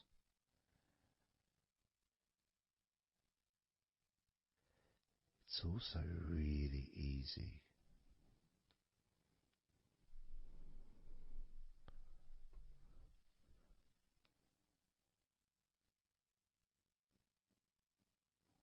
very, very easy to let go, because that's all it is. It's just deciding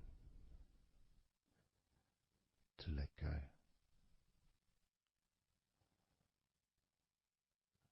And when you press the play button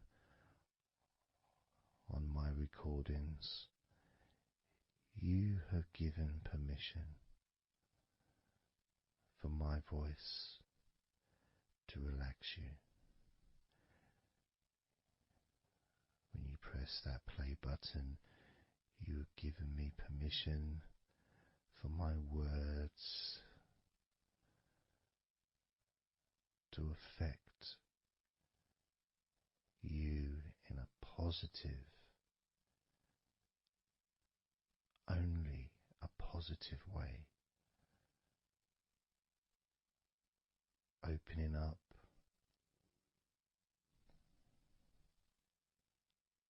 your mind to useful and healing suggestions that can have such an amazing effect on how you feel right now, as well as those changes that continue long after the recording ends, those changes within you that continue to flourish and grow, transforming your life in a positive, beautiful way, allowing you to move forward in your life in the direction that you choose for yourself.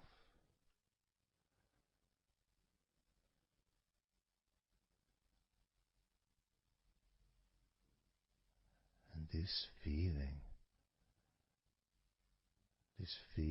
that you can experience of safety, comfort, calmness,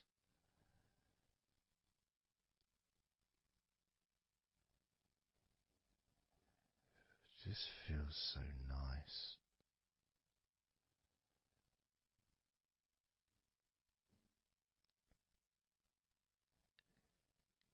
It's such a healthy place to be.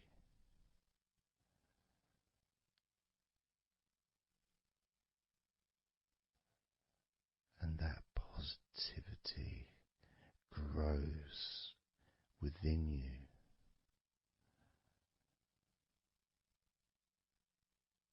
Each and every day, moving forward, you're going to find that you're more relaxed physically and in your mind is more relaxed. And it's not that you're thinking slower, it's just that your mind will be less clogged up with unnecessary negativity. Because from now on, your mind rejects negativity. From now on, you're going to start noticing when negativity arises, and you can just say stop. Stop. And that negativity turn around and leave you alone.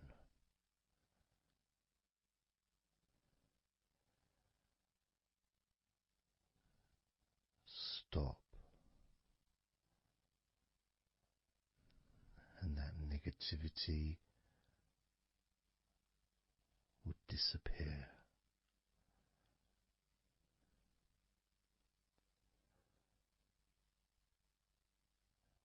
And as you notice that you feel way more relaxed than you probably expected,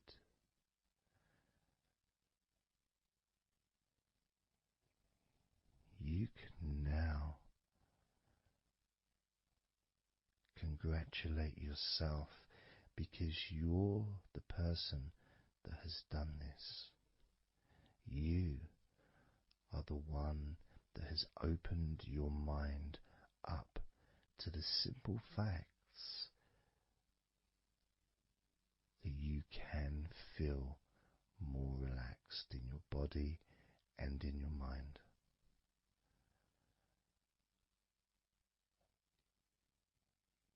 You've opened your mind up to the birthright of being able to just fall asleep easily when you choose.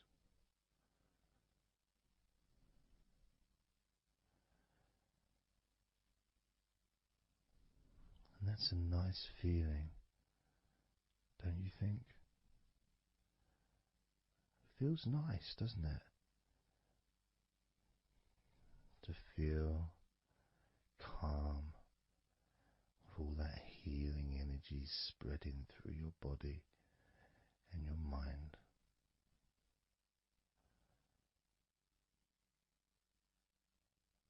To spend time in that special place where negativity can no longer enter.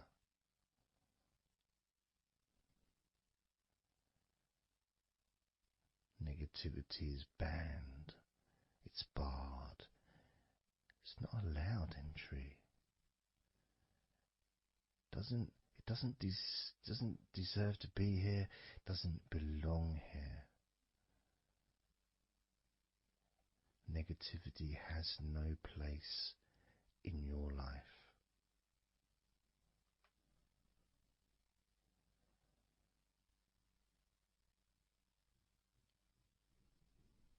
Which makes room for more comfort, more healing, more relaxation, more peace.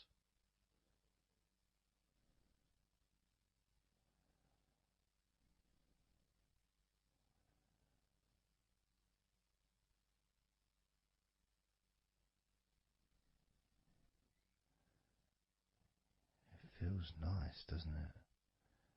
To just let go of everything.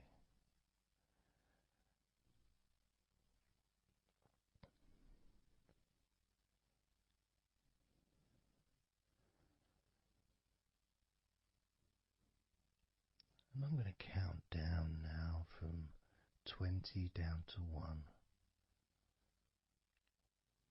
You can continue to relax. If you choose, you can drift to sleep. With every number you hear me say, you can feel twice as relaxed. Or if you choose, you can feel twice as sleepy.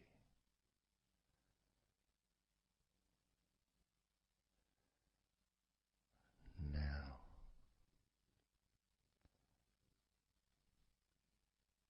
20.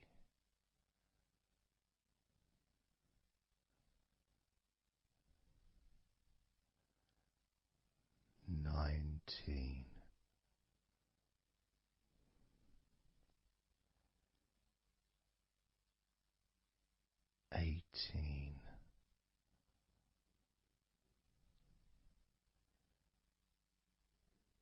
17,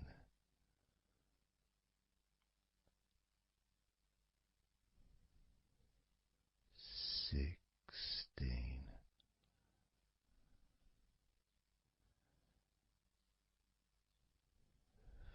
15,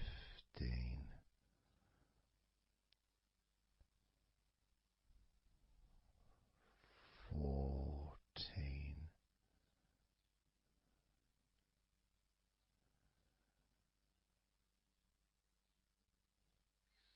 13,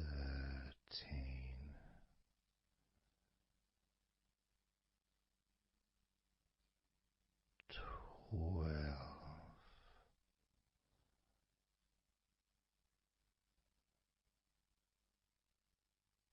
11,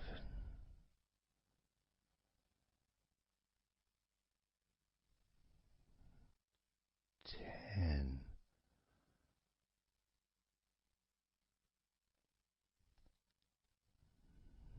9,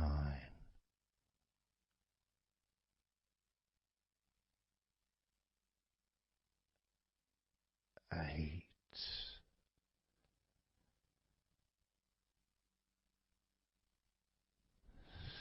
7,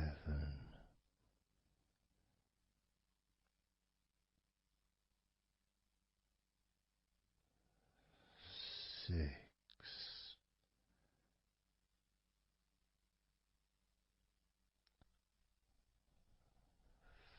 5,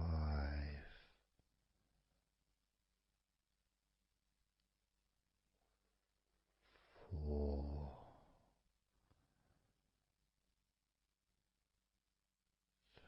3,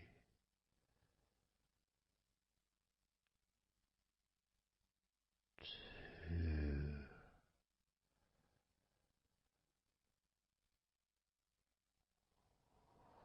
1.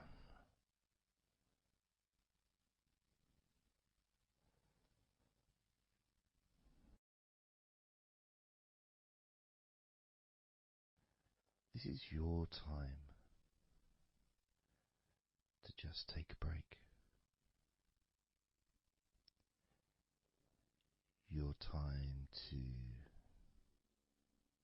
relax, to allow your mind to slow down,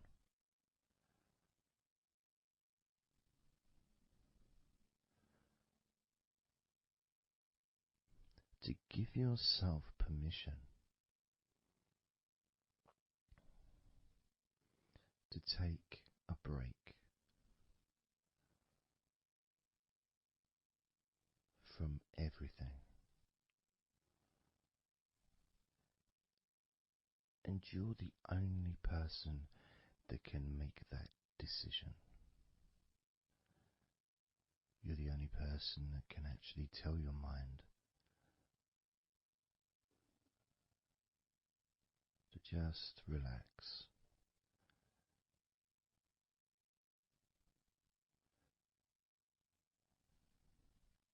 To just take some time off.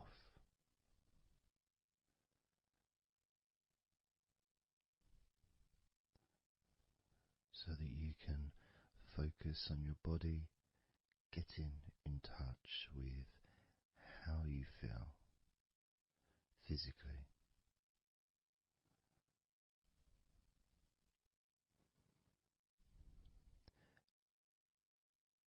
And in the process of this body scan, where you focus on different parts of your body,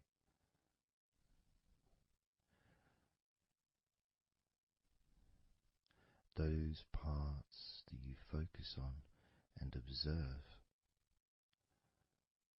even though you're not purposely requesting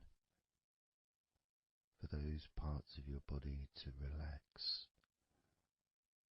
it's kind of expected. You expect, when you listen to my voice, to feel more relaxed naturally.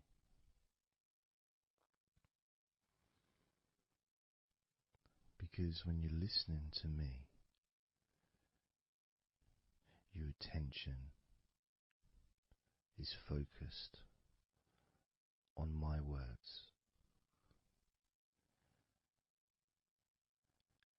and as my words guide you to focus on those parts of your body, your focus increases.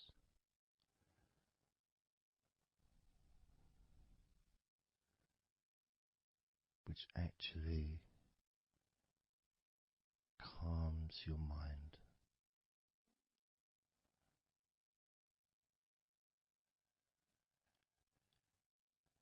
And when your mind calms down, your body relaxes.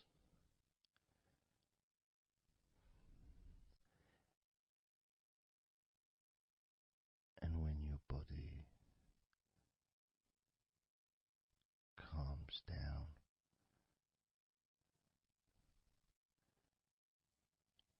your mind relaxes.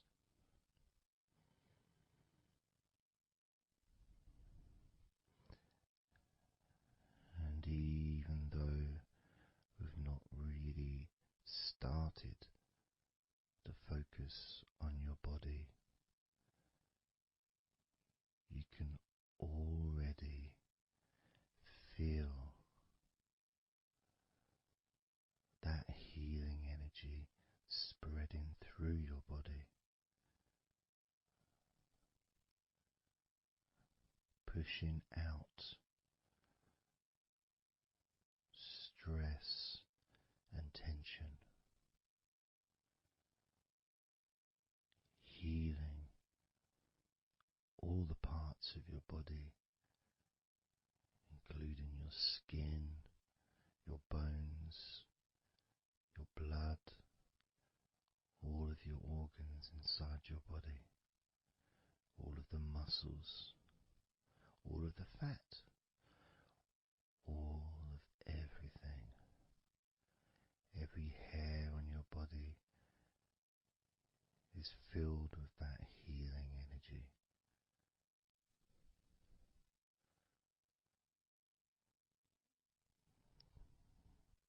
And when your brain fills with that healing energy,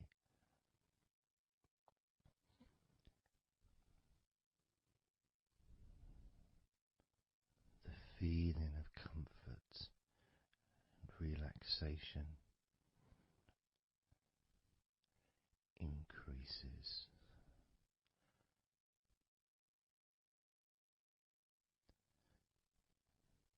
Deeply increases.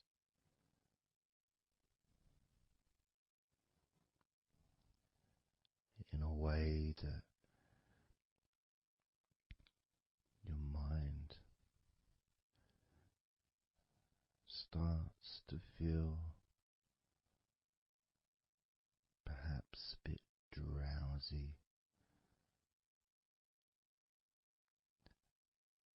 because it's not needed, and it may start to drift.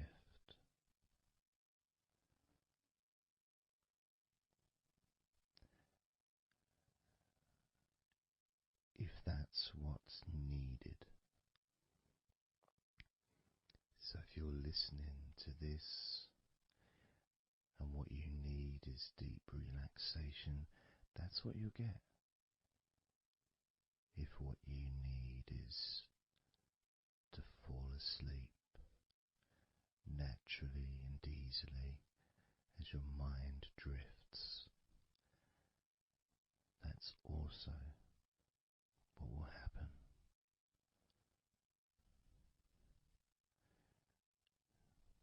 because by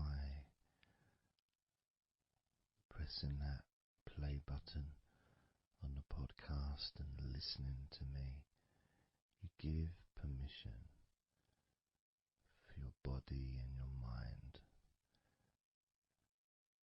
In fact, you give the command to your body and your mind to relax deeply and to drift off to sleep if that's what you want or need.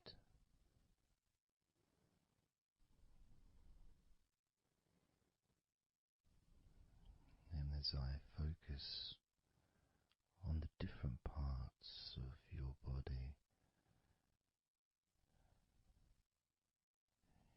you may start to just drift,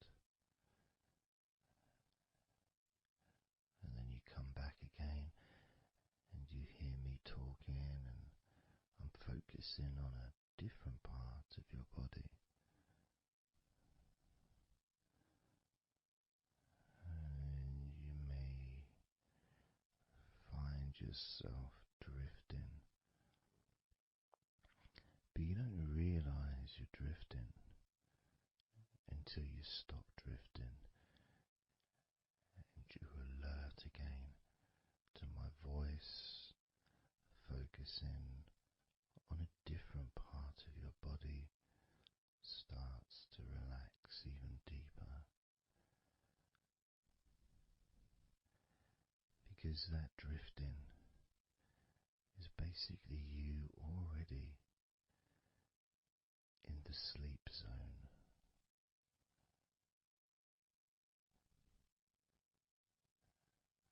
And the more you drift, the longer you drift, and the longer you drift, eventually that drifting continues into sleep. And that's the last you remember until you wake up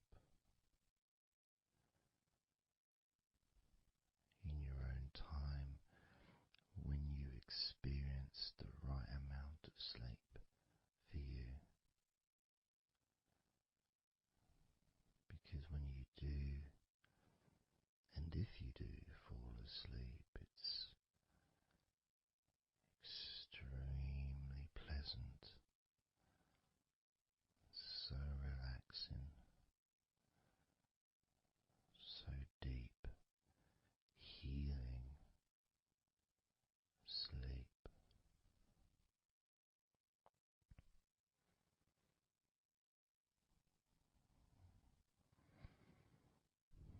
And it feels so nice to relax into your own body and mind as you feel that healing energy spreading through you, relaxing you so deeply,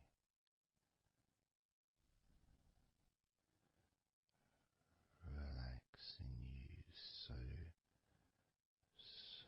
deeply.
Let's focus again on parts of your body. Focusing this time on your forehead.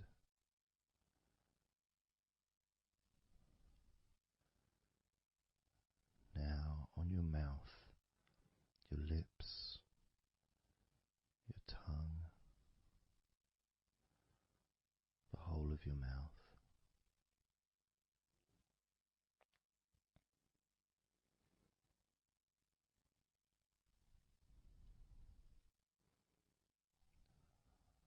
Focus in on your fingers.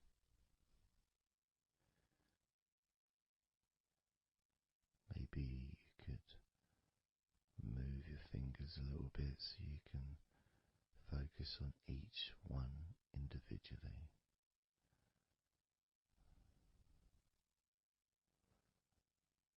Both hands. And even though as you focus on both of your hands now, they almost seem to just melt into one.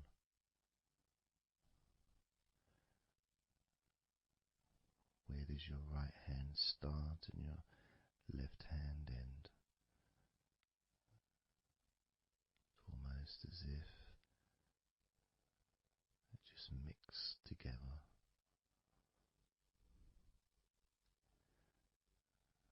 Now focusing on your knees.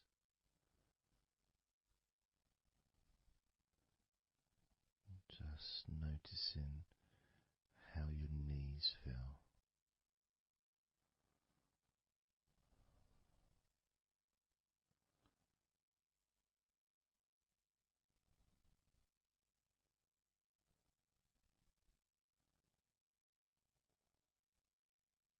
Now focusing on your elbows.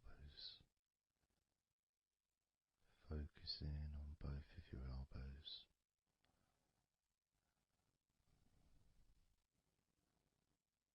Just observing the feeling of your elbows.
now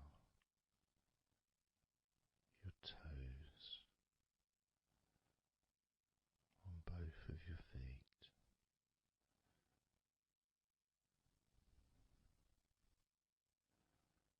Being aware of how your toes feel right now.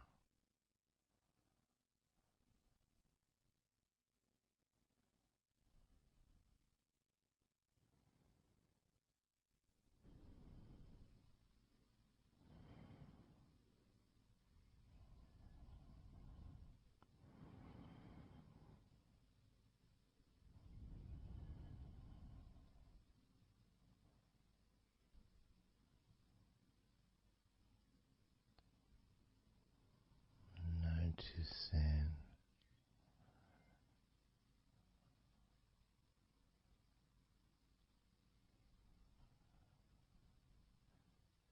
how your entire body feels.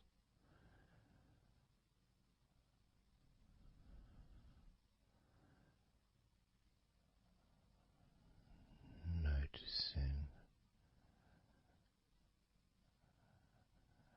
how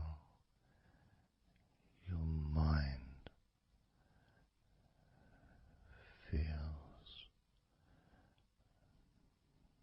now.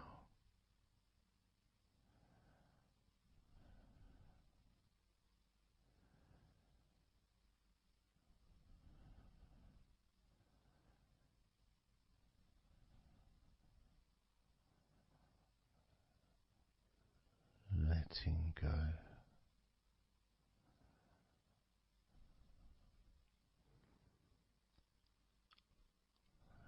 Letting go.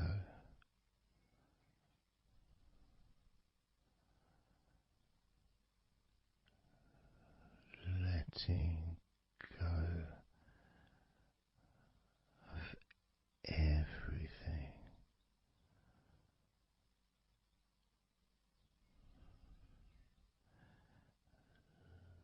Letting go.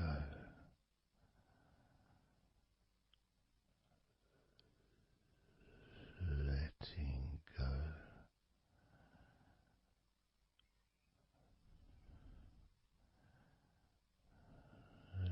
Letting go of everything.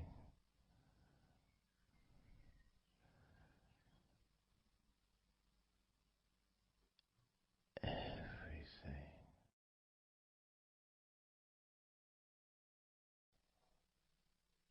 I'm going to start now, and I'd like you just first of all just to see yourself lying down on that massage table, lying on your front, your head is supported, your arms are supported,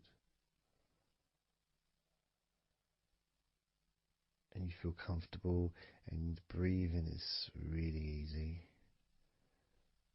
and you feel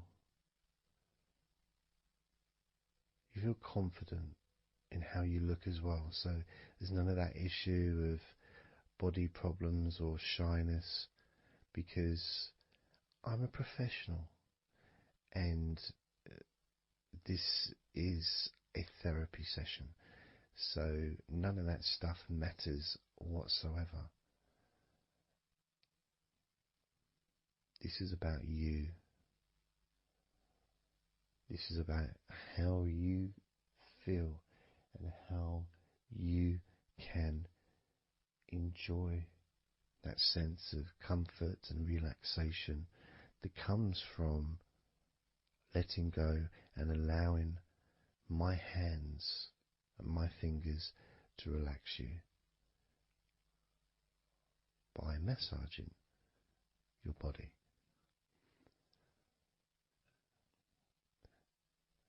So I want to start off just by placing my hands on the back of your head, just gently, just so you can feel what my hands feel like really on you. So you can maybe feel the warmth of my hands on the back of your head. And I'll move my hands to the side of your head, not pressing, but just holding them there very gently. Maybe over your ears and a little bit on your face, just so you can feel my hands, so you can become accustomed to them.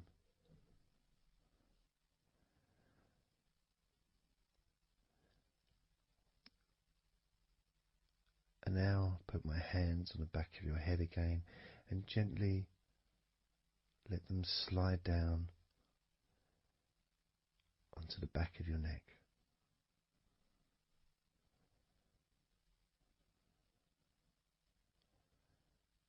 You can feel my hands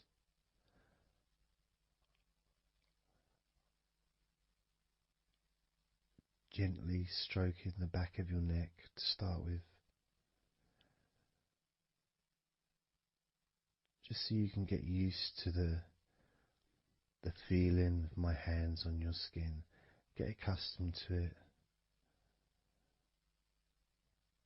Realize that you're safe and it's all good, it's all fine.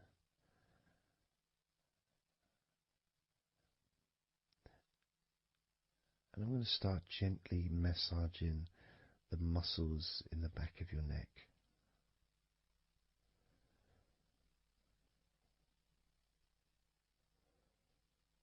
With both hands.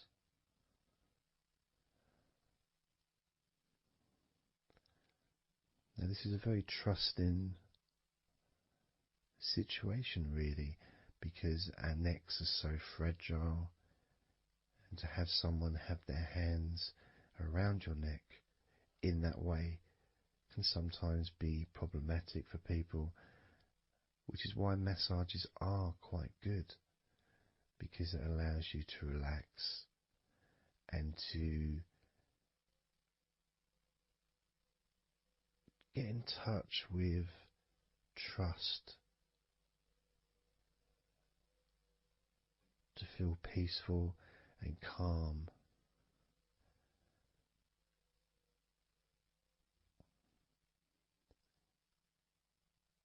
There's a massage the sides of your neck gently, moving from the bottom of your neck, which would be sort of near where your shoulders start, I guess, all the way up to your jaw, your ears kind of area, that side of your neck.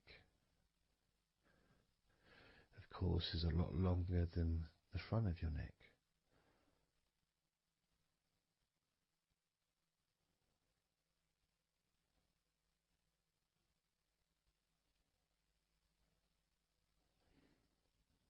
And then massaging the back of your neck,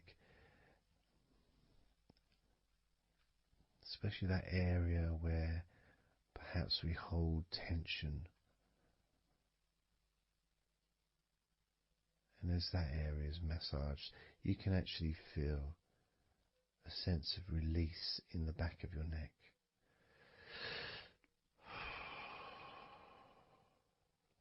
And maybe you can breathe it out as well. Notice how it feels. Notice how you feel.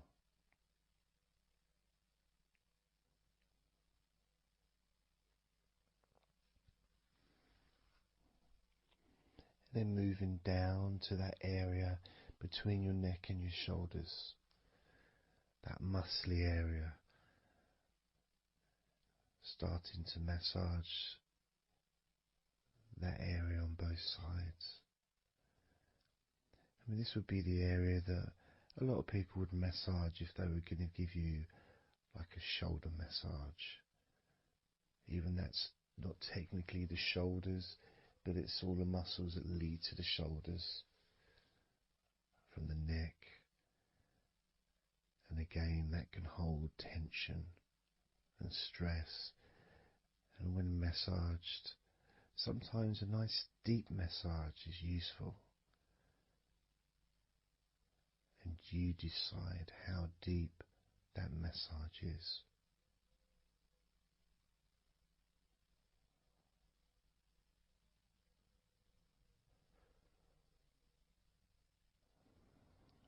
And just allow my knuckles just to dig in to get to those muscles and to really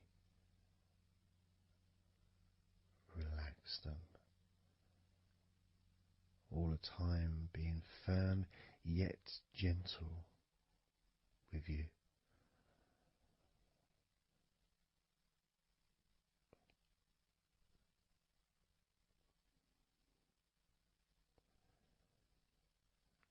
And just stroking down that area to your actual shoulders, moving to the muscles of your shoulders.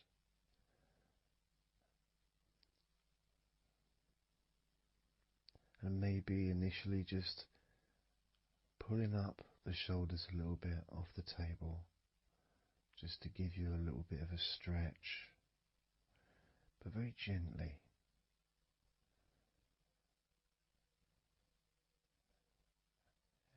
And you've got the muscles at the front of your shoulders, the sides and the back.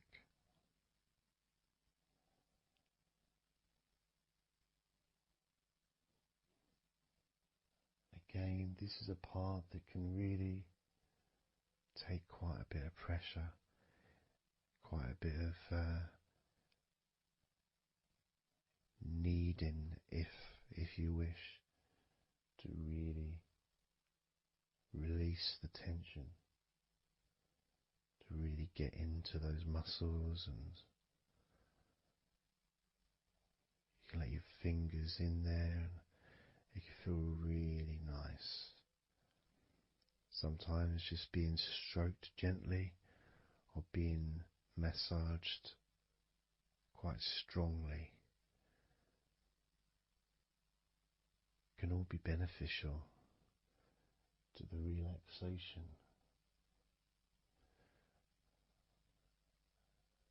of the muscles in your shoulders.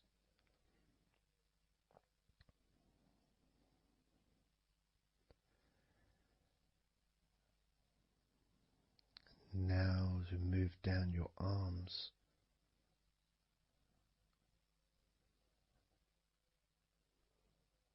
we'll do one arm at a time, starting with your right arm.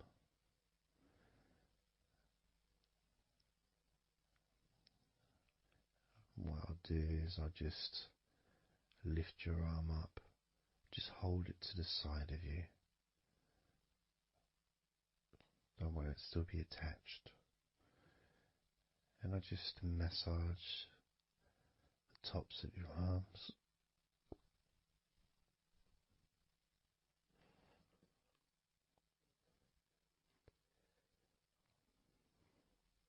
All the way down to your forearms, into your wrists.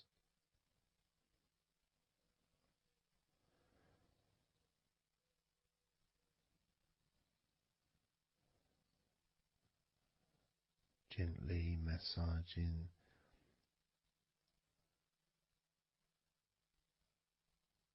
that part, the softer part, which is the under part of the arm, which leads to the crease in your elbow, the inside. It's much more sensitive skin.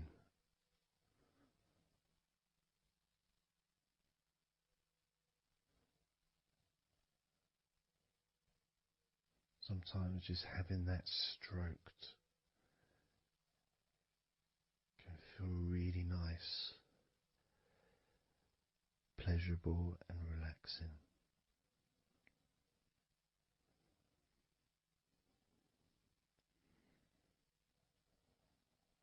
Now moving down to your right hand.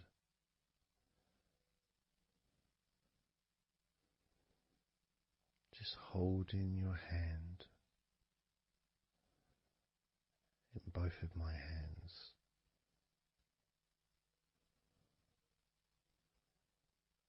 Just pressing gently on the back of your hand and stretching your fingers ever so lightly. At the same time, pressing down and massaging each finger.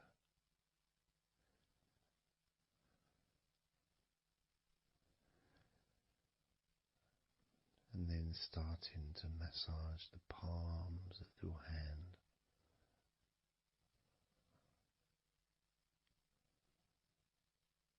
Just turning the hand gently, stretching it gently.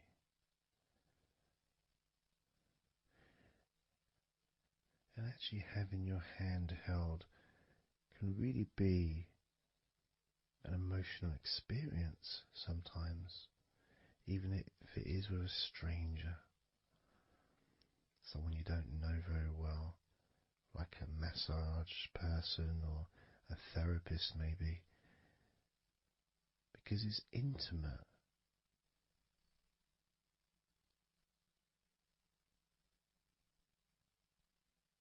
And it can feel nice and you can feel safe.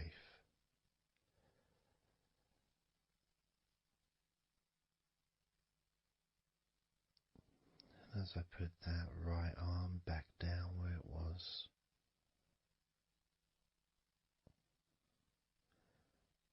we're going to do the same with your left arm. Exactly the same. Massaging the muscles in your arm all the way down to your wrist. Stroking the inside of your arm.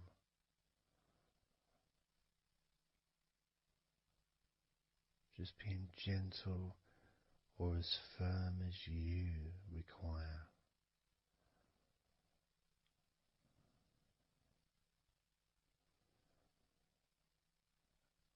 And then massaging your left hand.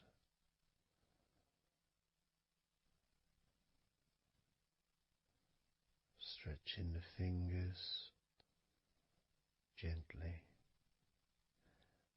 Massaging the palm of your left hand.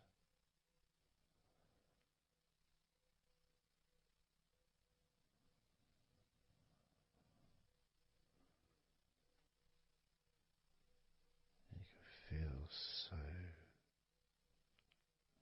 so relaxing.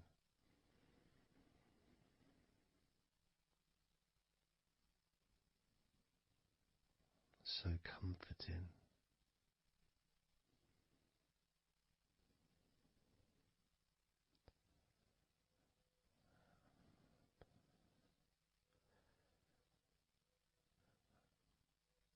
Now just rest your left arm back down.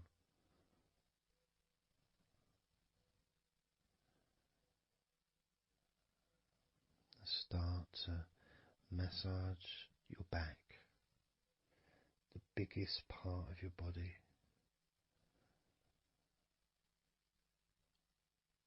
Starting at the top,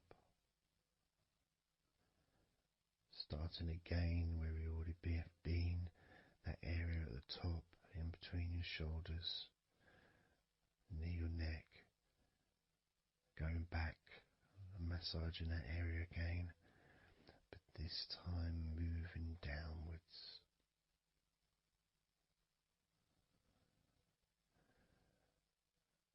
Making a downward stroke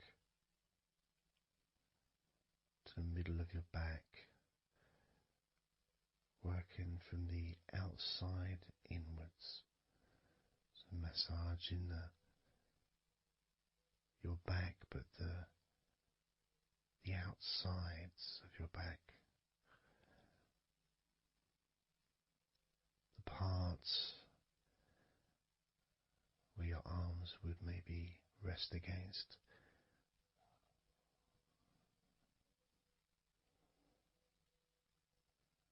Almost almost the part that connects your front to your back.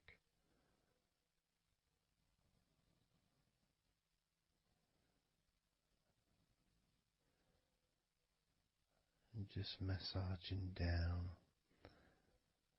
firmly but gently, as firm as you want. Moving down and then moving across a little bit and moving all the way down again. Being very gentle, yet firm as you choose.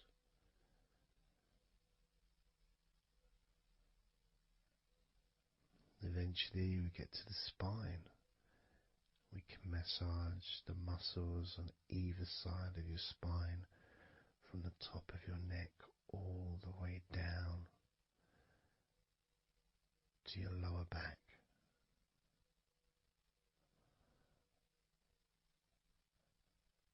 We can do that a few times.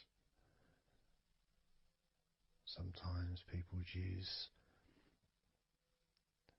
the knuckle or the two fingers and just go either side of the spine and almost just push down and go all the way down to the bottom of the spine.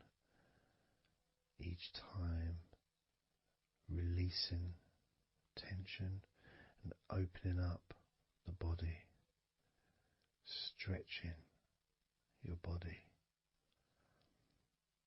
so that you feel more relaxed, but at the same time rejuvenated.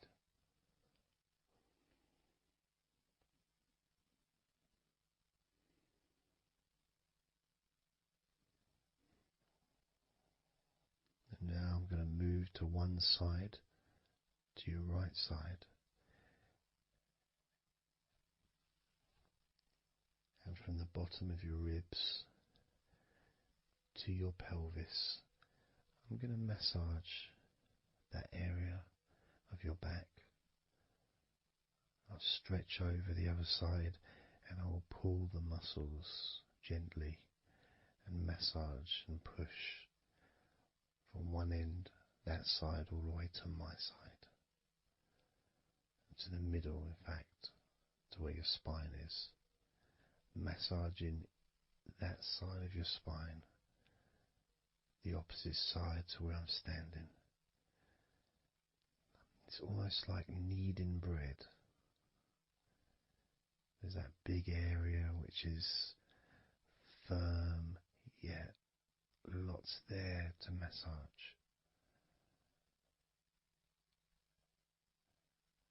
Potentially one of the most important places to actually have a massage, because you really feel it. You really feel the release and the pleasure of having your lower back massaged. It releases so much from your body that's not useful, starting a healing process which will continue long after this recording is over.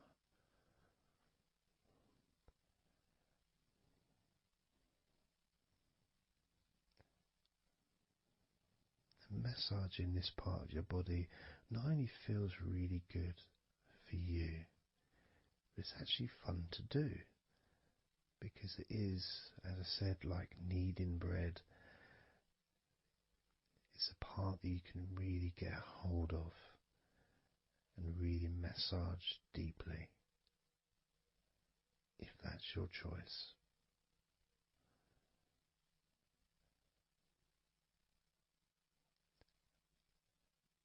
Then I'm going to move over to the other side of your body and do the same with the opposite part of your lower back, kneading and massaging from your sides all the way to the middle of your back where your spine is. pressing and kneading.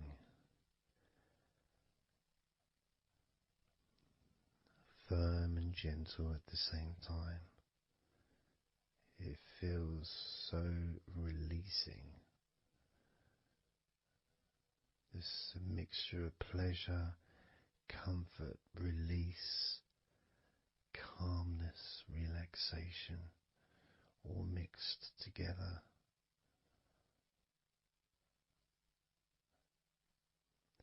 Plus there's that feeling from your stomach as it's being stretched. Even though you're on your stomach now, you can feel it being stretched because that whole area is connected to your stomach.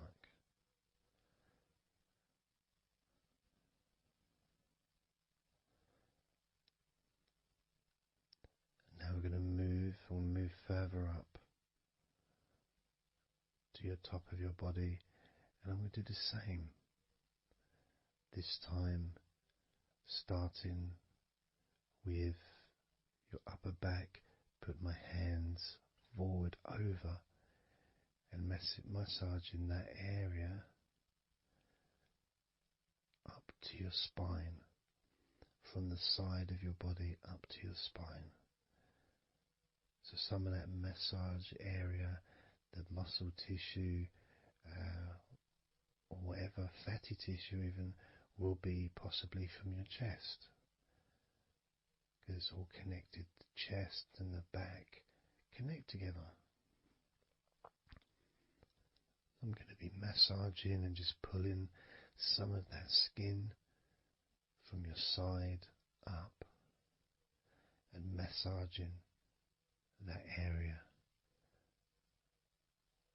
of your upper back all the way to your spine. And then I'll move down a bit and I'll continue with the middle of your back, doing exactly the same thing. As gentle or as deep as you choose.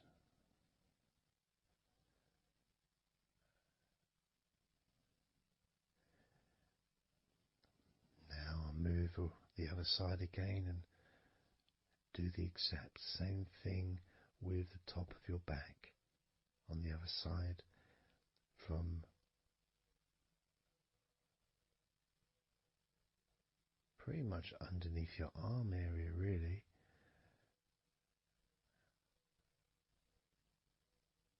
to your spine.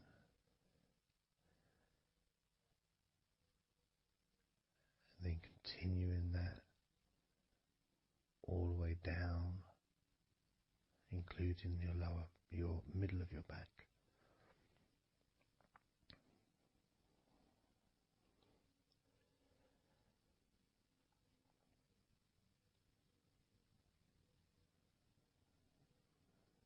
Now I'm going to go to your thighs, the backs of your thighs, and the sides of your thighs. Starting with your right leg, massaging the back and the sides of your thighs, gently and firmly. There's a lot of muscles there. It's an area that can be very tense at times and maybe needs a little bit more pressure than the rest of the body. But that's up to you. You can gently stroke the back of your legs where, opposite your knee joint or underneath your knee joint. It's a very sensitive, gentle area.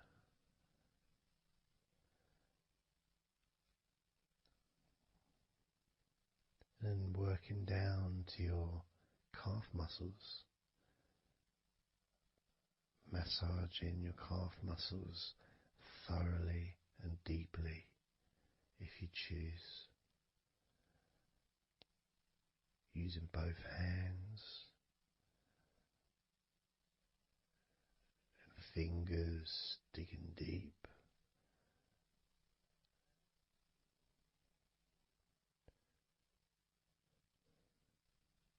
to your ankles and the back of your ankles, just gently massaging that area.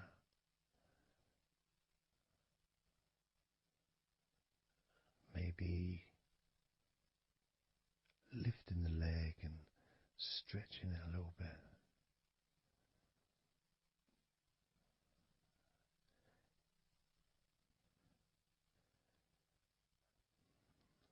Moving to the right foot.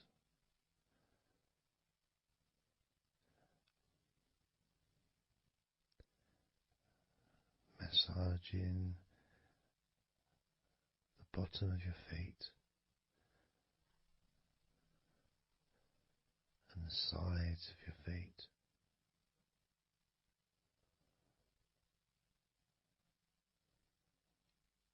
Gently but firm enough so they don't tickle.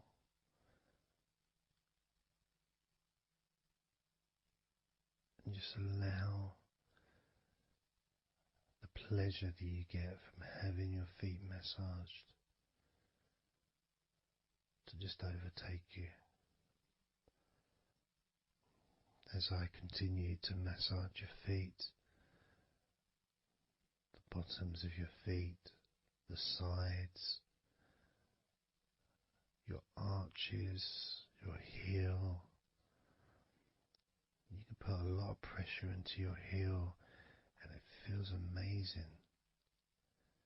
Yet the arches need to be a bit more gentle.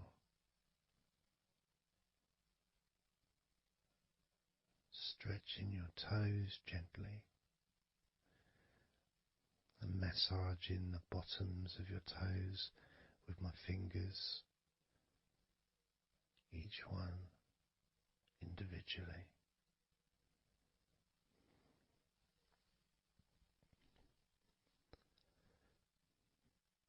Moving over to the left leg to do exactly the same thing. Starting at the top of the thighs, working the back of the thighs and the sides, massaging deeply and gently that whole area, working all the way down.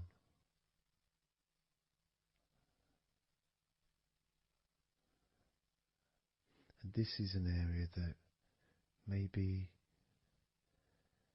you could like to spend more time relaxing and massaging. So perhaps if you wanted, I could make a future recording where I spend more time on one particular area.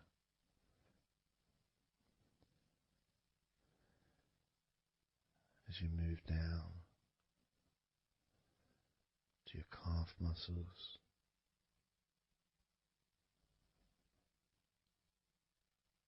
massaging your calf muscles firmly and gently.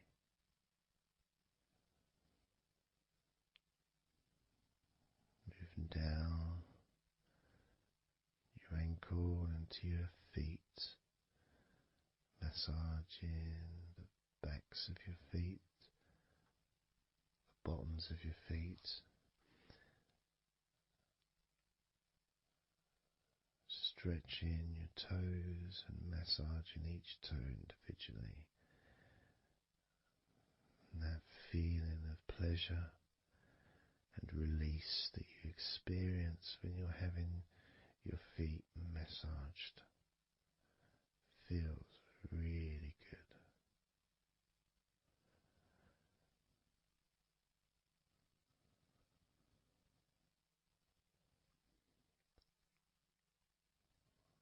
Now, as you turn over in your mind, laying on your back,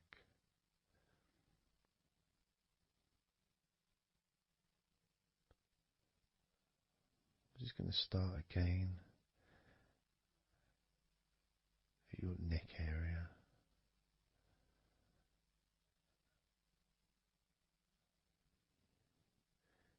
shoulders, just to get back in touch with that area.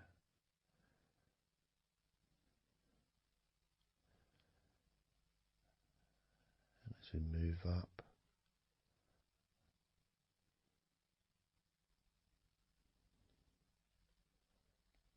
I can clean my hands, make them all fresh, because now I'm going to massage your face gently. Starting off with your forehead,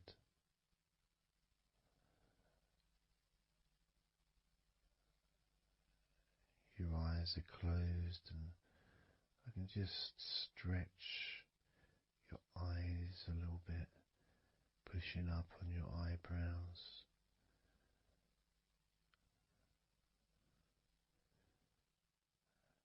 Just massaging around your scalp.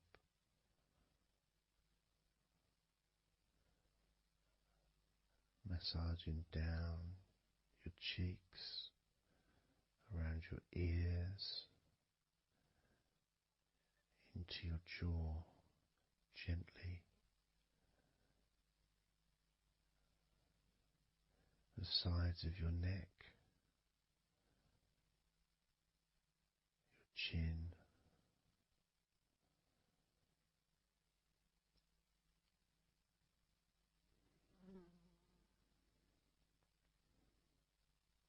then just moving down from your neck down to your chest, starting by massaging the very top of your chest, where the collarbone is, either side of the collarbone.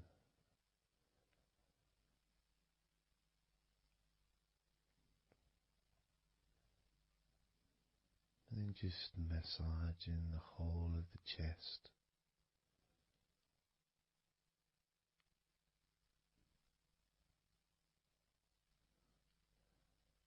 Moving the chest around.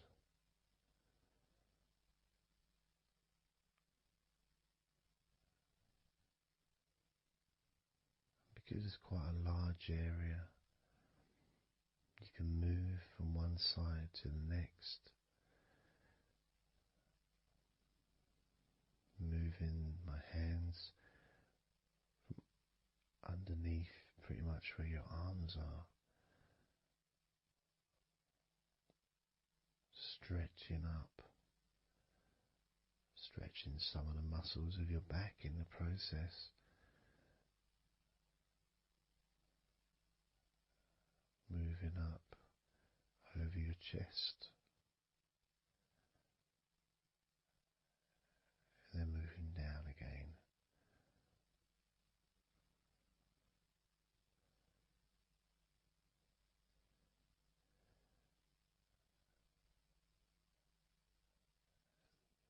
Then allowing my hands to just massage gently and slide down towards your stomach, starting in the middle of your chest. And then gradually my hands moving apart and massaging and sliding at the same time, moving down to just below your rib cage.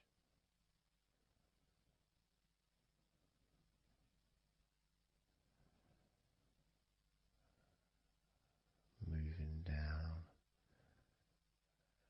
then massaging up again, giving your chest all the attention that it needs to feel completely relaxed.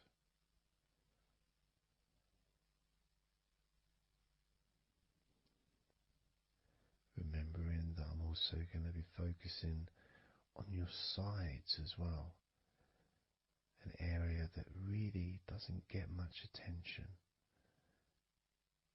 but feels really good when it's massaged.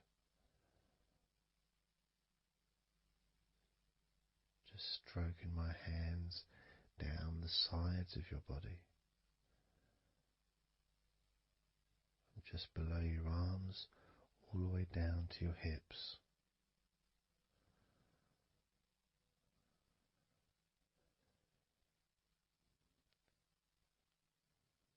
Now, moving to your stomach area, I'm going to stand one side of you like I did when I did your lower back. I'm going to do a similar process of just stretching the muscles from your side gently, massaging from one side to the next, moving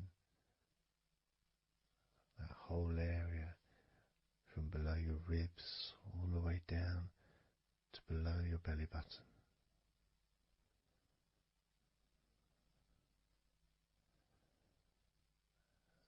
And then I move round to the other side of you and repeat that.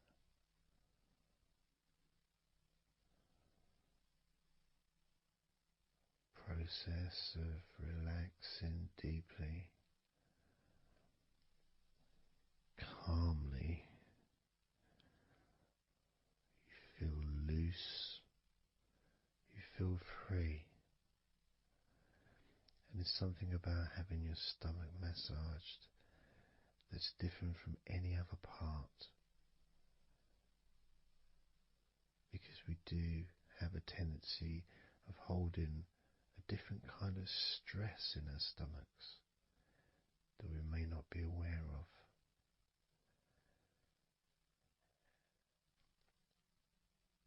As I now massage your stomach,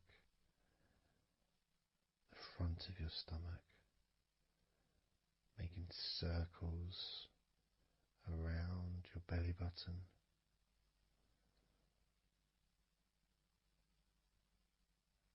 and then going the other way around.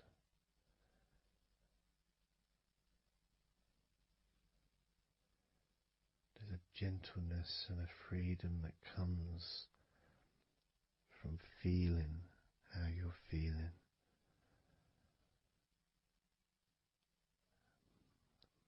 As I now move down the tops of your thighs, the muscles, massaging them.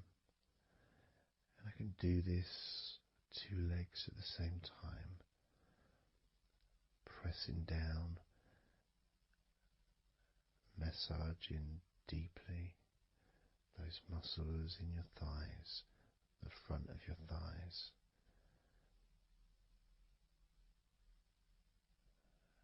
And moving down to your knees, gently massaging your knees. Sliding down your shins, putting pressure on either side of your shin, gently, softly but firmly. Moving down to your ankles, stroking the tops of your feet.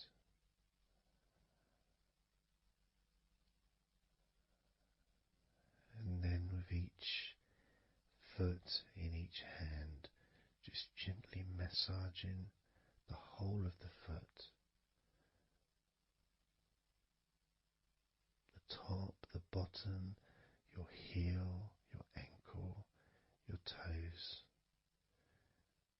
Massaging every part of your feet. It feels so good just to let go and enjoy the process.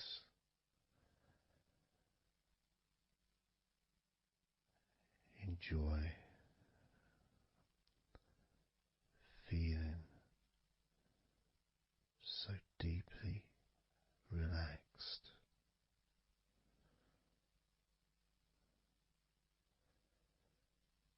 So much comfort and so many feelings that come just from touching your skin.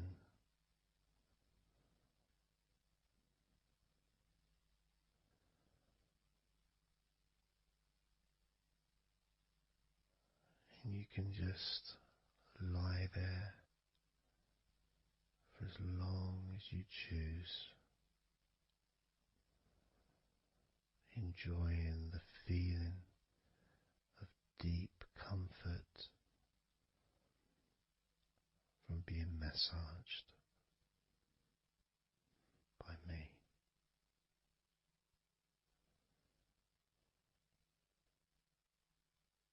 Enjoy feeling deeply relaxed.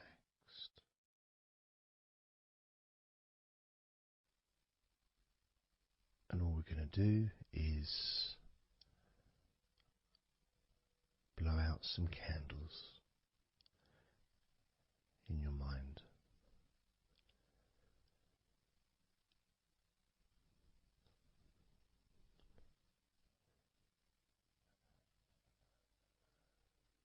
There are going to be 100 candles.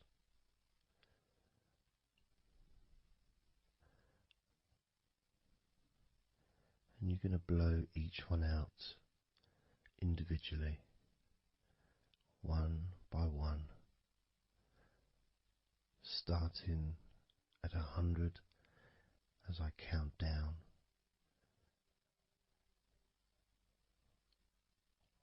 all the way down to 1.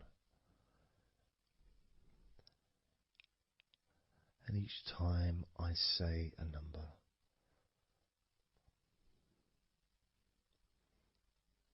you can imagine that candle in front of you, and I'd like you to actually physically gently blow that candle out.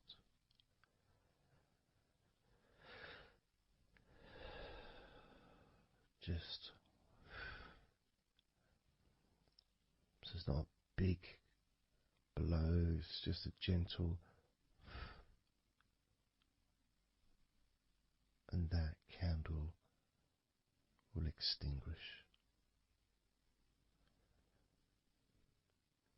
And then I'll say the next number as we move down, and you can just blow that one out as well.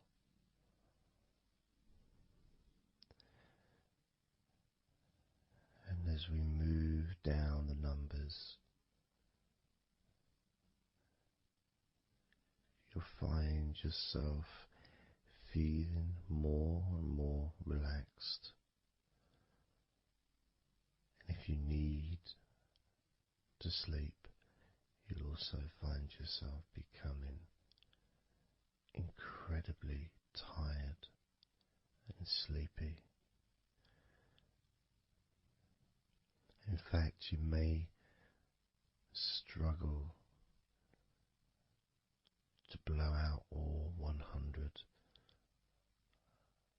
of these candles.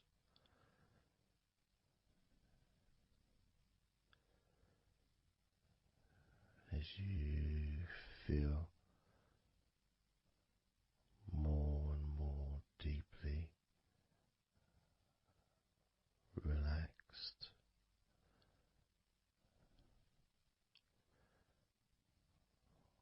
more and more deeply tired, and the further you go down, the more your mind starts to drift.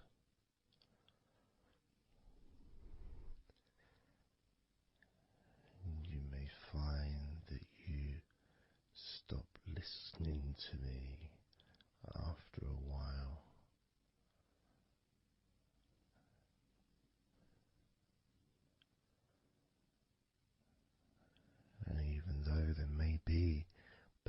sounds where you are. You'll be aware of those sounds at the moment.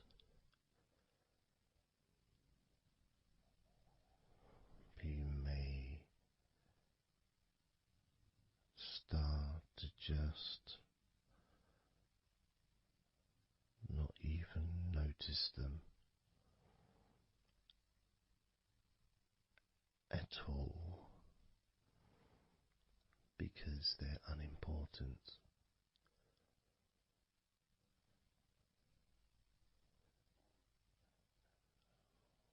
Where I am, I've got the sounds of the birds. There's Horace the pigeon, who likes to say hello sometimes. And there's the odd plane that goes by. Maybe traffic and trains in the distance.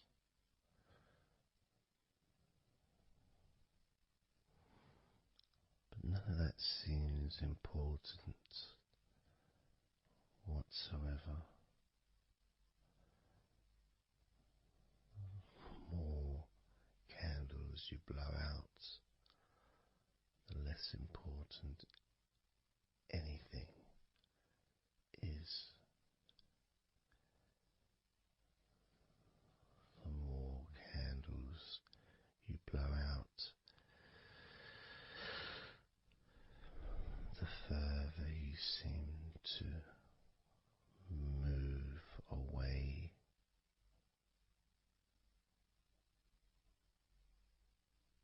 from sounds and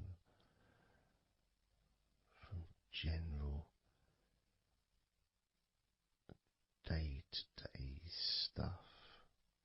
Seems to just move away on its own as you feel more calmer with every candle you blow out.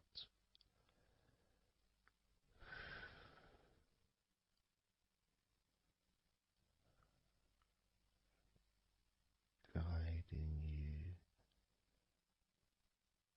to the next number that you hear me say.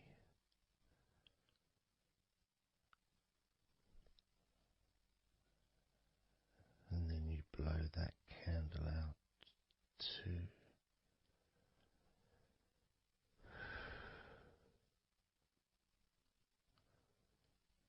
So easy.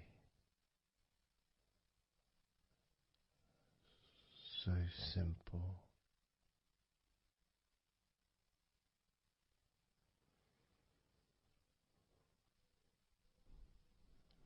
I'm going to start by introducing the first candle, which is 100. The first candle, which is 100. When you blow that candle out,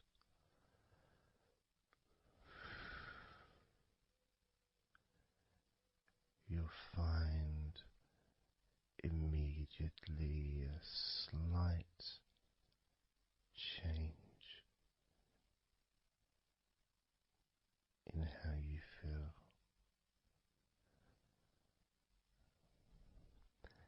As well as a real sense of positivity growing within you.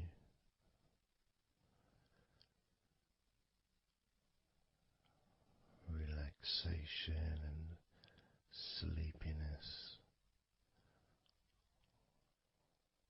expanding.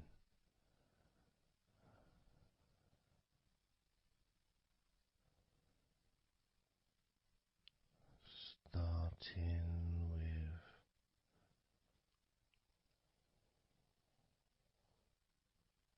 100. Blow out that candle now.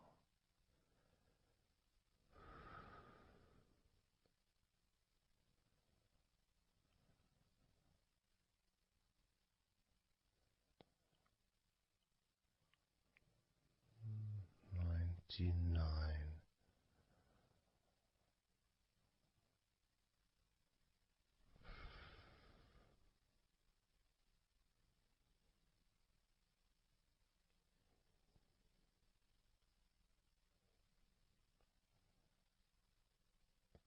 Candle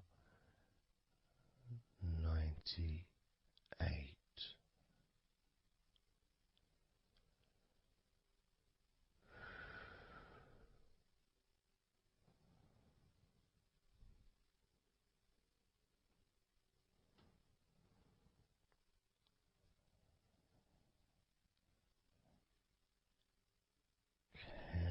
Candle 97.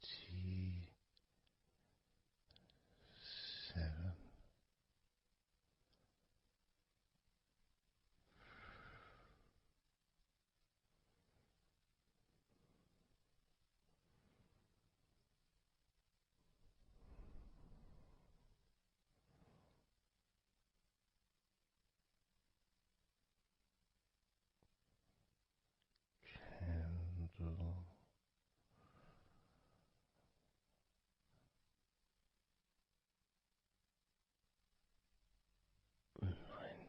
96.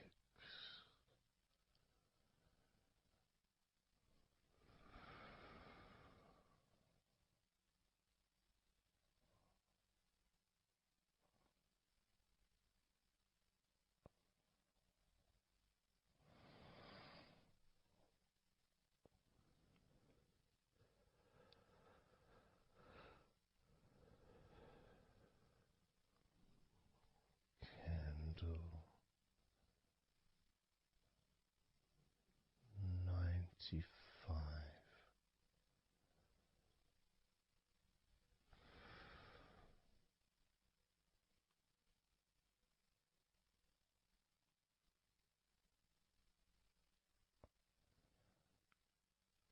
Candle 94.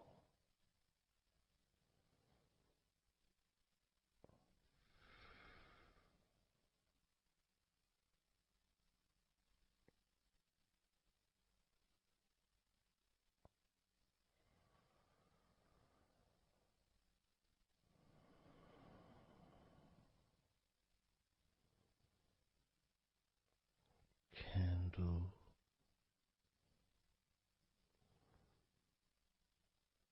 93.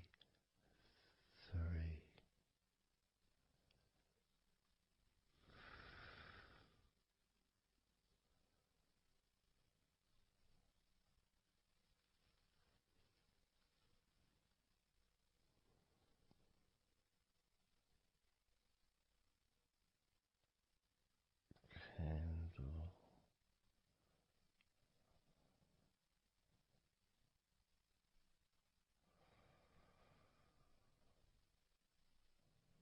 92.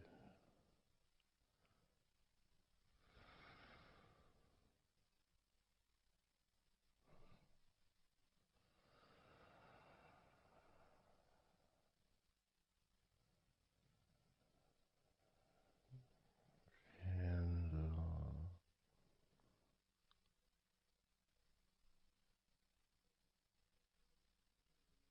91.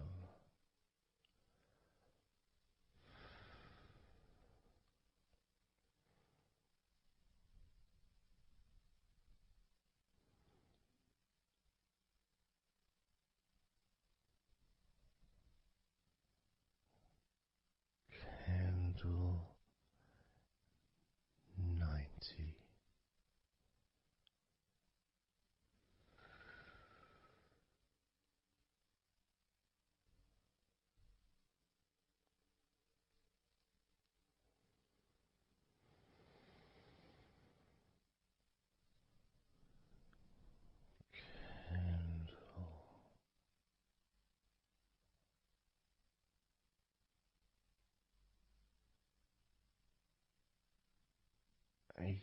89.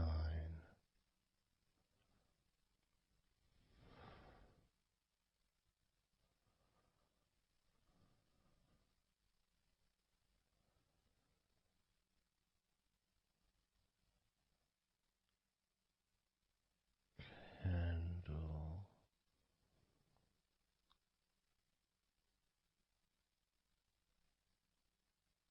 88.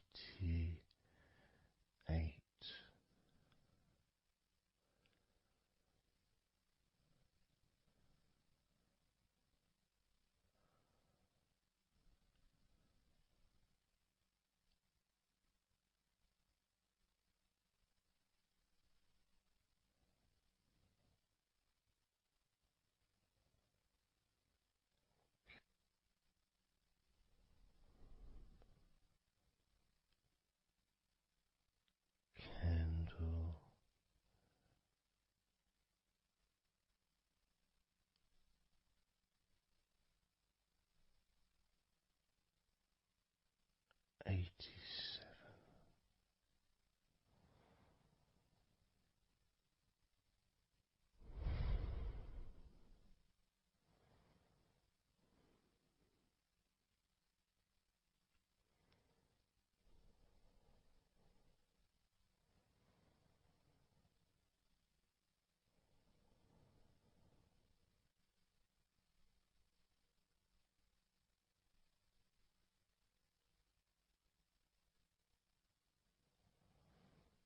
Candle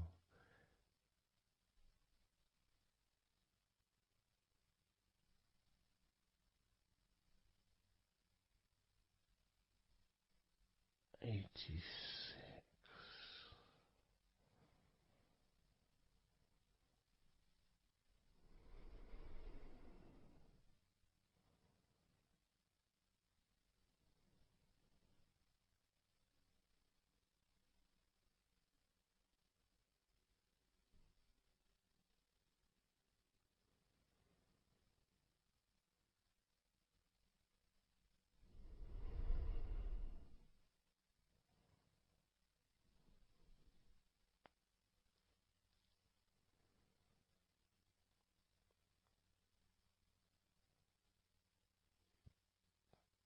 Candle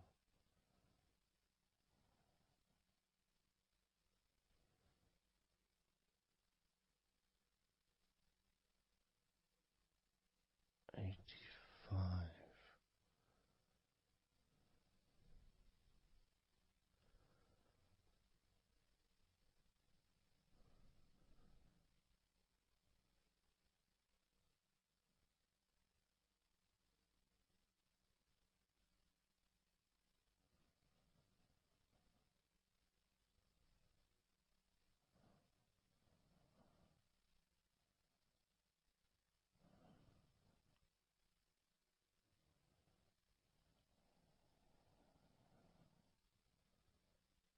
Candle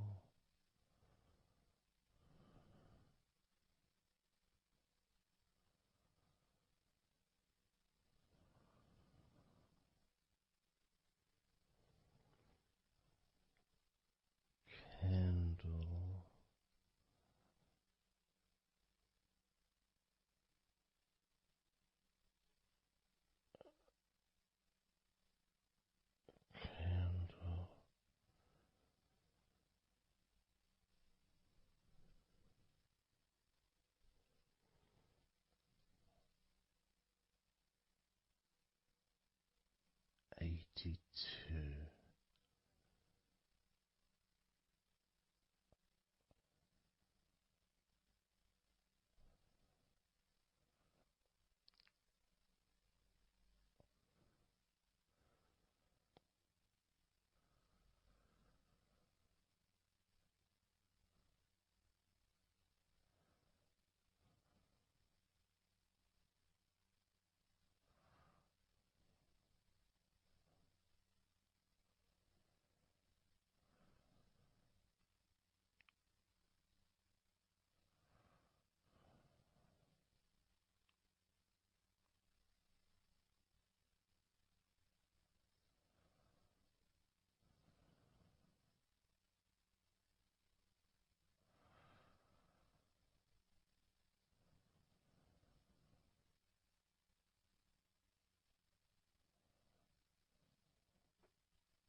78.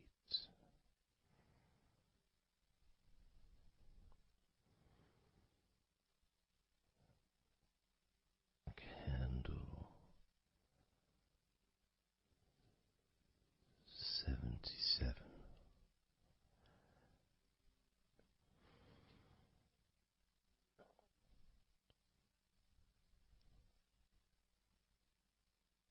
Candle 76.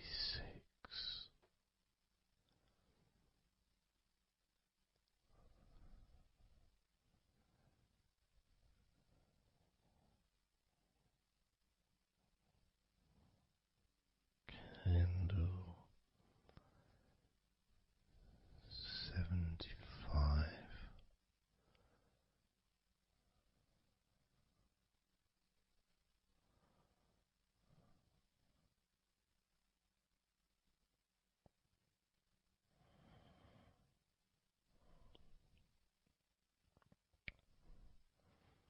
Candle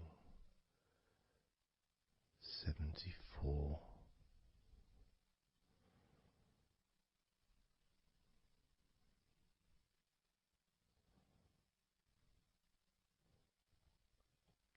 Candle 73.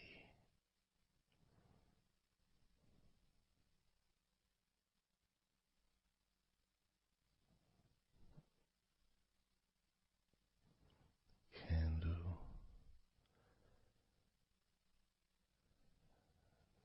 72.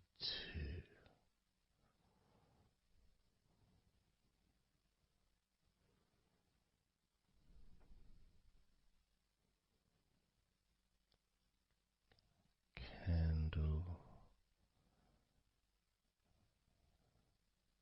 71.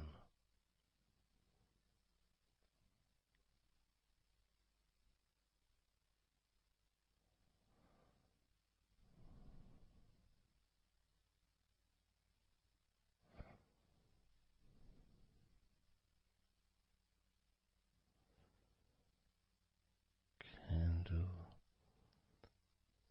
71.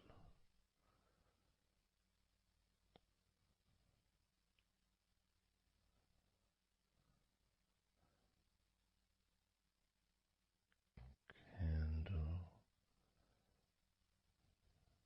70.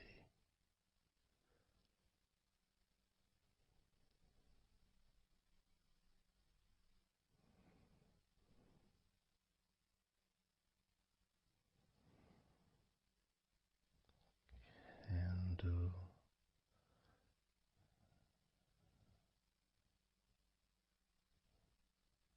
69.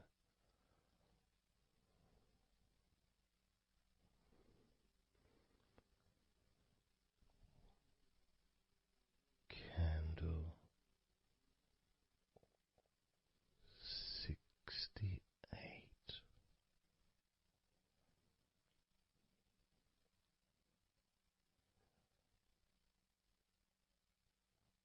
Candle 67.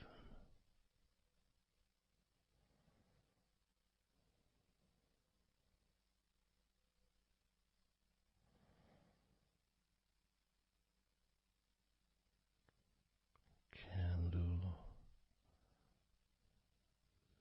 65.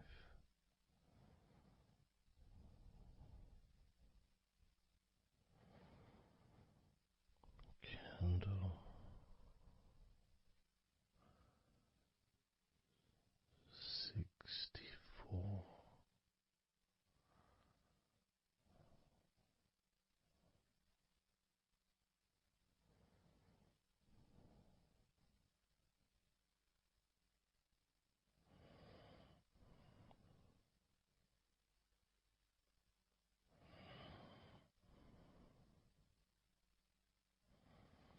Candle 64.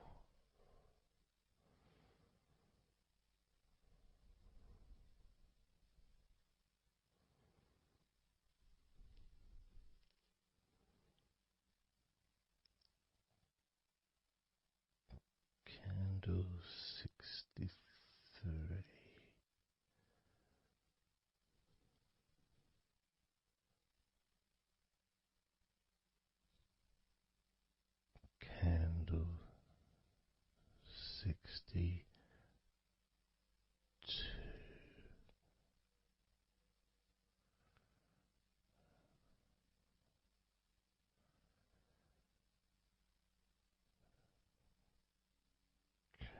candle 61,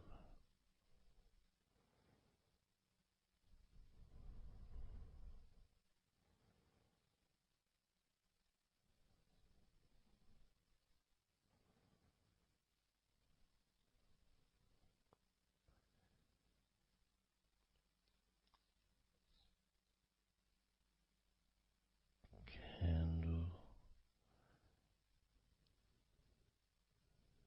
60,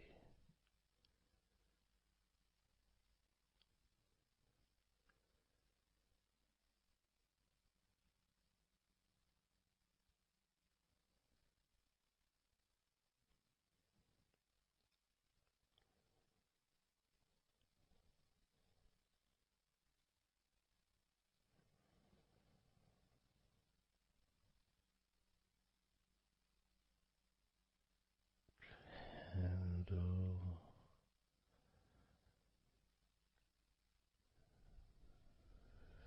59,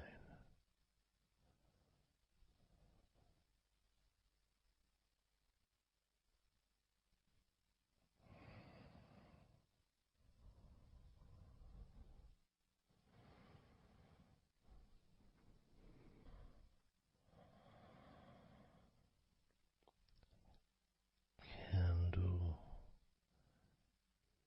58,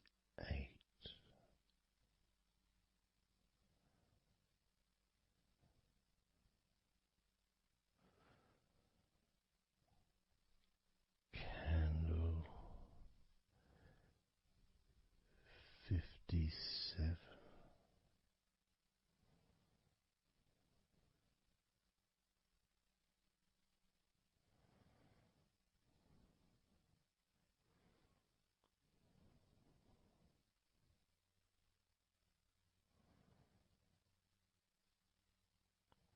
candle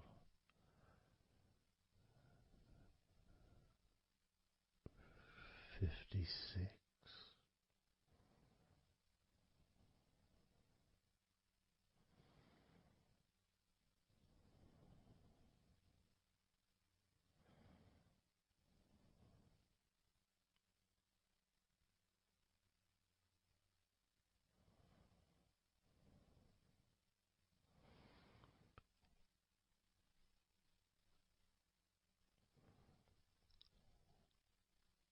candle 55,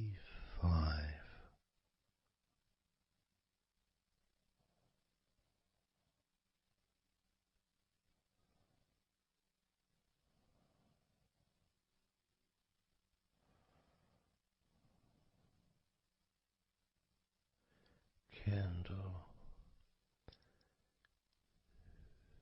54,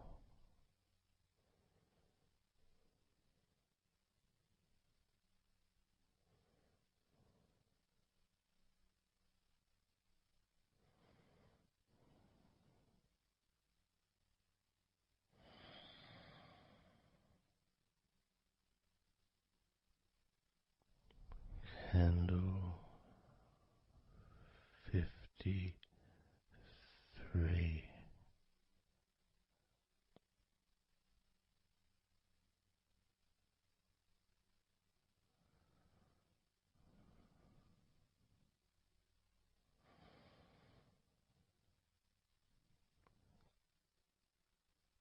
candle 52,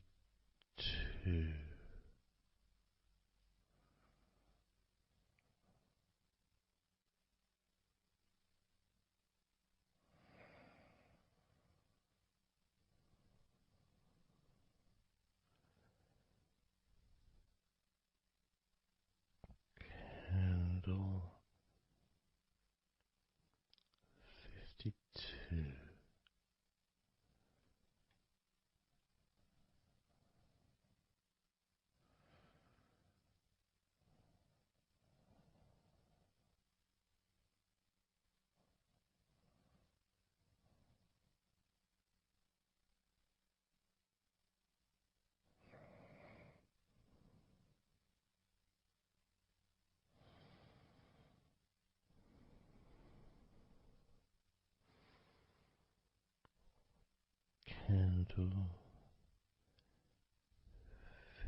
52.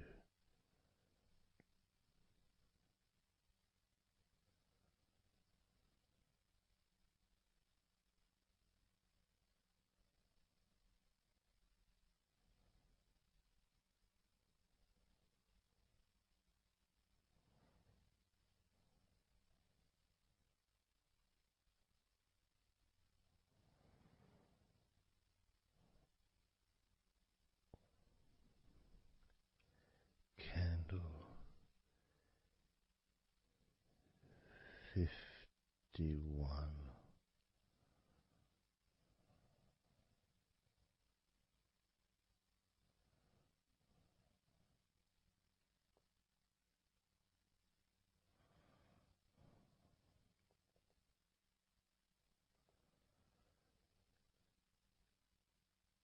Candle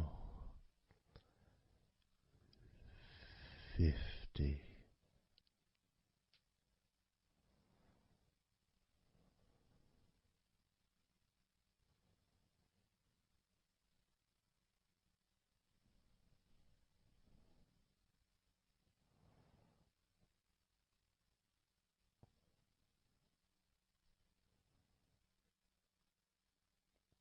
Candle 49.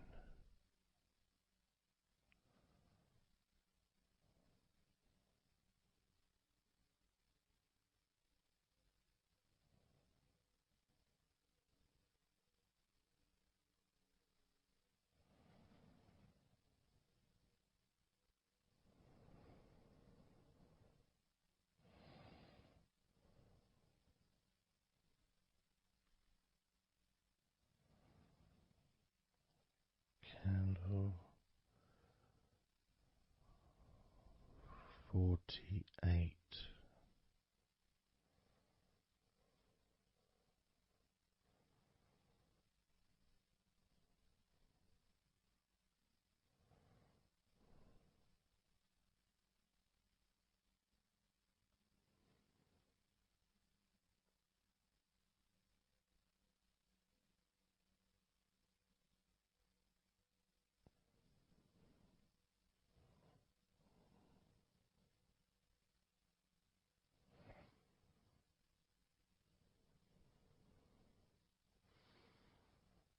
Candle 47.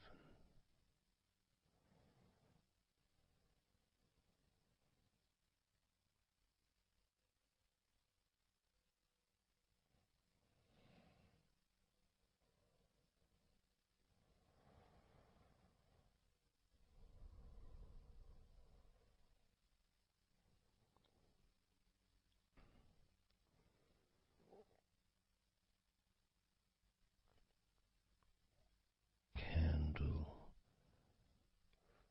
46.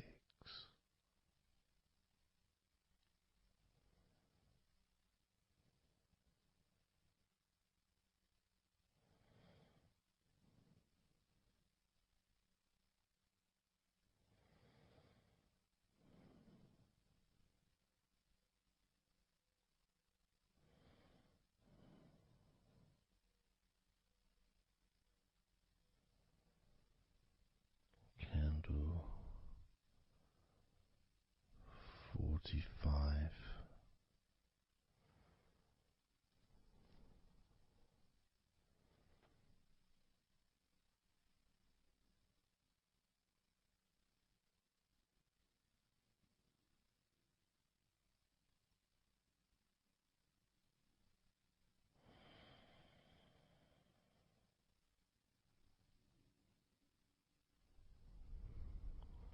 Candle 42.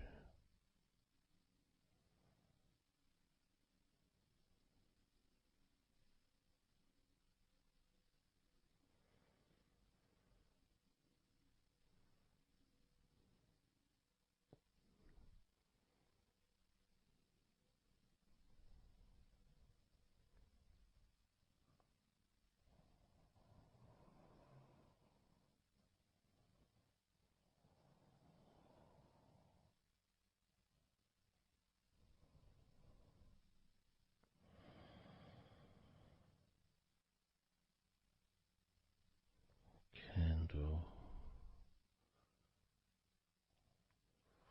41.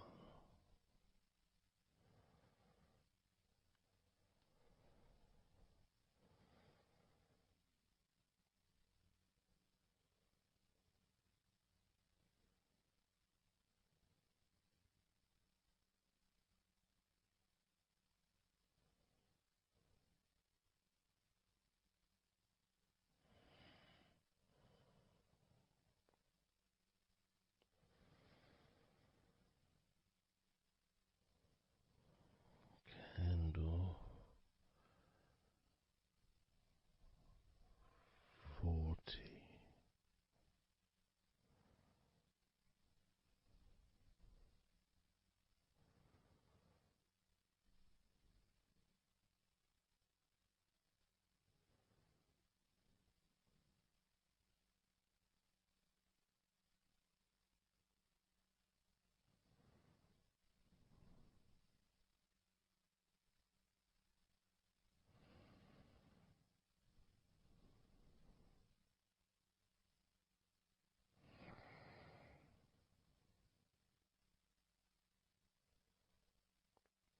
Candle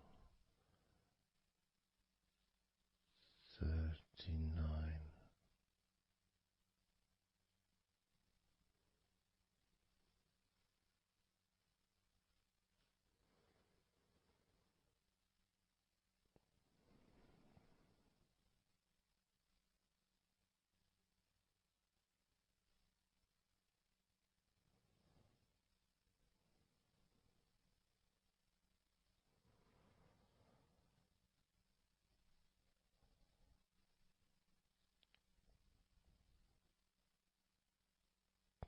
Candle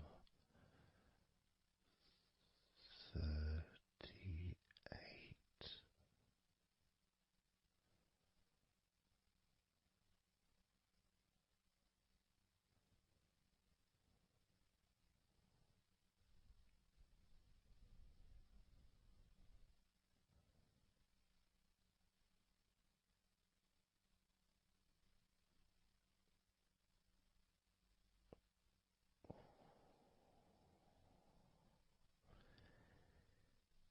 Candle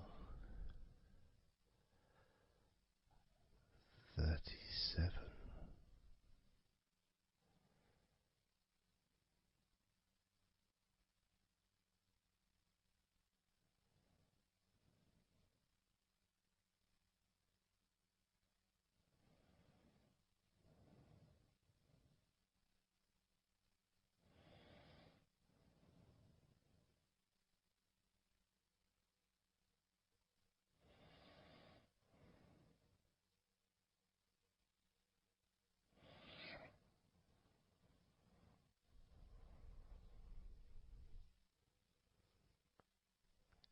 Candle 35.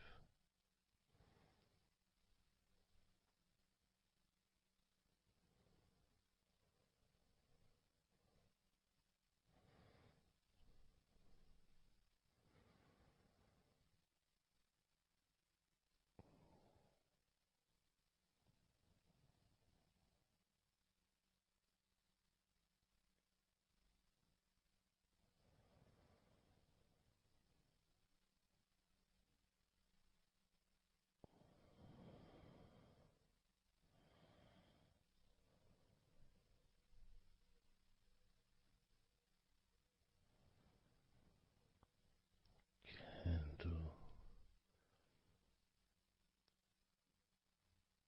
34.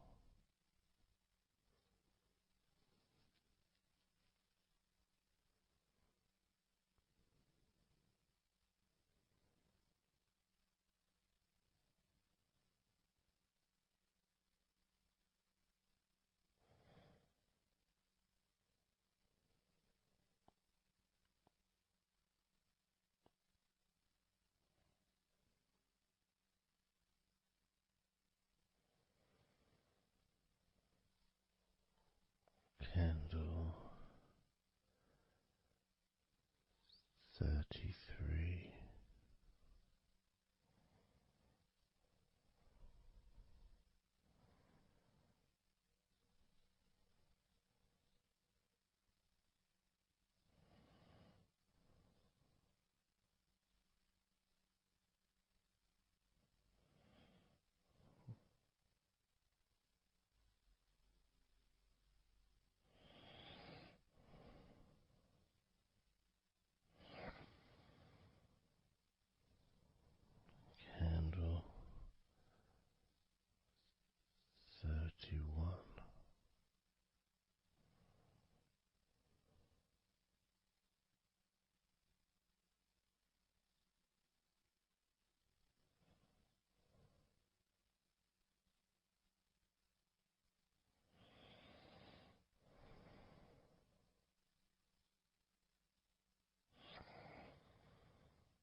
29.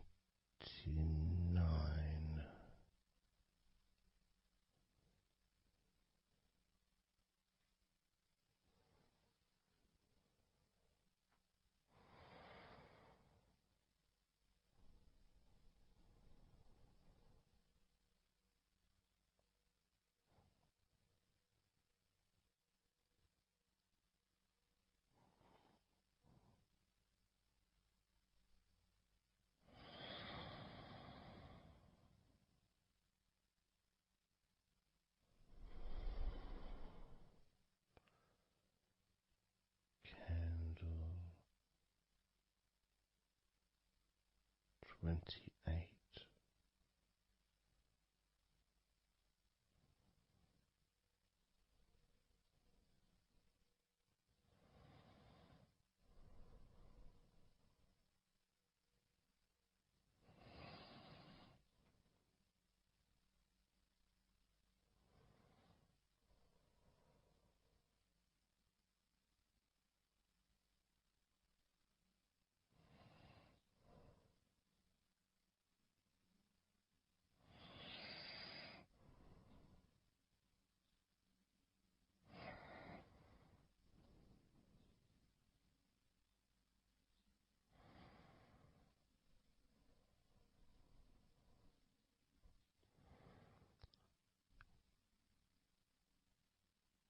Candle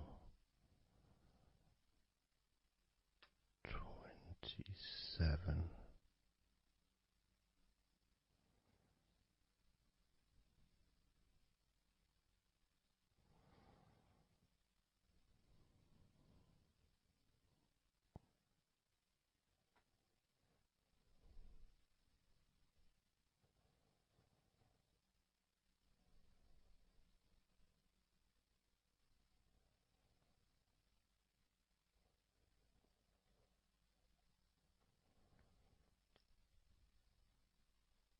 Candle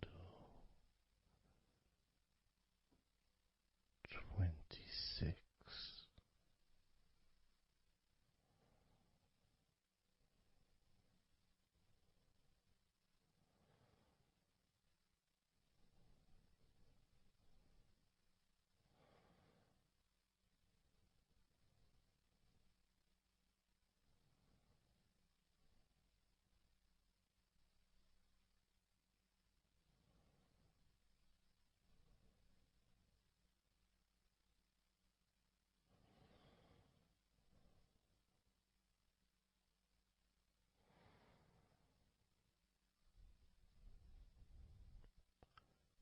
Candle 25.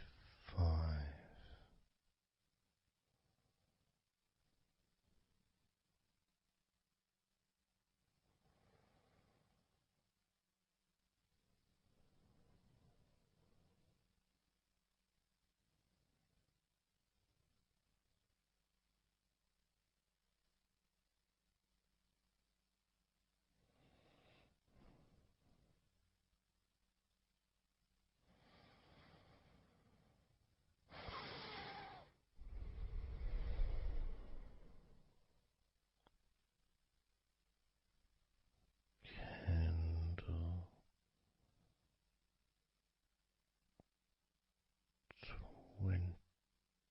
24.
Candle 22.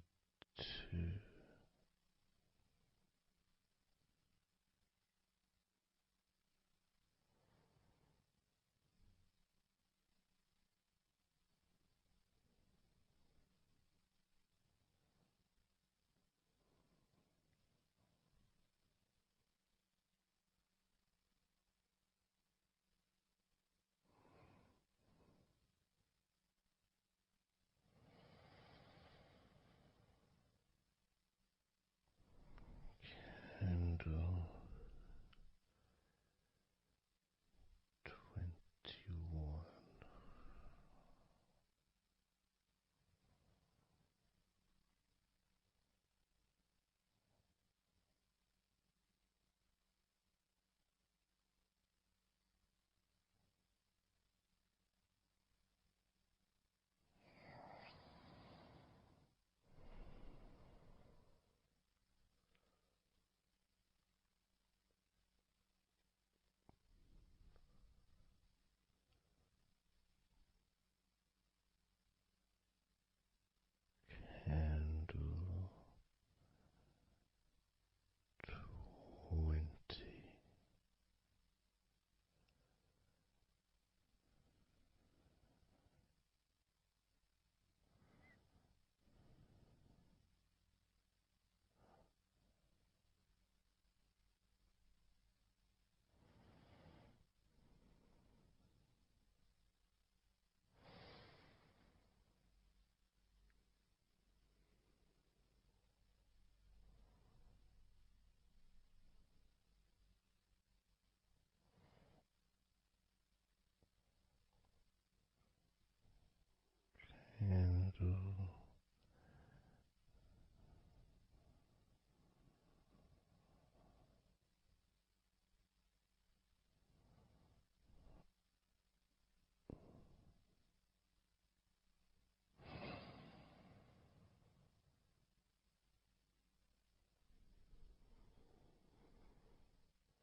Candle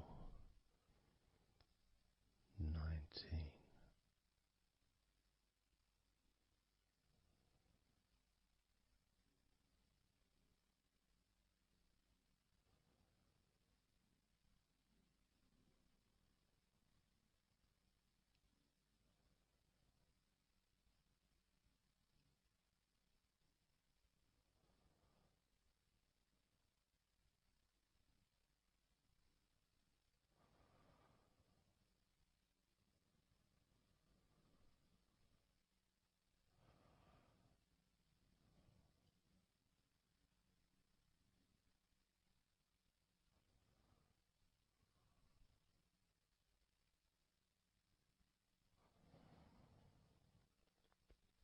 Candle 17.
candle.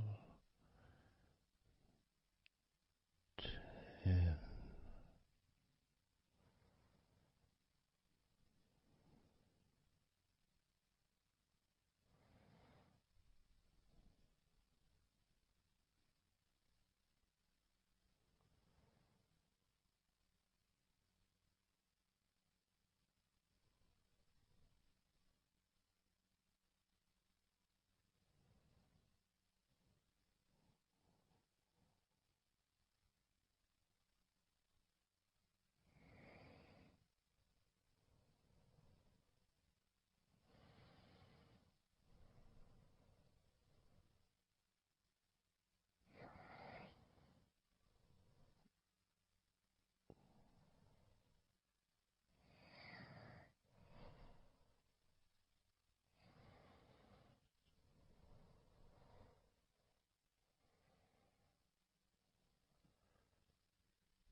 let go of all of those thoughts, worries, concerns about the past, thoughts about the future, and even things you've been thinking about today.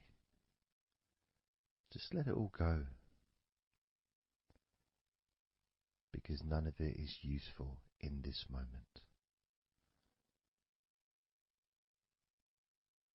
This is your opportunity to just focus on feeling relaxed, allowing yourself to get in touch with that natural sense of peace that we all have within us. It's available for everyone. It just sometimes takes a little bit of effort to set up the right time and place in order for you to just let go. Because when you do decide to let go and relax, that's what your body starts to do. Because you've chosen to just allow your body to unwind, and your mind starts to slow down. And it's a nice feeling. It's a nice feeling at the beginning just to know that you have chosen to decide to relax deeply. And because you've made that decision, your body will just follow suit. Because sometimes all the muscles in your body need is just permission from you to relax. Because so often we're busy, we're going from here to there, we're walking around and we're doing stuff, and the body doesn't have any time or space to really relax deeply. So it kind of waits for you to lead the way, waits for your permission. And when you do give your permission, when you give the say-so, when you say, okay, it's time for your body to let go completely and relax totally, your body just follows. It's almost like a breath of relief. Ah, good, I can now relax. That feeling at the end of a day, of a very physical day that you may experience in the past, where you get home and you just sit down on a chair, maybe you kick your shoes off, and feels so nice, knowing that you don't have to get up again for a little while at least. And if you choose, you can just sit there for maybe an hour or two. And it feels blissful. And just by sitting down like that, your body knows that it's time to relax. Your body has been given permission from you, because it's a mindset. In your mind, you're prepared to let go of everything and just completely allow all the stress of your body to evaporate, tensions can just gradually vanish.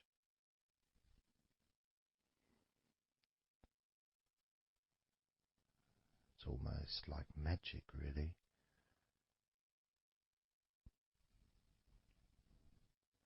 Because that sense of relaxation in your body is a very natural state.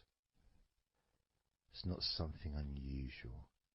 It may feel unusual when you first start to relax if you haven't really spent a lot of time focusing and giving yourself this space to let go completely and relax. It may seem almost alien, but it isn't. It's actually the most natural thing in the world to let go completely, to relax totally. The most natural thing in the world to allow yourself to feel really calm in your mind.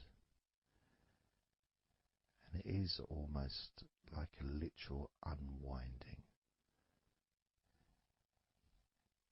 It's like you press a button and all the tension just releases. And it's like a wheel, like a cog, like the inside of a clock just unwinding.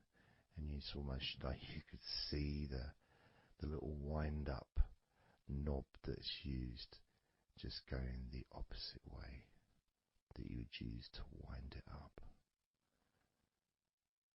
And the energy, that frenetic, stressful energy, gradually winding down, losing its power, losing its strength, as the sense of relaxation becomes stronger and deeper. And you may find that the more relaxed you feel, that your mind starts to wander. Maybe you seem to stop listening to me for a while and your mind goes somewhere else, and then you realize you're listening to me again. And that was just your mind drifting to sleep, which is quite natural, because sometimes when we're stressed and tense, we may not actually be aware of what we need, what we physically or emotionally need in this moment. But when you allow your body and mind to relax completely, and you let go of all thoughts, concerns, worries, ideas, all letting them go, allowing them to drop onto the floor,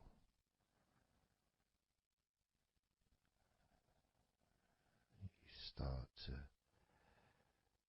get in touch with the feelings of such relaxation.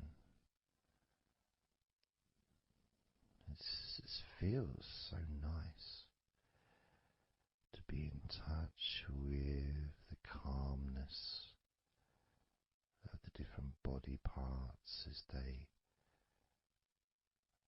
become looser and looser. Even your breathing seems easier and more natural, effortless, as that cool air enters through your mouth or nose into your lungs, breathing in comfort and relaxation, just breathing out any excess remaining tension or stress from every part of your body and mind. As you start to focus on your mind, maybe you notice that things have come to a standstill, or maybe just much, much slower than before, because your mind is not really needed when listening to my voice, which allows your mind to relax just as deeply as your body. And that synchronicity between the relaxation of your body and relaxation of your mind lets you know that feeling completely calm, loose and relaxed really is a great healing experience for you, and has so many positive benefits for your body, your mind and your life, to be able to let go of everything and to relax completely in all parts of your body and mind. Even your bones are relaxed. All your muscles are relaxed.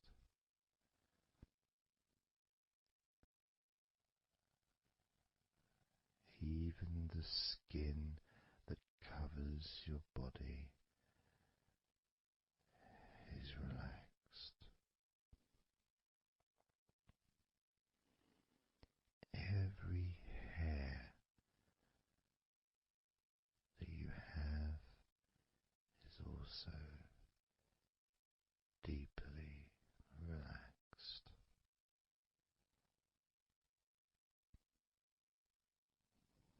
And your brain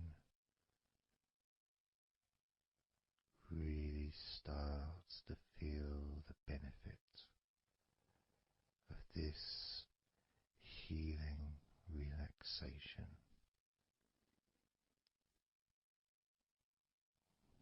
And as you focus on the inside of your scalp where your brain is, you can start to realize and notice the benefits of your brain relaxing deeply. And as your brain continues to relax, it sends those messages to the rest of your body and your mind to really relax even more deeply, relaxing even more completely, letting go of any remaining thoughts or concerns. Allow them just to drop onto the floor, because they're no longer necessary in this moment, this moment of deep relaxation and calmness, filling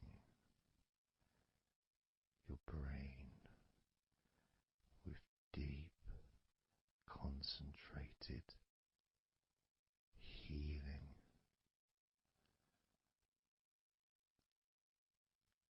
calming,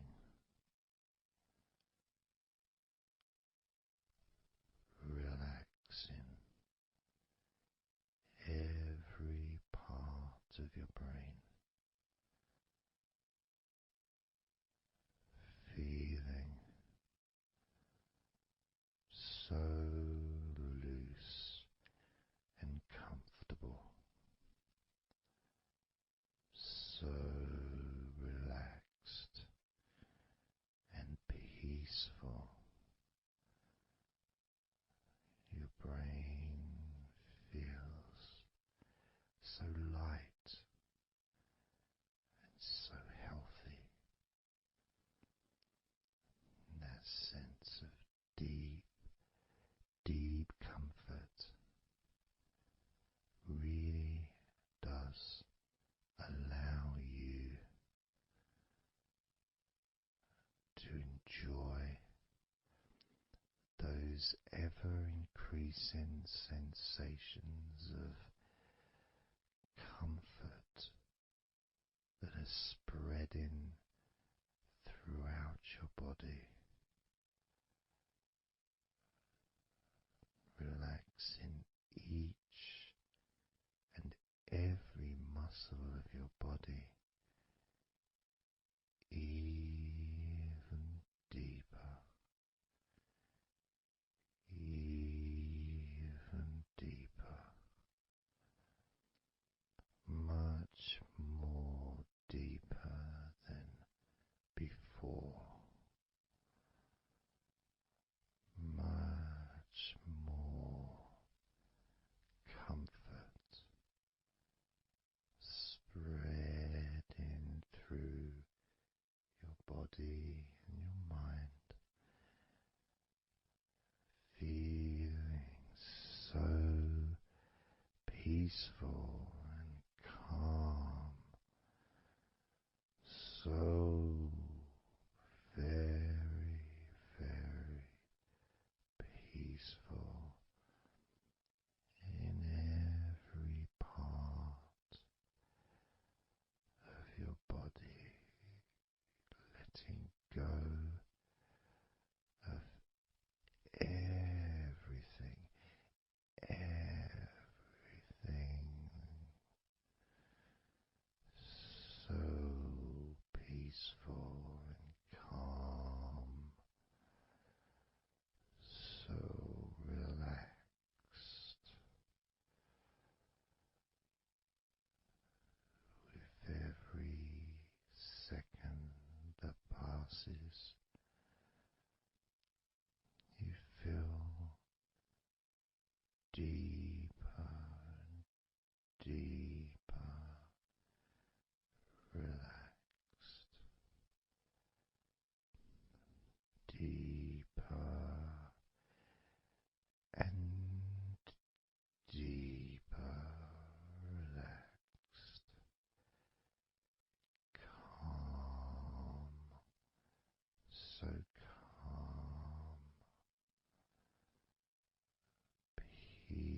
do a body scan, focusing on firstly how you feel in your body, not trying to change how you feel, not trying to relax, not trying to move away from any discomfort or stress or tension, but just accepting, observing and accepting how you feel in the different parts of your body. Just allowing yourself to be exactly as you are, to notice, to get in touch with how you actually feel in this moment. So we're going to start off by focusing on your hands. Just be aware of your hands.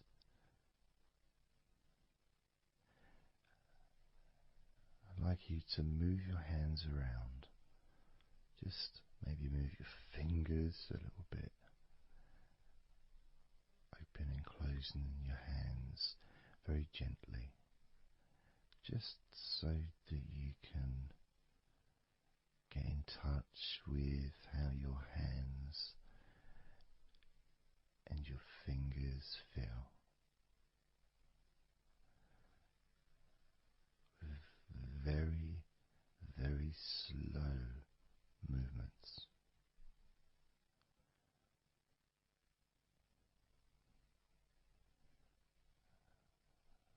Focusing now on your feet.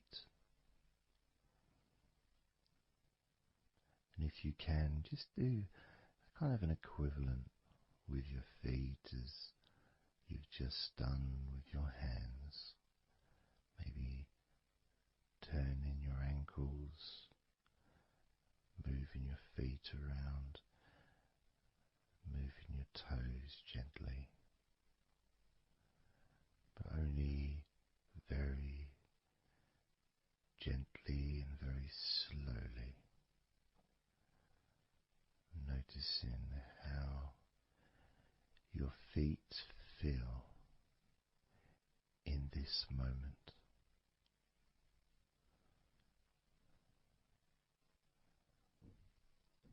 Focusing now on your eyes. I'd like you to just focus on your eyelids.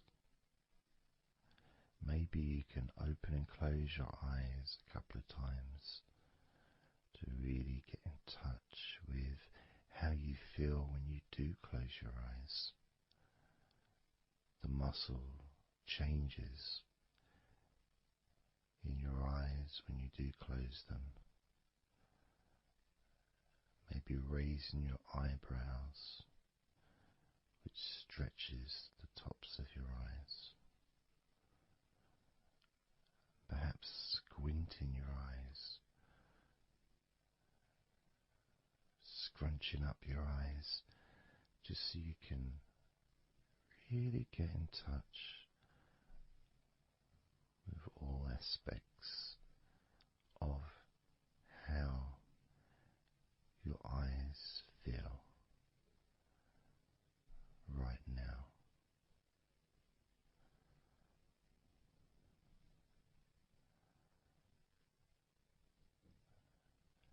Now focusing on your thighs.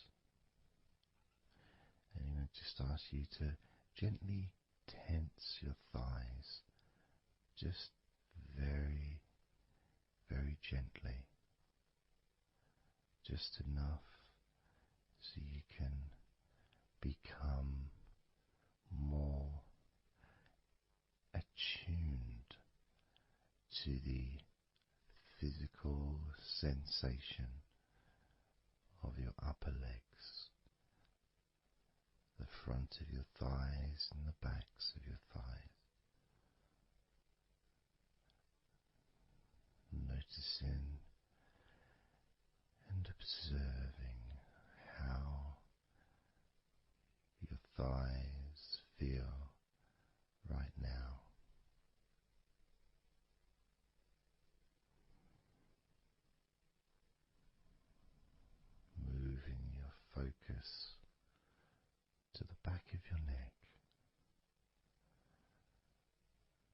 just noticing the back of your neck, the muscles, and of course they lead to the side of your neck. They also lead to the top of your back, which lead to your shoulders. So as you focus on the back of your neck, maybe you can move your head gently upwards as if you were looking up. Maybe moving your head down as if you were looking down. Perhaps moving your head side to side, right to left, but only very slowly and very gently. Not trying to force anything. It has to be very, very gentle, just so that you can be more in touch with the feelings, with the sensations, the physical sensations of how the back of your neck feels right now.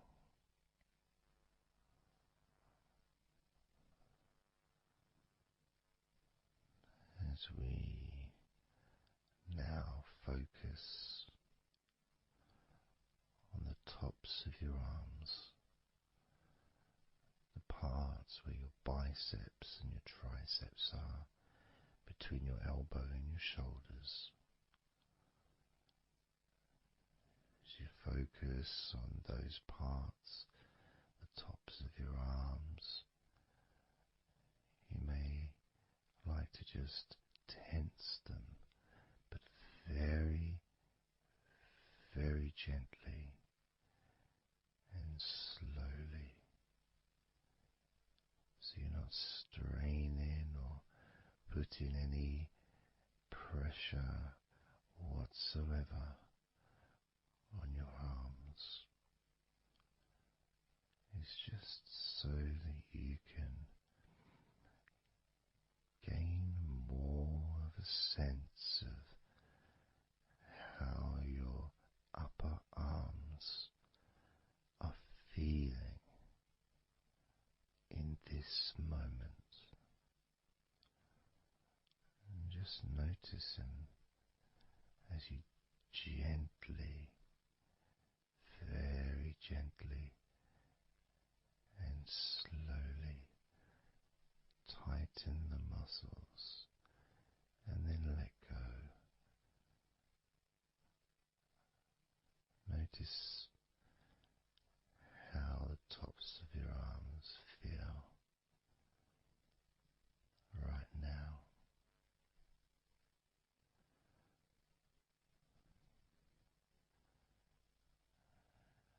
As we now focus on your stomach, the area, the lower abdomen area below your belly button, moving all the way down to your hips, just above your groin.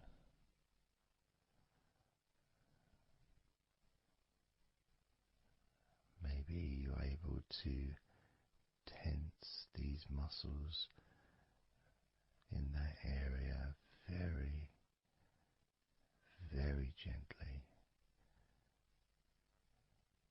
and slowly.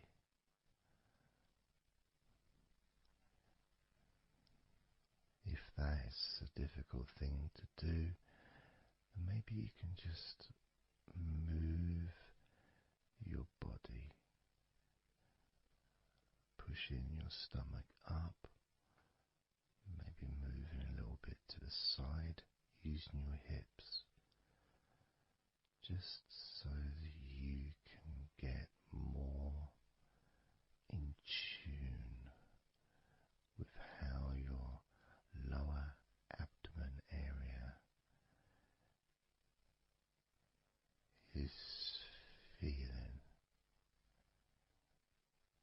this moment.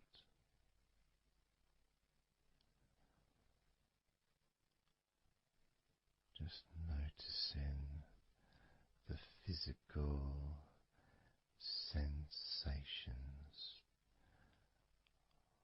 of your lower abdomen.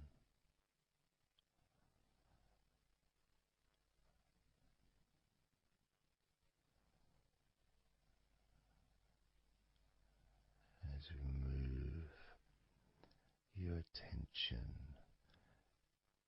to your mouth,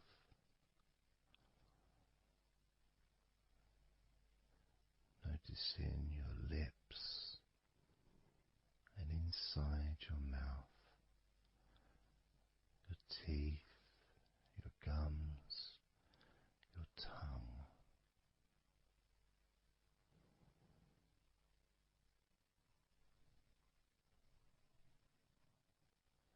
Just noticing how your tongue and your mouth feels, and it may help by moving your tongue around your mouth, moving it to your left, maybe pressing it gently against the side of your mouth, and then to the right, gently to the side of your mouth, perhaps pressing up against the top of your mouth, and then down gently against the bottom of your mouth. Always very slowly and very, very gentle, so that you can be aware of how you feel in your mouth area.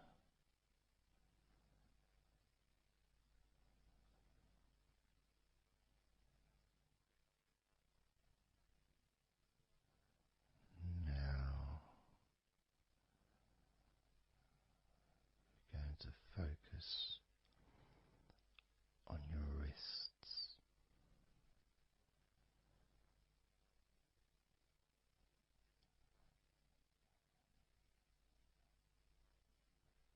And I'm going to ask you to maybe just rotate your wrists by moving your hands in a circular motion very gently and slowly, just so that you can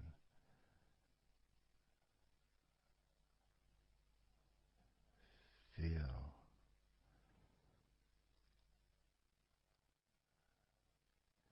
the sensations that you are currently experiencing in your wrists. Perhaps moving your hands up and down, again very, very gently,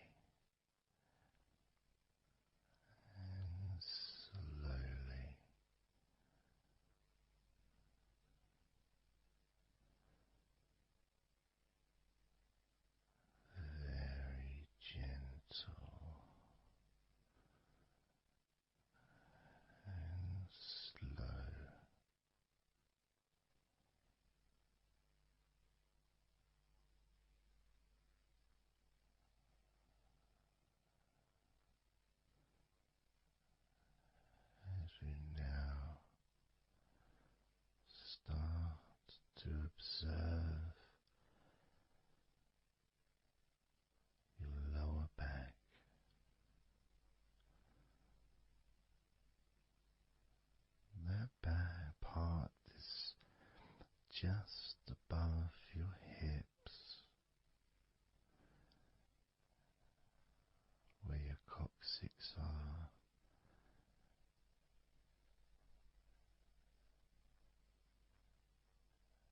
that whole area, which also really does include the sides of your body, because those muscles are very much connected.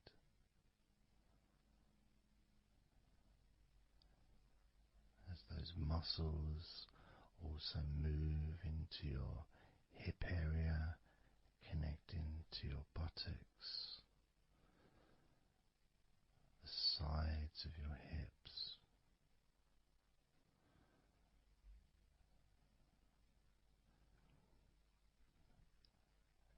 and if you're physically able to do so,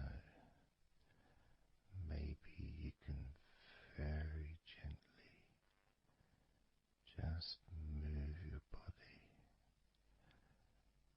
ever so slightly, very slowly, from side to side, just enough for you to gauge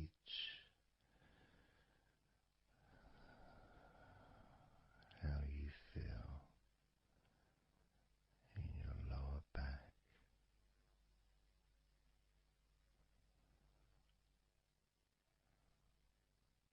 Perhaps you could even move your hips gently up and down, gently and slowly, in order to really be in touch with the physical sensations of your lower back.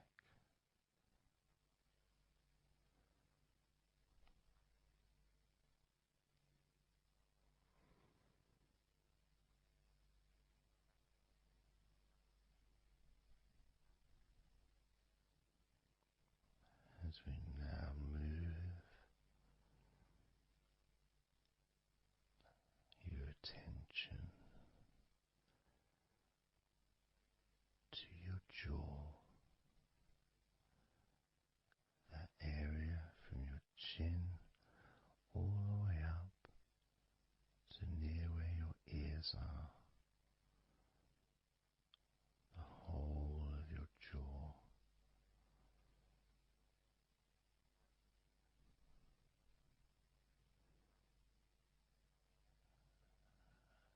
And you can just, if it's okay to do so, gently open your mouth, not wide, no stretching, just very gently and slowly opening your mouth and closing your mouth very gently and slowly.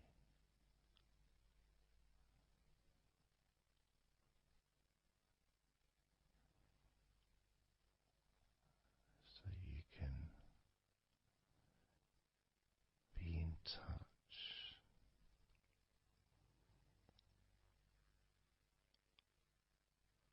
with how your jaw feels now.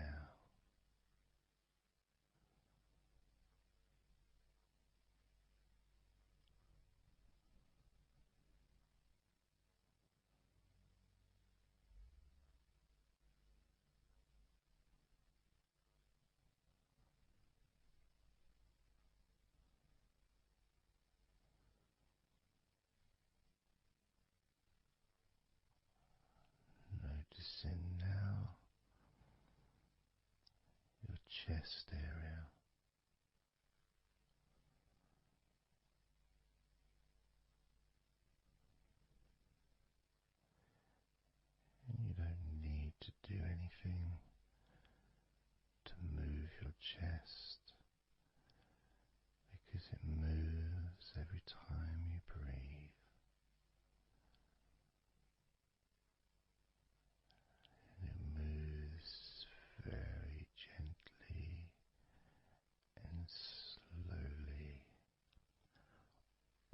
automatically with each breath you take.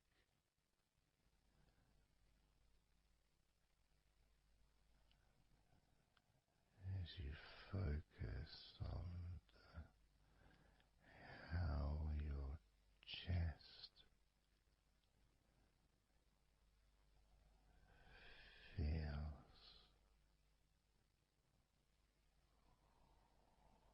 when you breathe.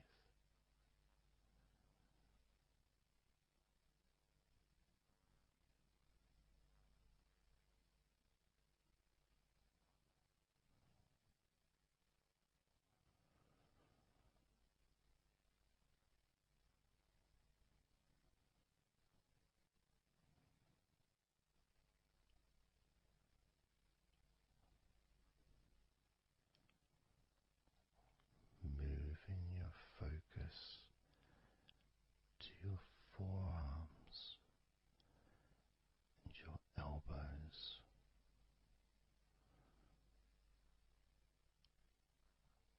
Maybe you're able to very gently and slowly tense the muscles in your forearms. And when you do that, you can feel your elbows as well.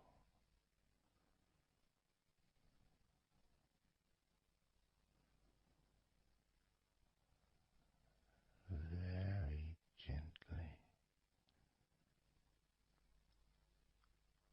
and slowly.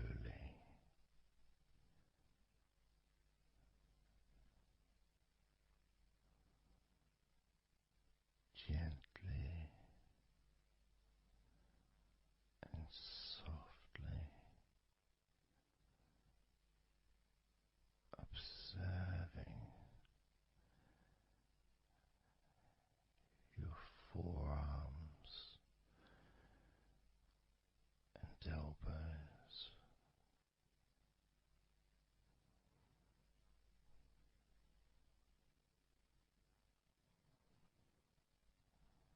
Now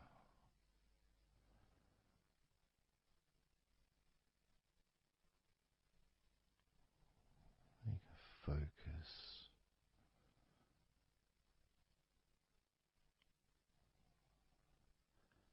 on the rest of your back, your upper back, and the middle of your back.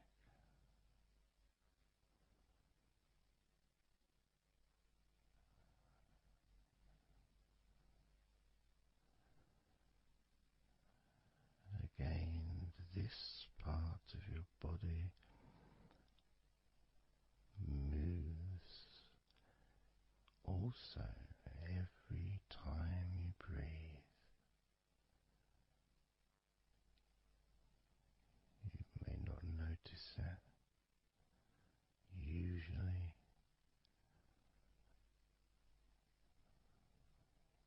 but as you observe your upper back and the middle of your back, you can really feel that gentle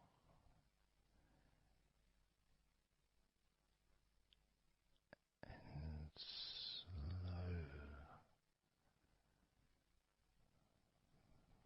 movement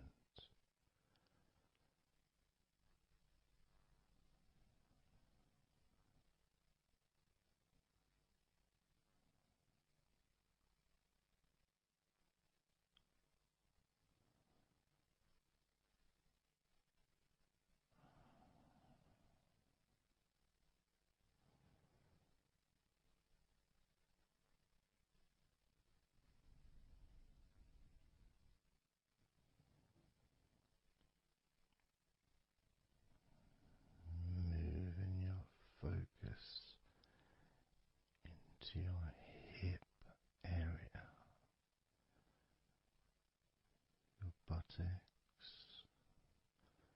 your groin, those muscles and those bones in your midsection.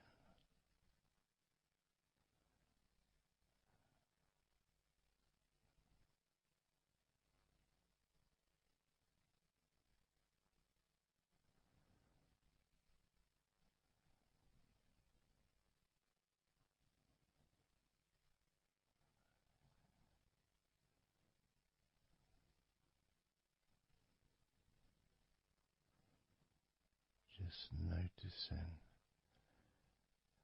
how your hips feel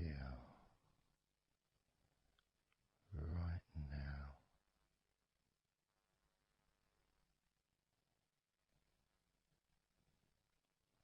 You can very, very gently move your hips,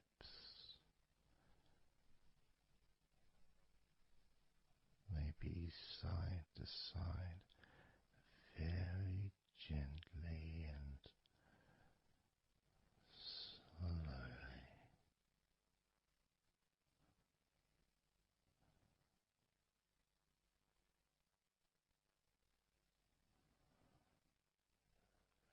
Very, very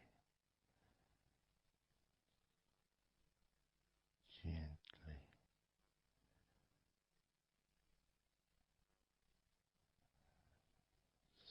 softly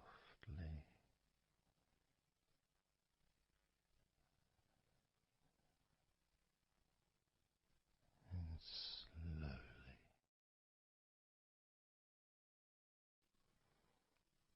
Everything starts to slow down,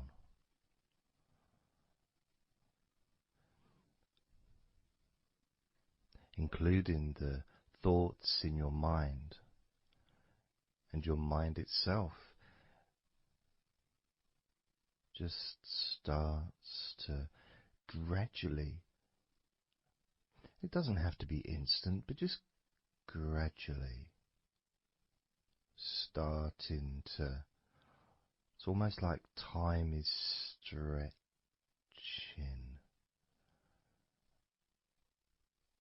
It's a slower pace to maybe what you're used to in your day-to-day life. It's a slower movement of energy.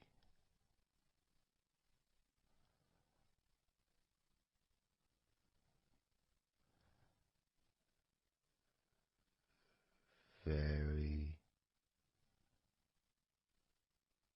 small movements which make up the larger movements, which is always the case. You know, when you move your hand, it might seem like it's one movement, but it's lots of minute different muscles moving in accordance with each other, and what happens in this space that we're sharing is we move from that big movement into those smaller movements.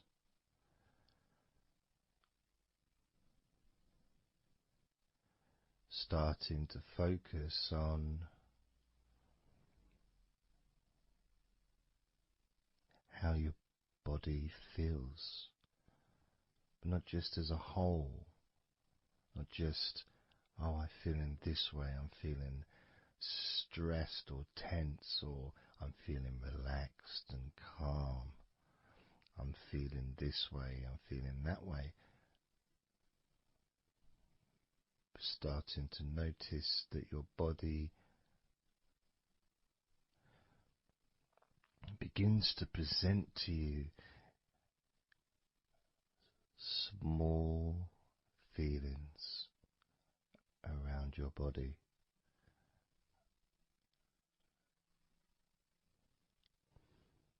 Small physical sensations in your legs, whether pleasurable or not. Maybe resisting the temptation to label them or to judge them, those feelings, just thinking about them as just being neutral, just feelings.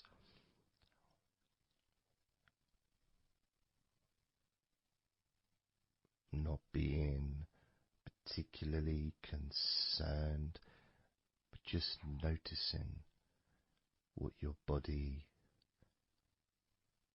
is telling you.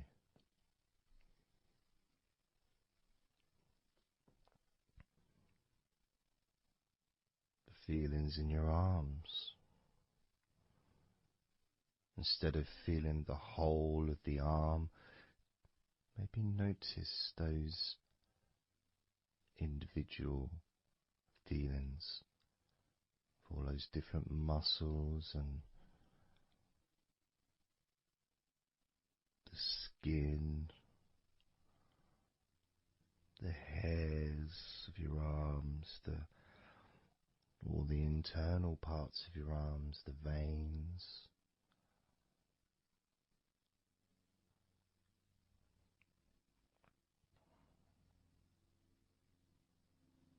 the bones.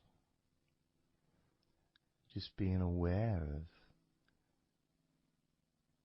maybe your elbow on your right arm has a certain feeling. Maybe your left wrist also has its own individual physical sensation.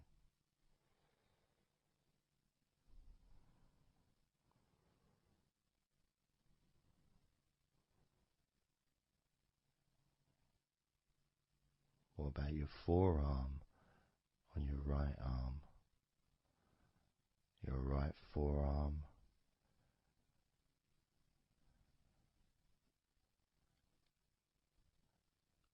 There may not be any particular feeling that you could even give a name to. May not feel like anything other than just a feeling. You know, it's there.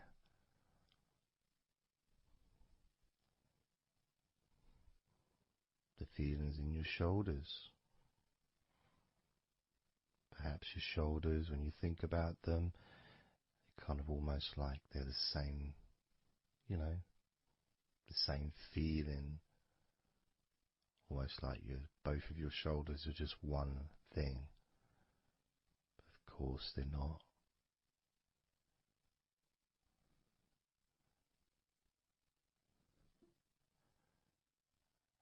And when you focus on your left shoulder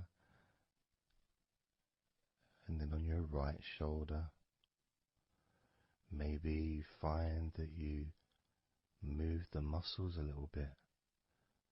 Maybe tense the muscles gently.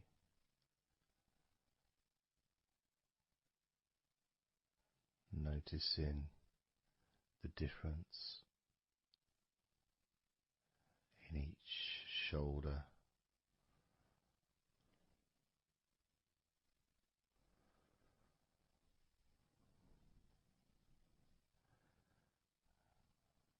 Your lower back.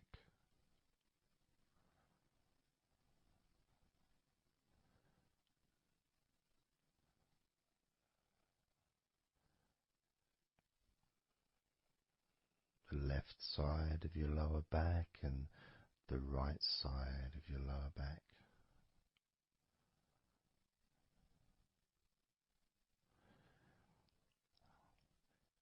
Of course, that connection to your buttocks and to your hips,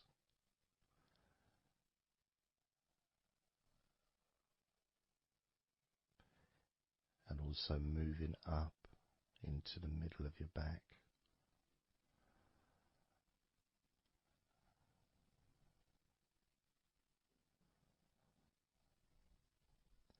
And sometimes, like right now actually, when I focus on that part, when I focused on my buttocks, and then I focused on the middle of my back, it almost felt like the muscles in my lower back were being stretched very gently, but just stretched a little bit, even though I wasn't doing anything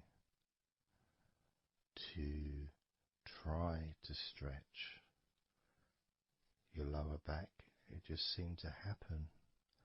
The feeling of very gently stretching your lower back.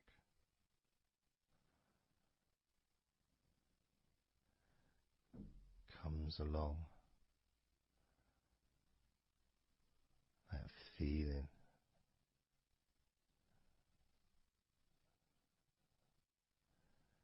in your chest.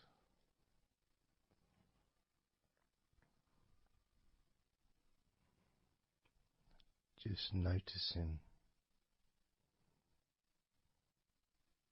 what sensations you are experiencing in your chest right now.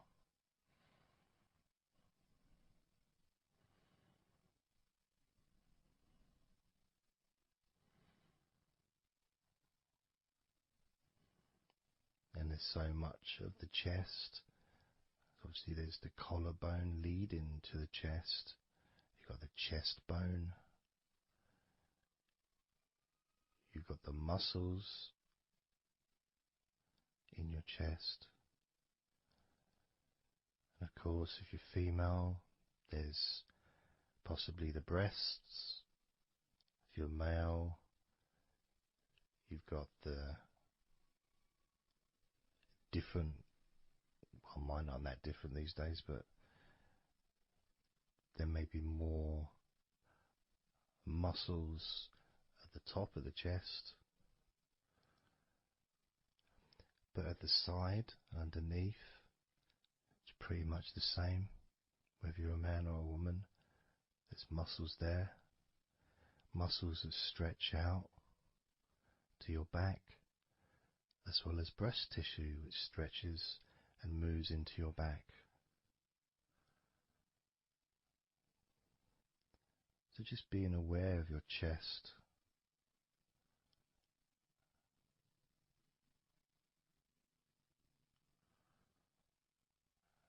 Being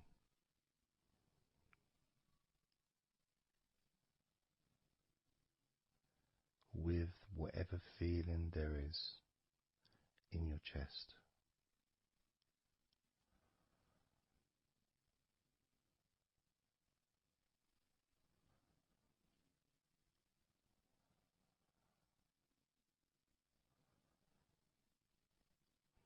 And when I notice that I focus on my chest, I feel it in my back, my upper back. I mean, I guess the obvious reason would be because, I breathe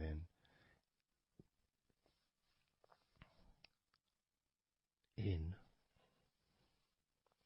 and it stretches my chest and my back at the same time.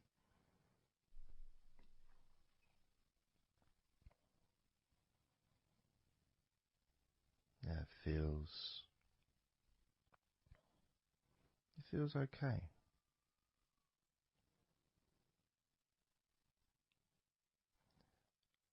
Doesn't feel I got a little bit of pain in my right chest. A little bit, not pain, but little discomfort, maybe stiffness possibly. I don't know. I notice my shoulders are also wanting to flex for some reason. I think that's probably part of my upper back.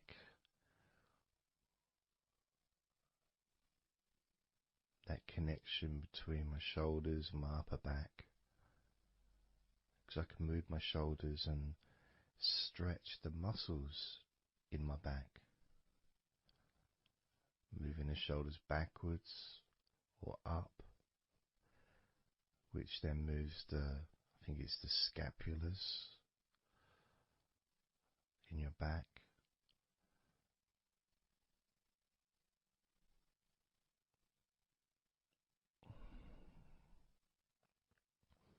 It feels quite nice actually.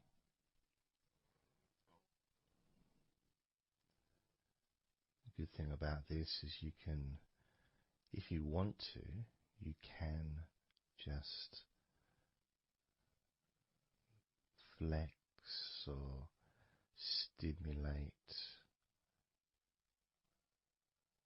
the various muscles in your body gently in order to get more of a sense of how they feel.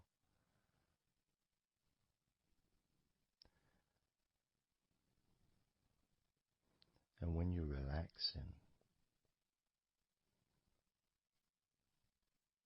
when you do tense a muscle and you let it go and you let it relax, it relaxes way more than it would normally. But you have to feel that you're able to do that. There's no point doing it if there's an issue with a part of your body. You need to be gentle with yourself at all times when relaxing deeply. It's important to be kind to yourself.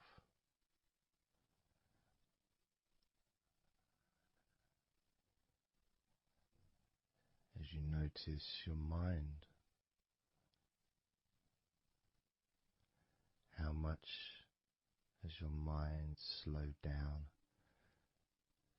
since we started this recording?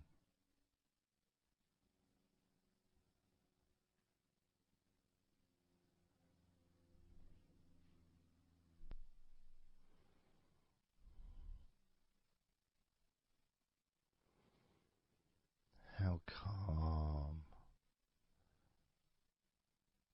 and peaceful is your mind right now?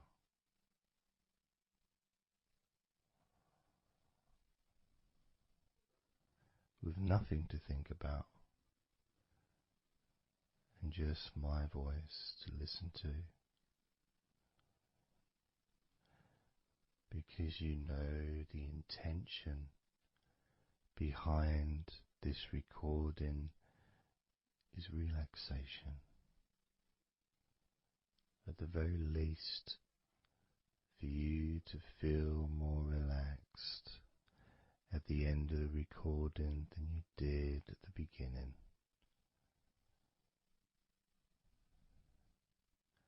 At the very least,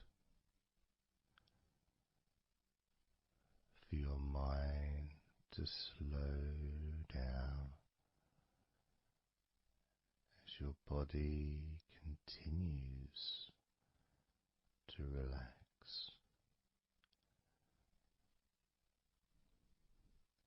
Because that's what you want to happen. That's what you expect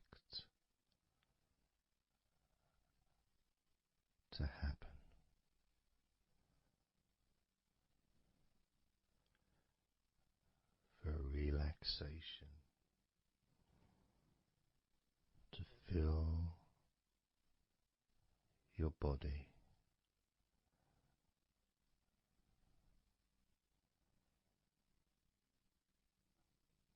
Maybe calming your mind to the point of boredom when you start maybe to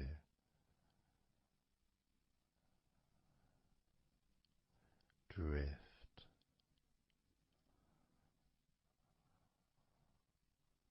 away.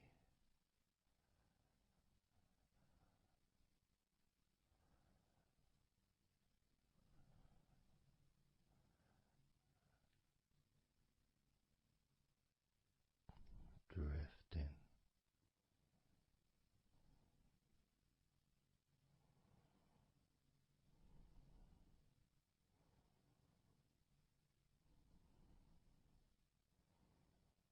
It's almost as if you're moving further away from your body and your mind, just leaving that there.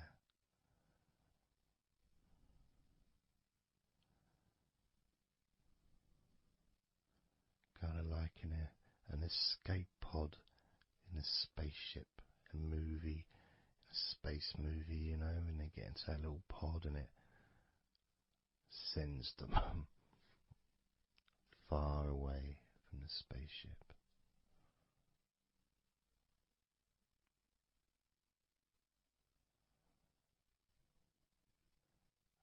Safe to dream.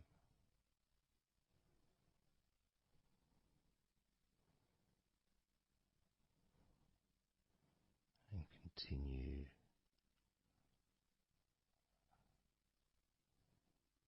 to relax.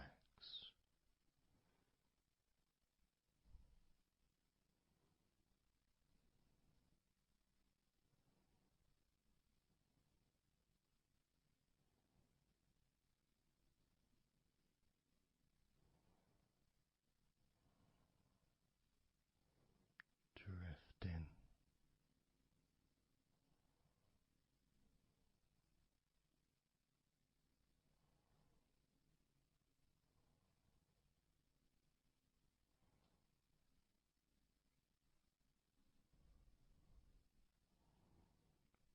So slow.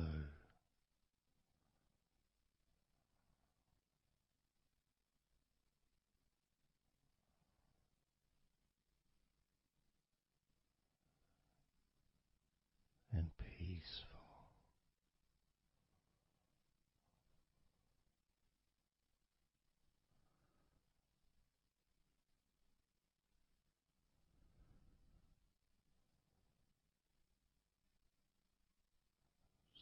So relaxed.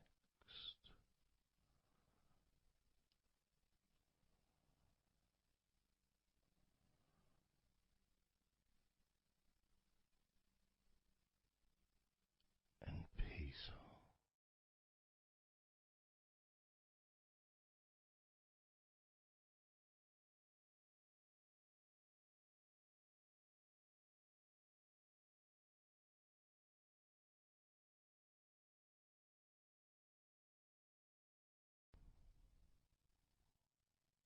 And focusing on the feeling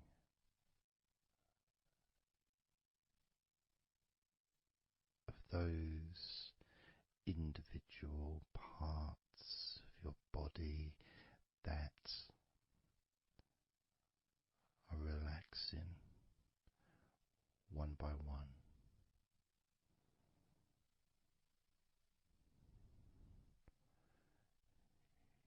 You may find that every now and then you realize that you weren't listening to my voice because your mind started to imagine something different. Maybe you started to almost move into some kind of a dreamy state.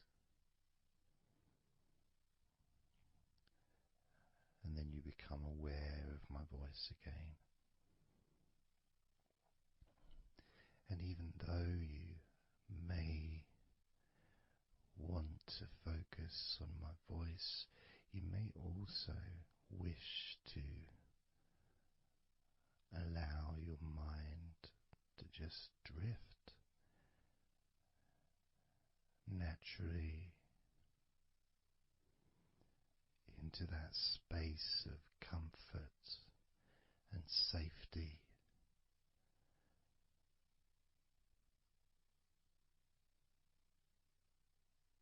As you feel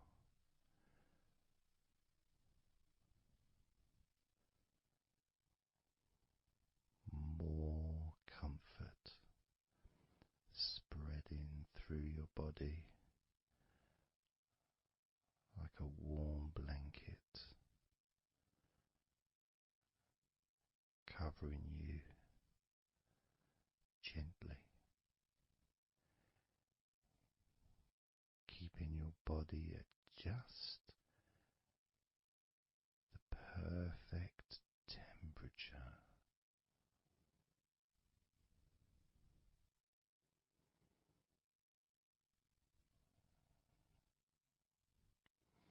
And even if you can hear background sounds,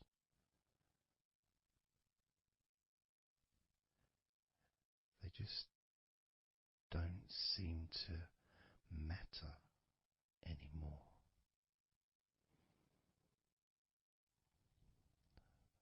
As that sense of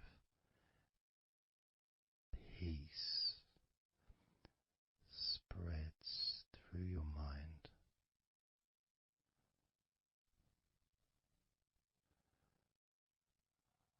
like a gentle breeze,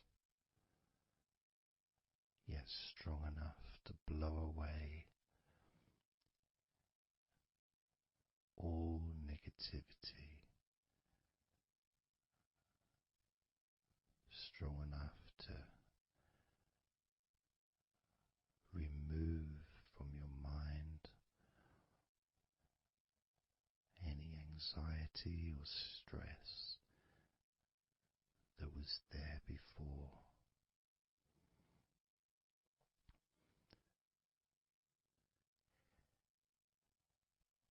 And blow away any other thoughts or feelings that just don't fit with the sense of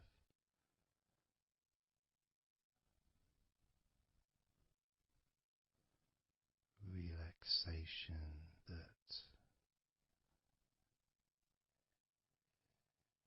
is filling your body and your mind.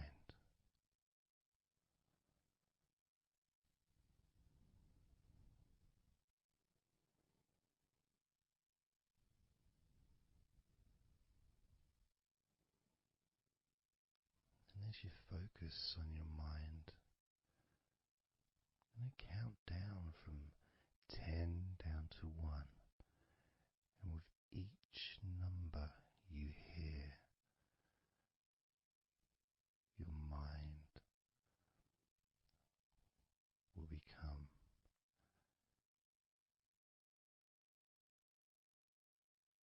slightly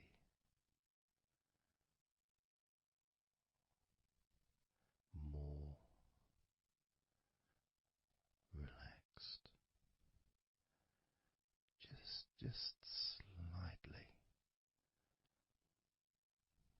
So from 10 down to 9, just a slight movement. From 9 down to 8, just another small change in how you feel.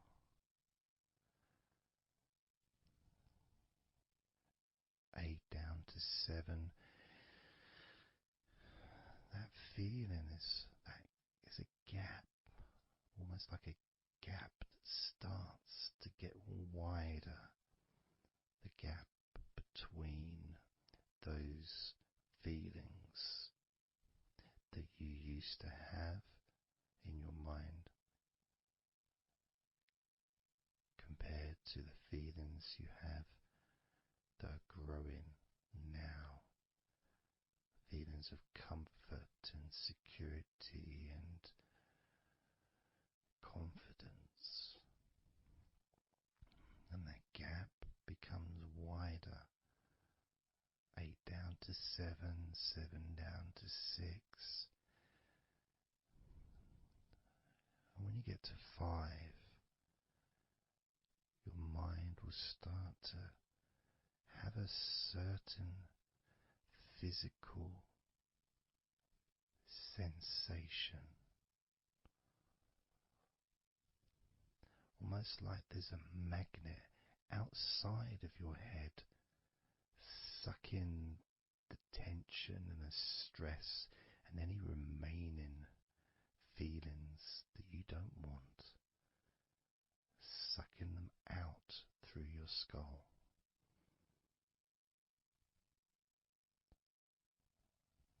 And then down to 4, you can start to really experience that sense of not just emptiness but space. A place full of fresh air.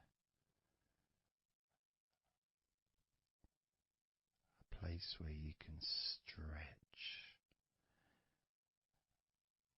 It's almost as if as you go down to 4 and 3, your mind is expanding with this sense of peace and tranquility growing.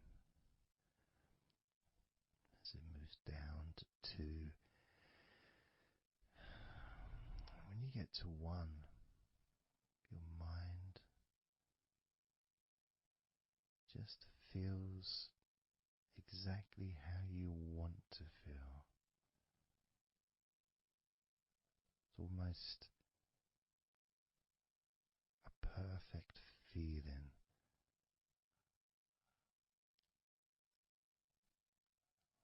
Maybe a sensation that you'd like to keep.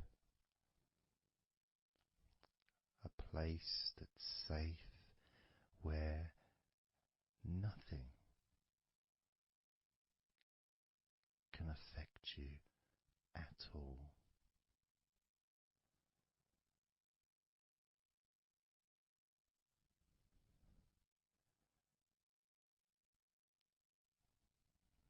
And you can stay in that space of comfort and confidence.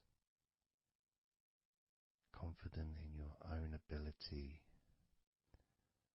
to create this space and this feeling of comfort within your own mind, just by counting from 10 down to 1.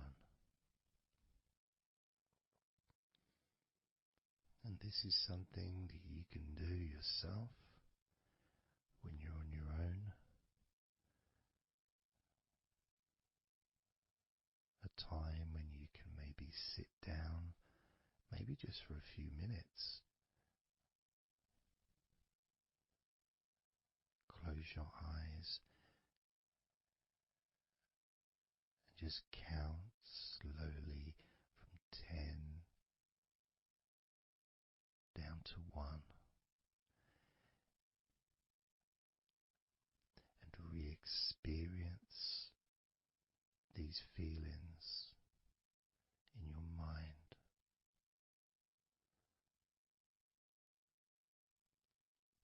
And when you feel that way in your mind,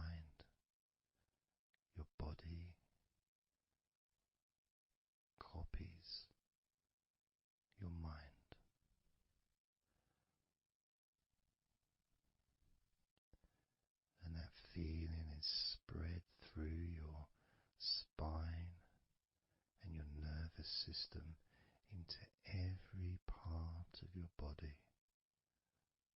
It travels through your bloodstream,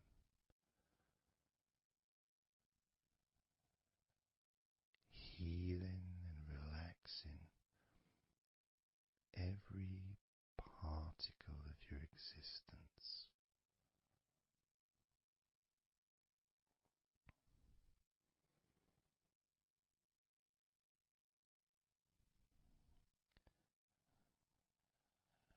And we can practice this a few times before the end of the recording, and then you can practice on your own. And each time you count from 10 down to 1. The feelings of comfort, calmness, and deep relaxation become stronger and deeper.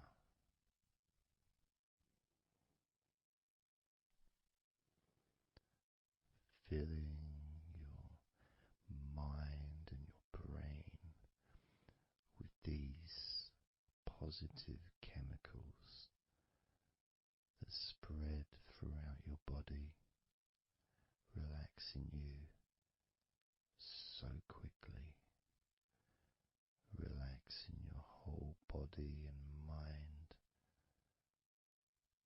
so very, very easily, just by counting from 10 down to 1.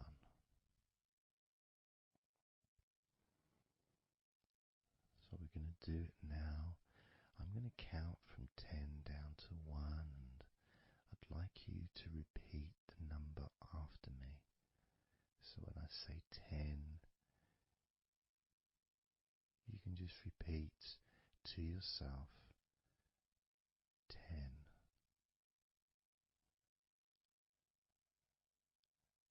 Just notice, be aware of how you feel in your mind and your body. Then when I say 9, you can repeat to yourself 9.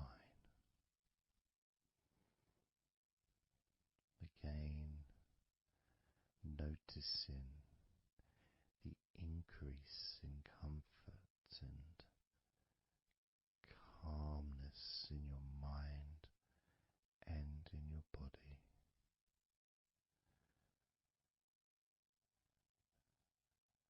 The same when I say 8, when I say 7, 6, when I say 5, 4, when I say 3, 2, and lastly when I say 1, you can repeat that number.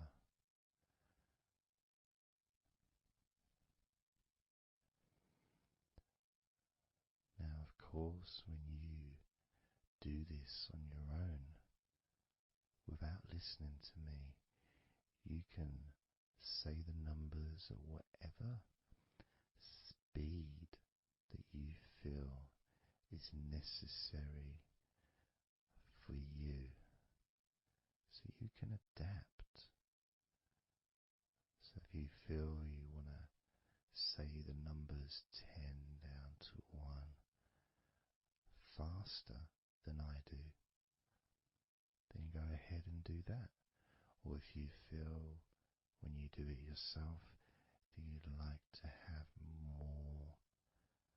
more space between the numbers,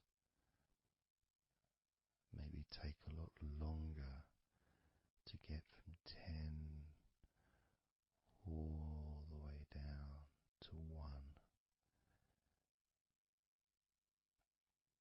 that's your choice also to do.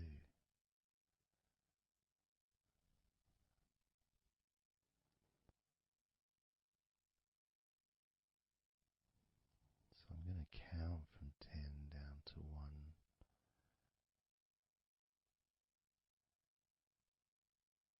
And when I get to 1, that will be the end of this recording. Unless, of course, you're listening with music, then the music will continue.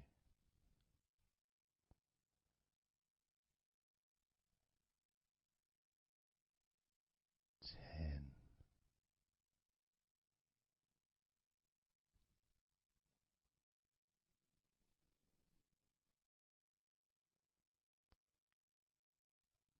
9.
20, 19,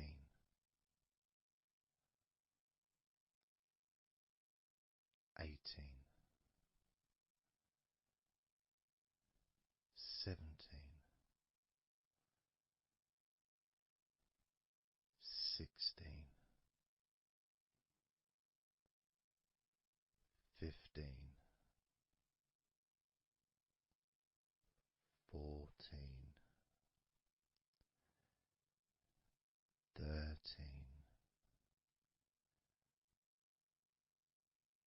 12, 11, 10, 9, 8, 7, 6,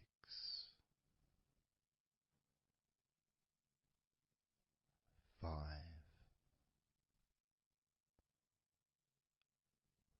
4, 3, 2,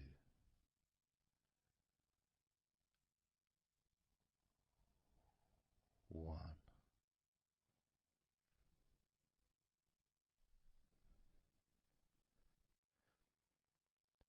Now open your eyes, noticing how you physically feel, having counted down from 20 to 1, allowing stress and tension to leave through your fingertips and your toes. And as you focus on your fingertips, maybe they feel a little bit tingly, which is, I suppose, quite understanding considering the tension has been exiting your body through your fingertips.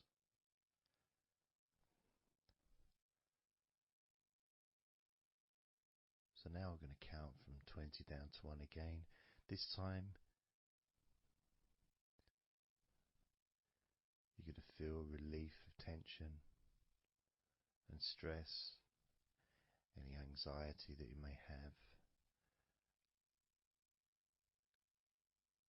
leaving through your stomach.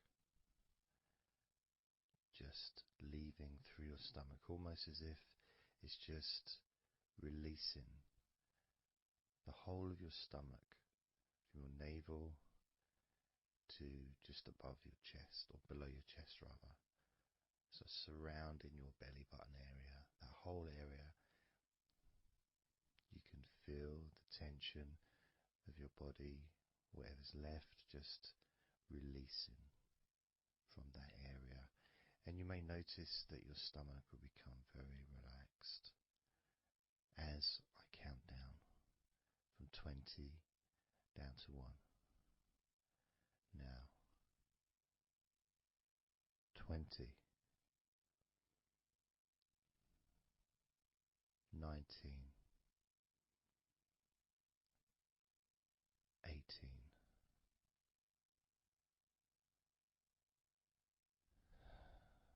17,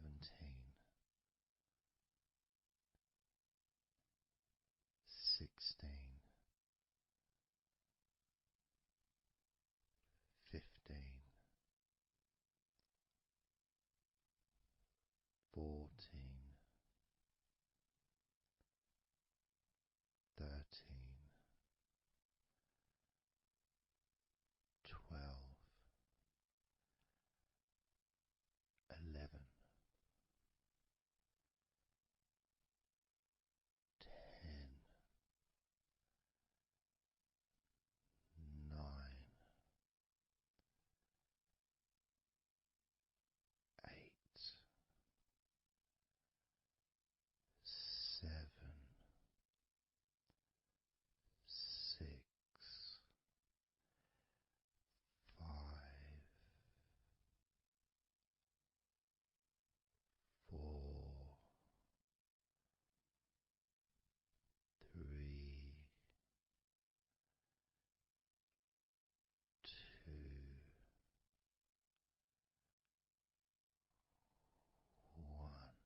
eyes again if you choose, or you can just keep them closed because it feels relaxing. Just notice how your stomach feels. And notice as you focus, just do a little scan of your body. Just notice how your body feels.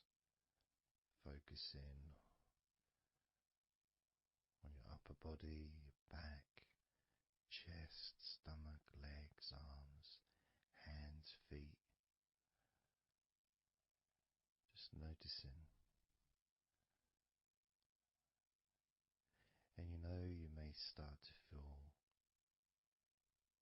more of a sense of tiredness, which may be the reason you're listening to this recording, because you would like to let go completely of everything and drift off into a nice, natural, calm, relaxing sleep.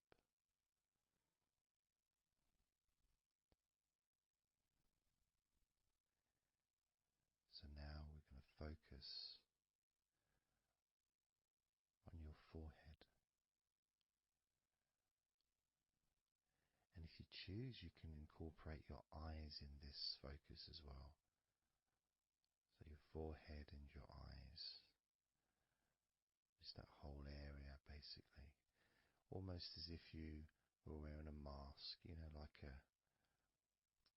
I don't know, a Batman mask or something. Or I'm trying to Zorro or something. The kind of mask that covers your eyes but also covers quite a lot of the forehead. And focusing on that area, because that's the area that we're now going to release tension and stress from your mind, from your brain and from your mind, and any tension that you may have remaining in your face, in your neck, in your jaw, in your eyes, your forehead, or your scalp. So basically any tension within your head area, including your mind and your brain. And that's going to be released through your forehead and your eyes. As I count down again from 20 down to 1. Now, 20, 19, 18, 17, 16, 15, 14, 13,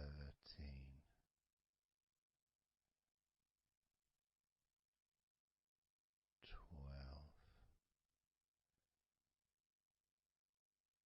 11,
just in your head and neck and mind, also the rest of your body.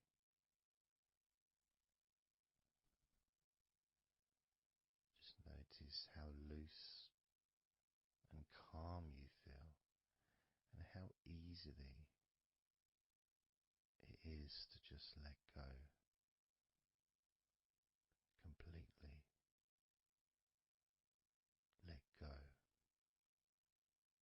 completely.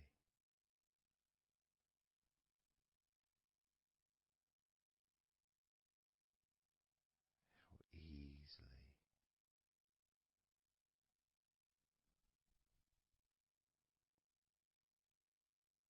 So what we're going to do now is I want you to focus on the top of your head.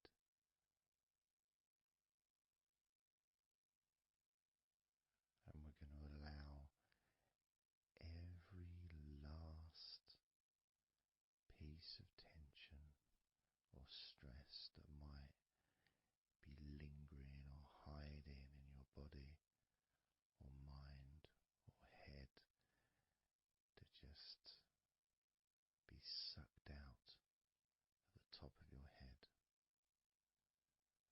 and released into the air, almost sucked out into the clouds. Imagine a big cloud above your head, almost like a whirlpool, and it's just going to suck that tension out of the top of your head and just take it away for good.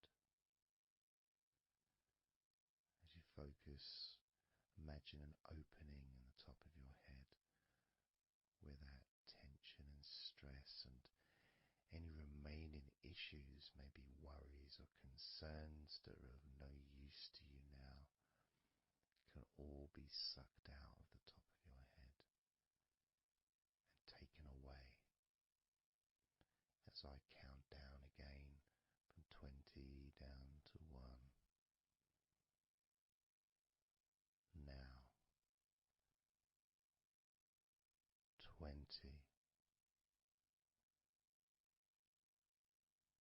19,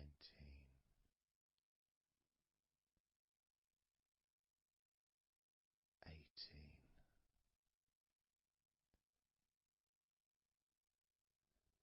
17,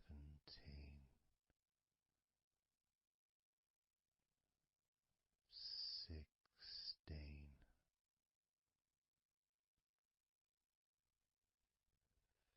15,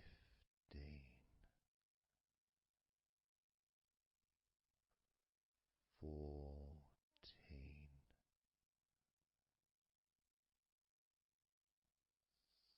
13,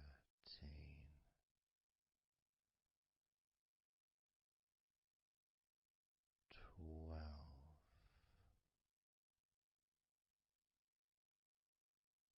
11,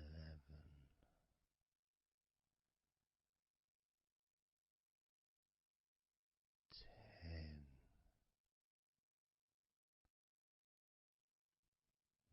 9,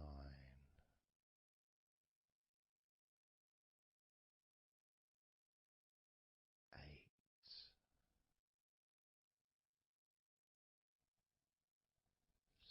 7, 6, 5,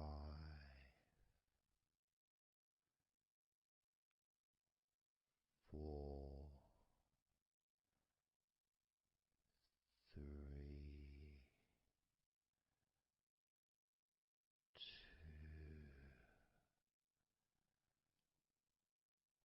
2, 1.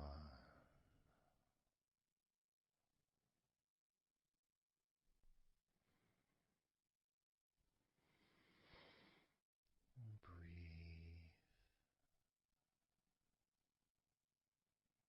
noticing how you feel,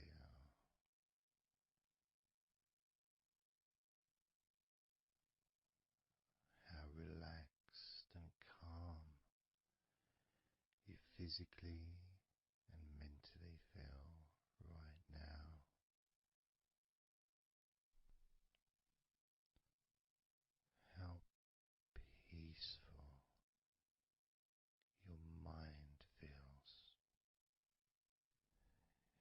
feels so nice to just let go,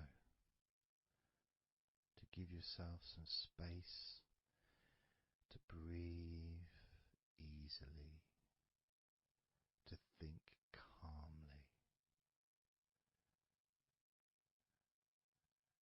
and just to take a break from all that pointless worry and concerns about things that you don't need to think about right now, because this is your time to let go. This is your space to enjoy feeling deeply relaxed, peaceful in your mind, relaxed in your body. It can feel so good, so nice to just not have to do anything, to be able to really enjoy that serenity that comes with letting go completely, that peacefulness that comes with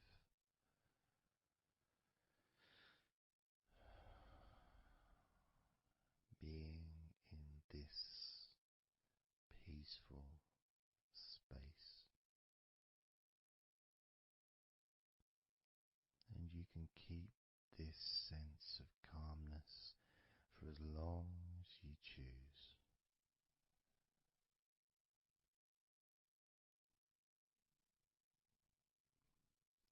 If you choose to drift off into a deep, healing, natural sleep, then you can do that. It's completely up to you. And you can keep this feeling of calmness physically and in your mind for as long as you choose to feel completely relaxed.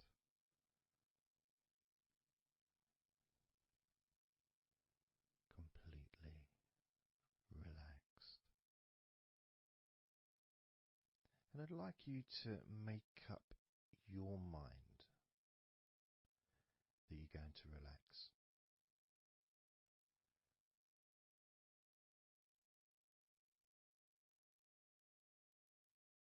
And I want to explore that with you, what it feels like when you actually decide that you're going to relax. Not forcing yourself, but giving yourself that, I guess it is a command really, isn't it? When you're telling yourself, relax. In a gentle but firm way that only you can really tell yourself in that way. You can't really have someone else saying to you, now relax, relax, you know. It needs to be gentle, but someone else can't really have the same kind of influence or power that you have over your own physicality, over how you feel.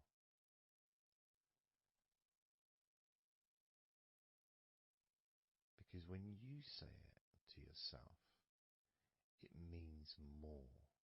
It's personal, and your brain and your unconscious mind and your body listens to what you say. So, for example, we'll test it out. We'll do a little test, a few little tests along the way, and you can get more of an idea of the force, the positive force that you can have in creating a sense of comfort and relaxation in your body and your mind quite quickly, just by you telling yourself to relax. So I'm going to start by, let's focus on your hands. So focus on your hands and just tell your hands to relax. So just say relax as you focus on your hands. You could say, my hands are relaxed, or I want my hands to relax. But I think if you actually do it directly, by focusing and imagining that your hands can hear what you're saying, like they've got little ears, which is a bit weird. So talking to your hands and just say, relax.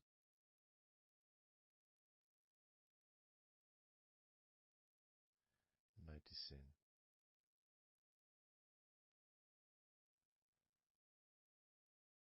how your hands start to relax.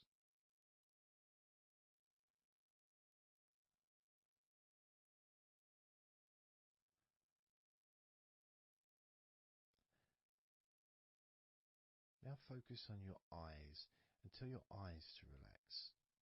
So you're just saying the same word, relax.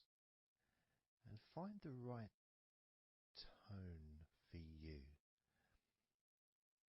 I might say relax, but you might say relax or relax. You might say it differently to yourself, and that's important for you to gauge what feels right for you. So just tell your eyes to relax whilst focusing on your eyes, your eyelids, the muscles around your eyes, your eyebrows, and just tell your eyes directly, relax now.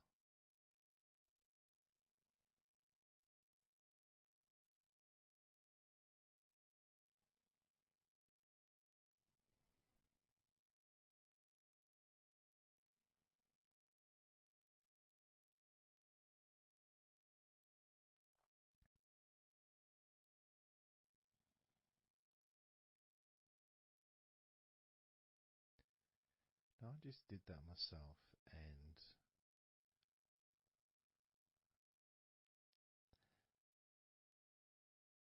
sometimes you may feel that you need a bit more time for the different parts to relax, because I start talking again and maybe that part hasn't relaxed fully.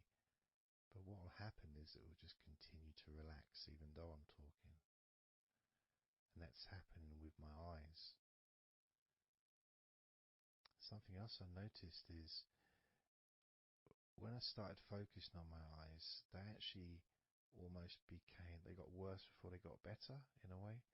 Sort of I felt a degree of tension growing in my eyes and then disappearing. So I think what that was really was just me becoming more aware of the tension that was already there, that I wasn't focusing on it before. So I wasn't really acknowledging it or really conscious to those feelings.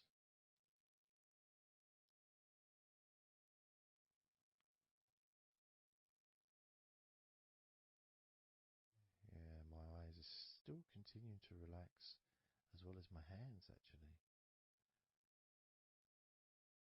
My hands have got a certain kind of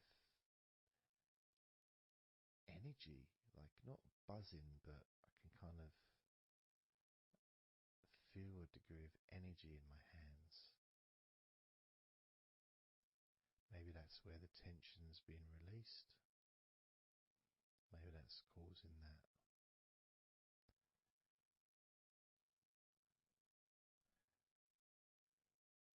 The next part, I think we should focus on the back of the neck. That's the part which quite often, well for me, holds tension. I don't know about for yourself, but I think it's quite a standard place where tension is sometimes held. So, and I'm doing exactly what you're doing as you do it as well. So I'm telling my body parts to relax as well. So if you tell your neck, the back of your neck, focus on the back of your neck and just say, relax, in your own words, in your own tone, in your own voice. You can say out loud or you can just say it to yourself internally. But you're focusing and you're saying it literally to the back of your neck, as if the back of your neck can actually hear what you're saying. So do that now. Just say relax to the back of your neck. And I'll do the same.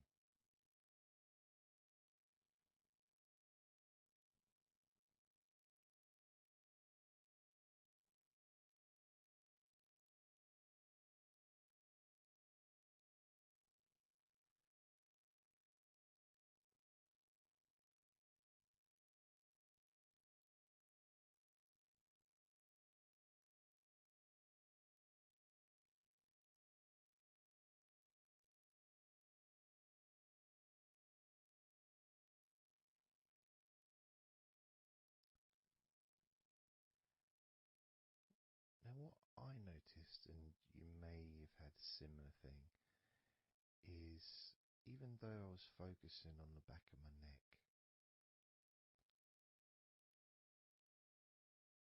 other parts started to, I don't know, show themselves to me, or maybe because they want to be relaxed as well, but I started noticing the feelings in my shoulders, the tension in my shoulders and in my upper back. Whether that was because my back of my neck was saying, well, I'm pretty much okay. It's the other parts that need attention.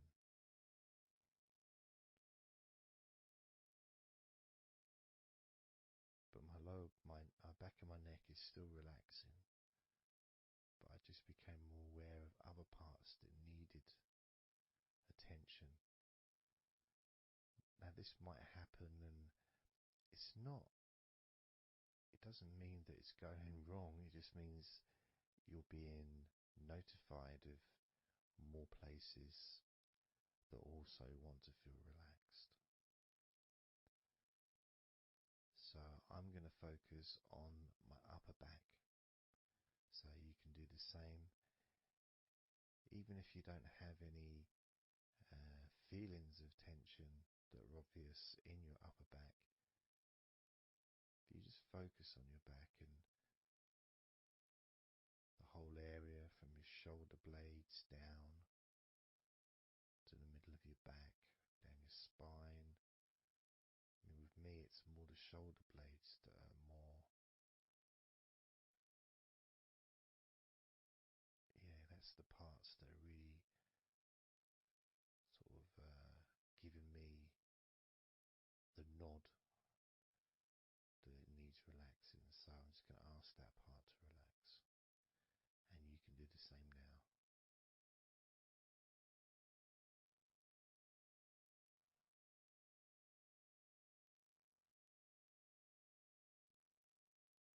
Relax your upper back.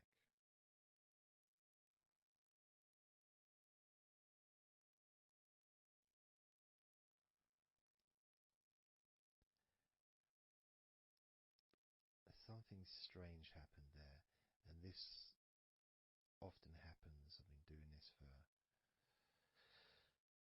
16 years or something, and often, I don't know why I'm surprised, but amazed really that there can be a feeling. So when I was focusing on the back of my neck, my upper back was starting to feel quite stressed and in need of attention. As soon as I started talking to you about my upper back and talking about, getting ready to ask the upper back to relax, my upper back already started to relax. almost as if it doesn't need to hear the words, just needs the attention, just needs to be noticed.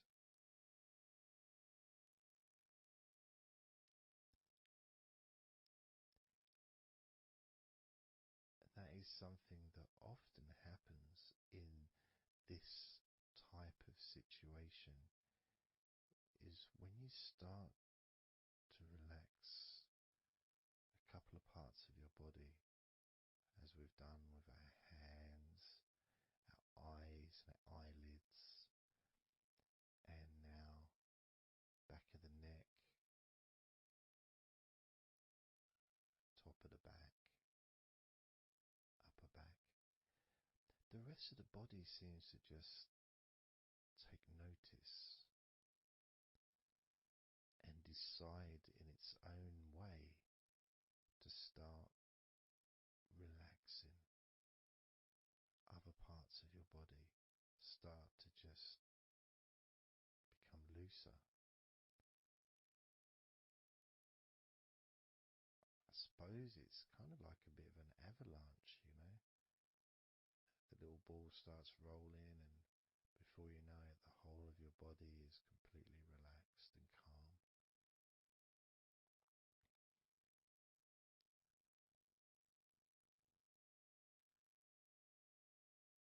And if you focus on your face,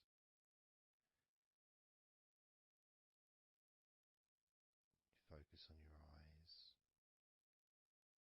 your eyelids, your eyebrows, and the muscles around your eyes. Maybe you start to notice that your forehead is more relaxed than it was. Maybe your face is more relaxed. I would say my entire face is a lot more relaxed than it was.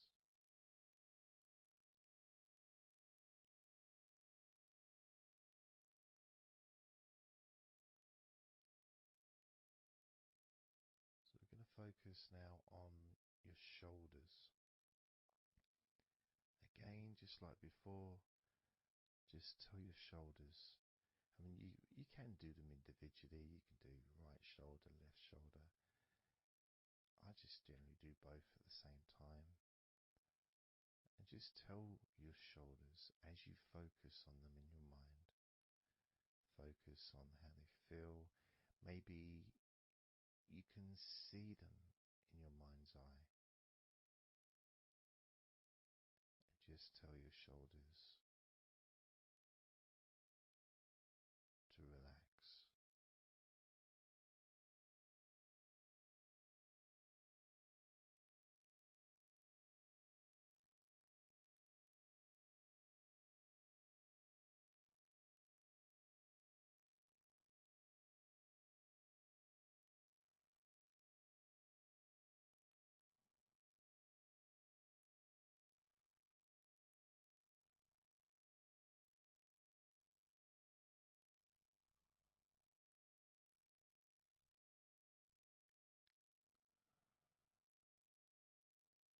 It feels nice as they relax.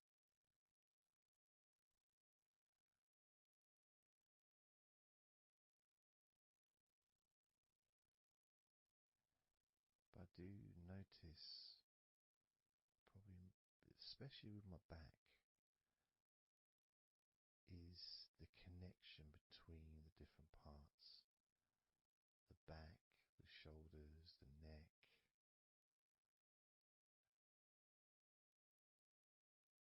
Being all connected and being such a large part of your body. It's almost hard to separate them from each other.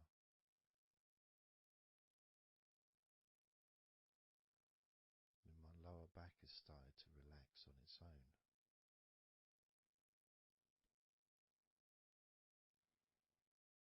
Maybe I'm going too slow. And that could be an issue, because we all go at different speeds. And the idea at the beginning of this recording was for you to be able to just say to yourself, relax.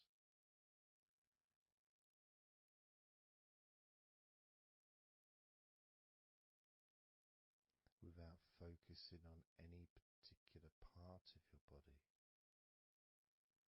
Because when you know that telling your hands to relax and your hands relax, you tell your eyelids and your eyes, the muscles around your eyes and your eyebrows to relax, and they relax.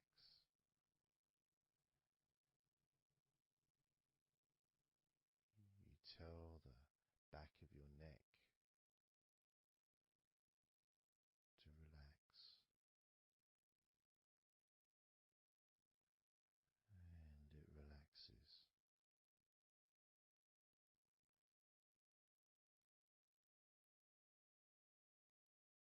You tell your upper back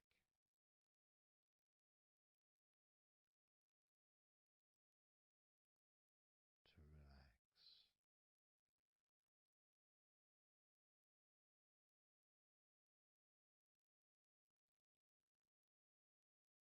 and it relaxes.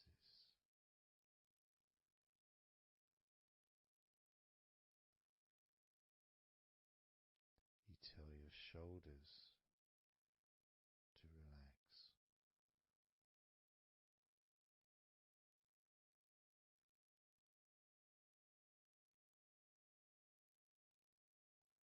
and they relax.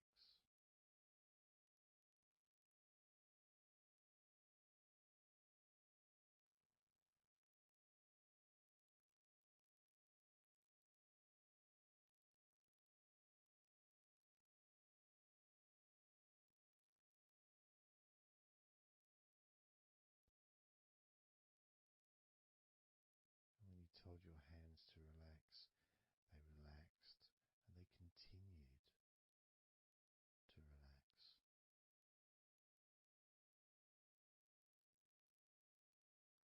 When you told your eyelids, the muscles around your eyes, your eyebrows to relax, they relaxed and continue to relax.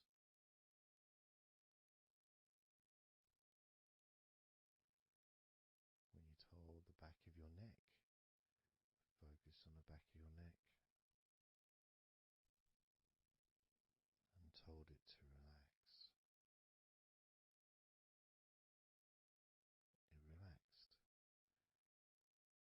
and continued to relax.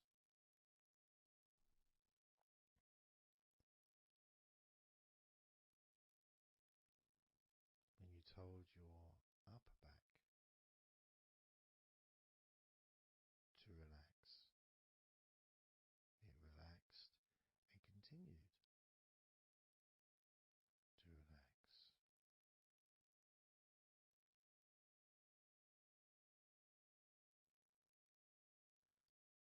As with your shoulders, you told your shoulders to relax, and your shoulders relaxed and continued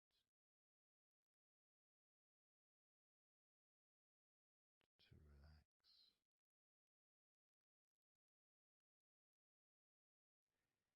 And it's not just that.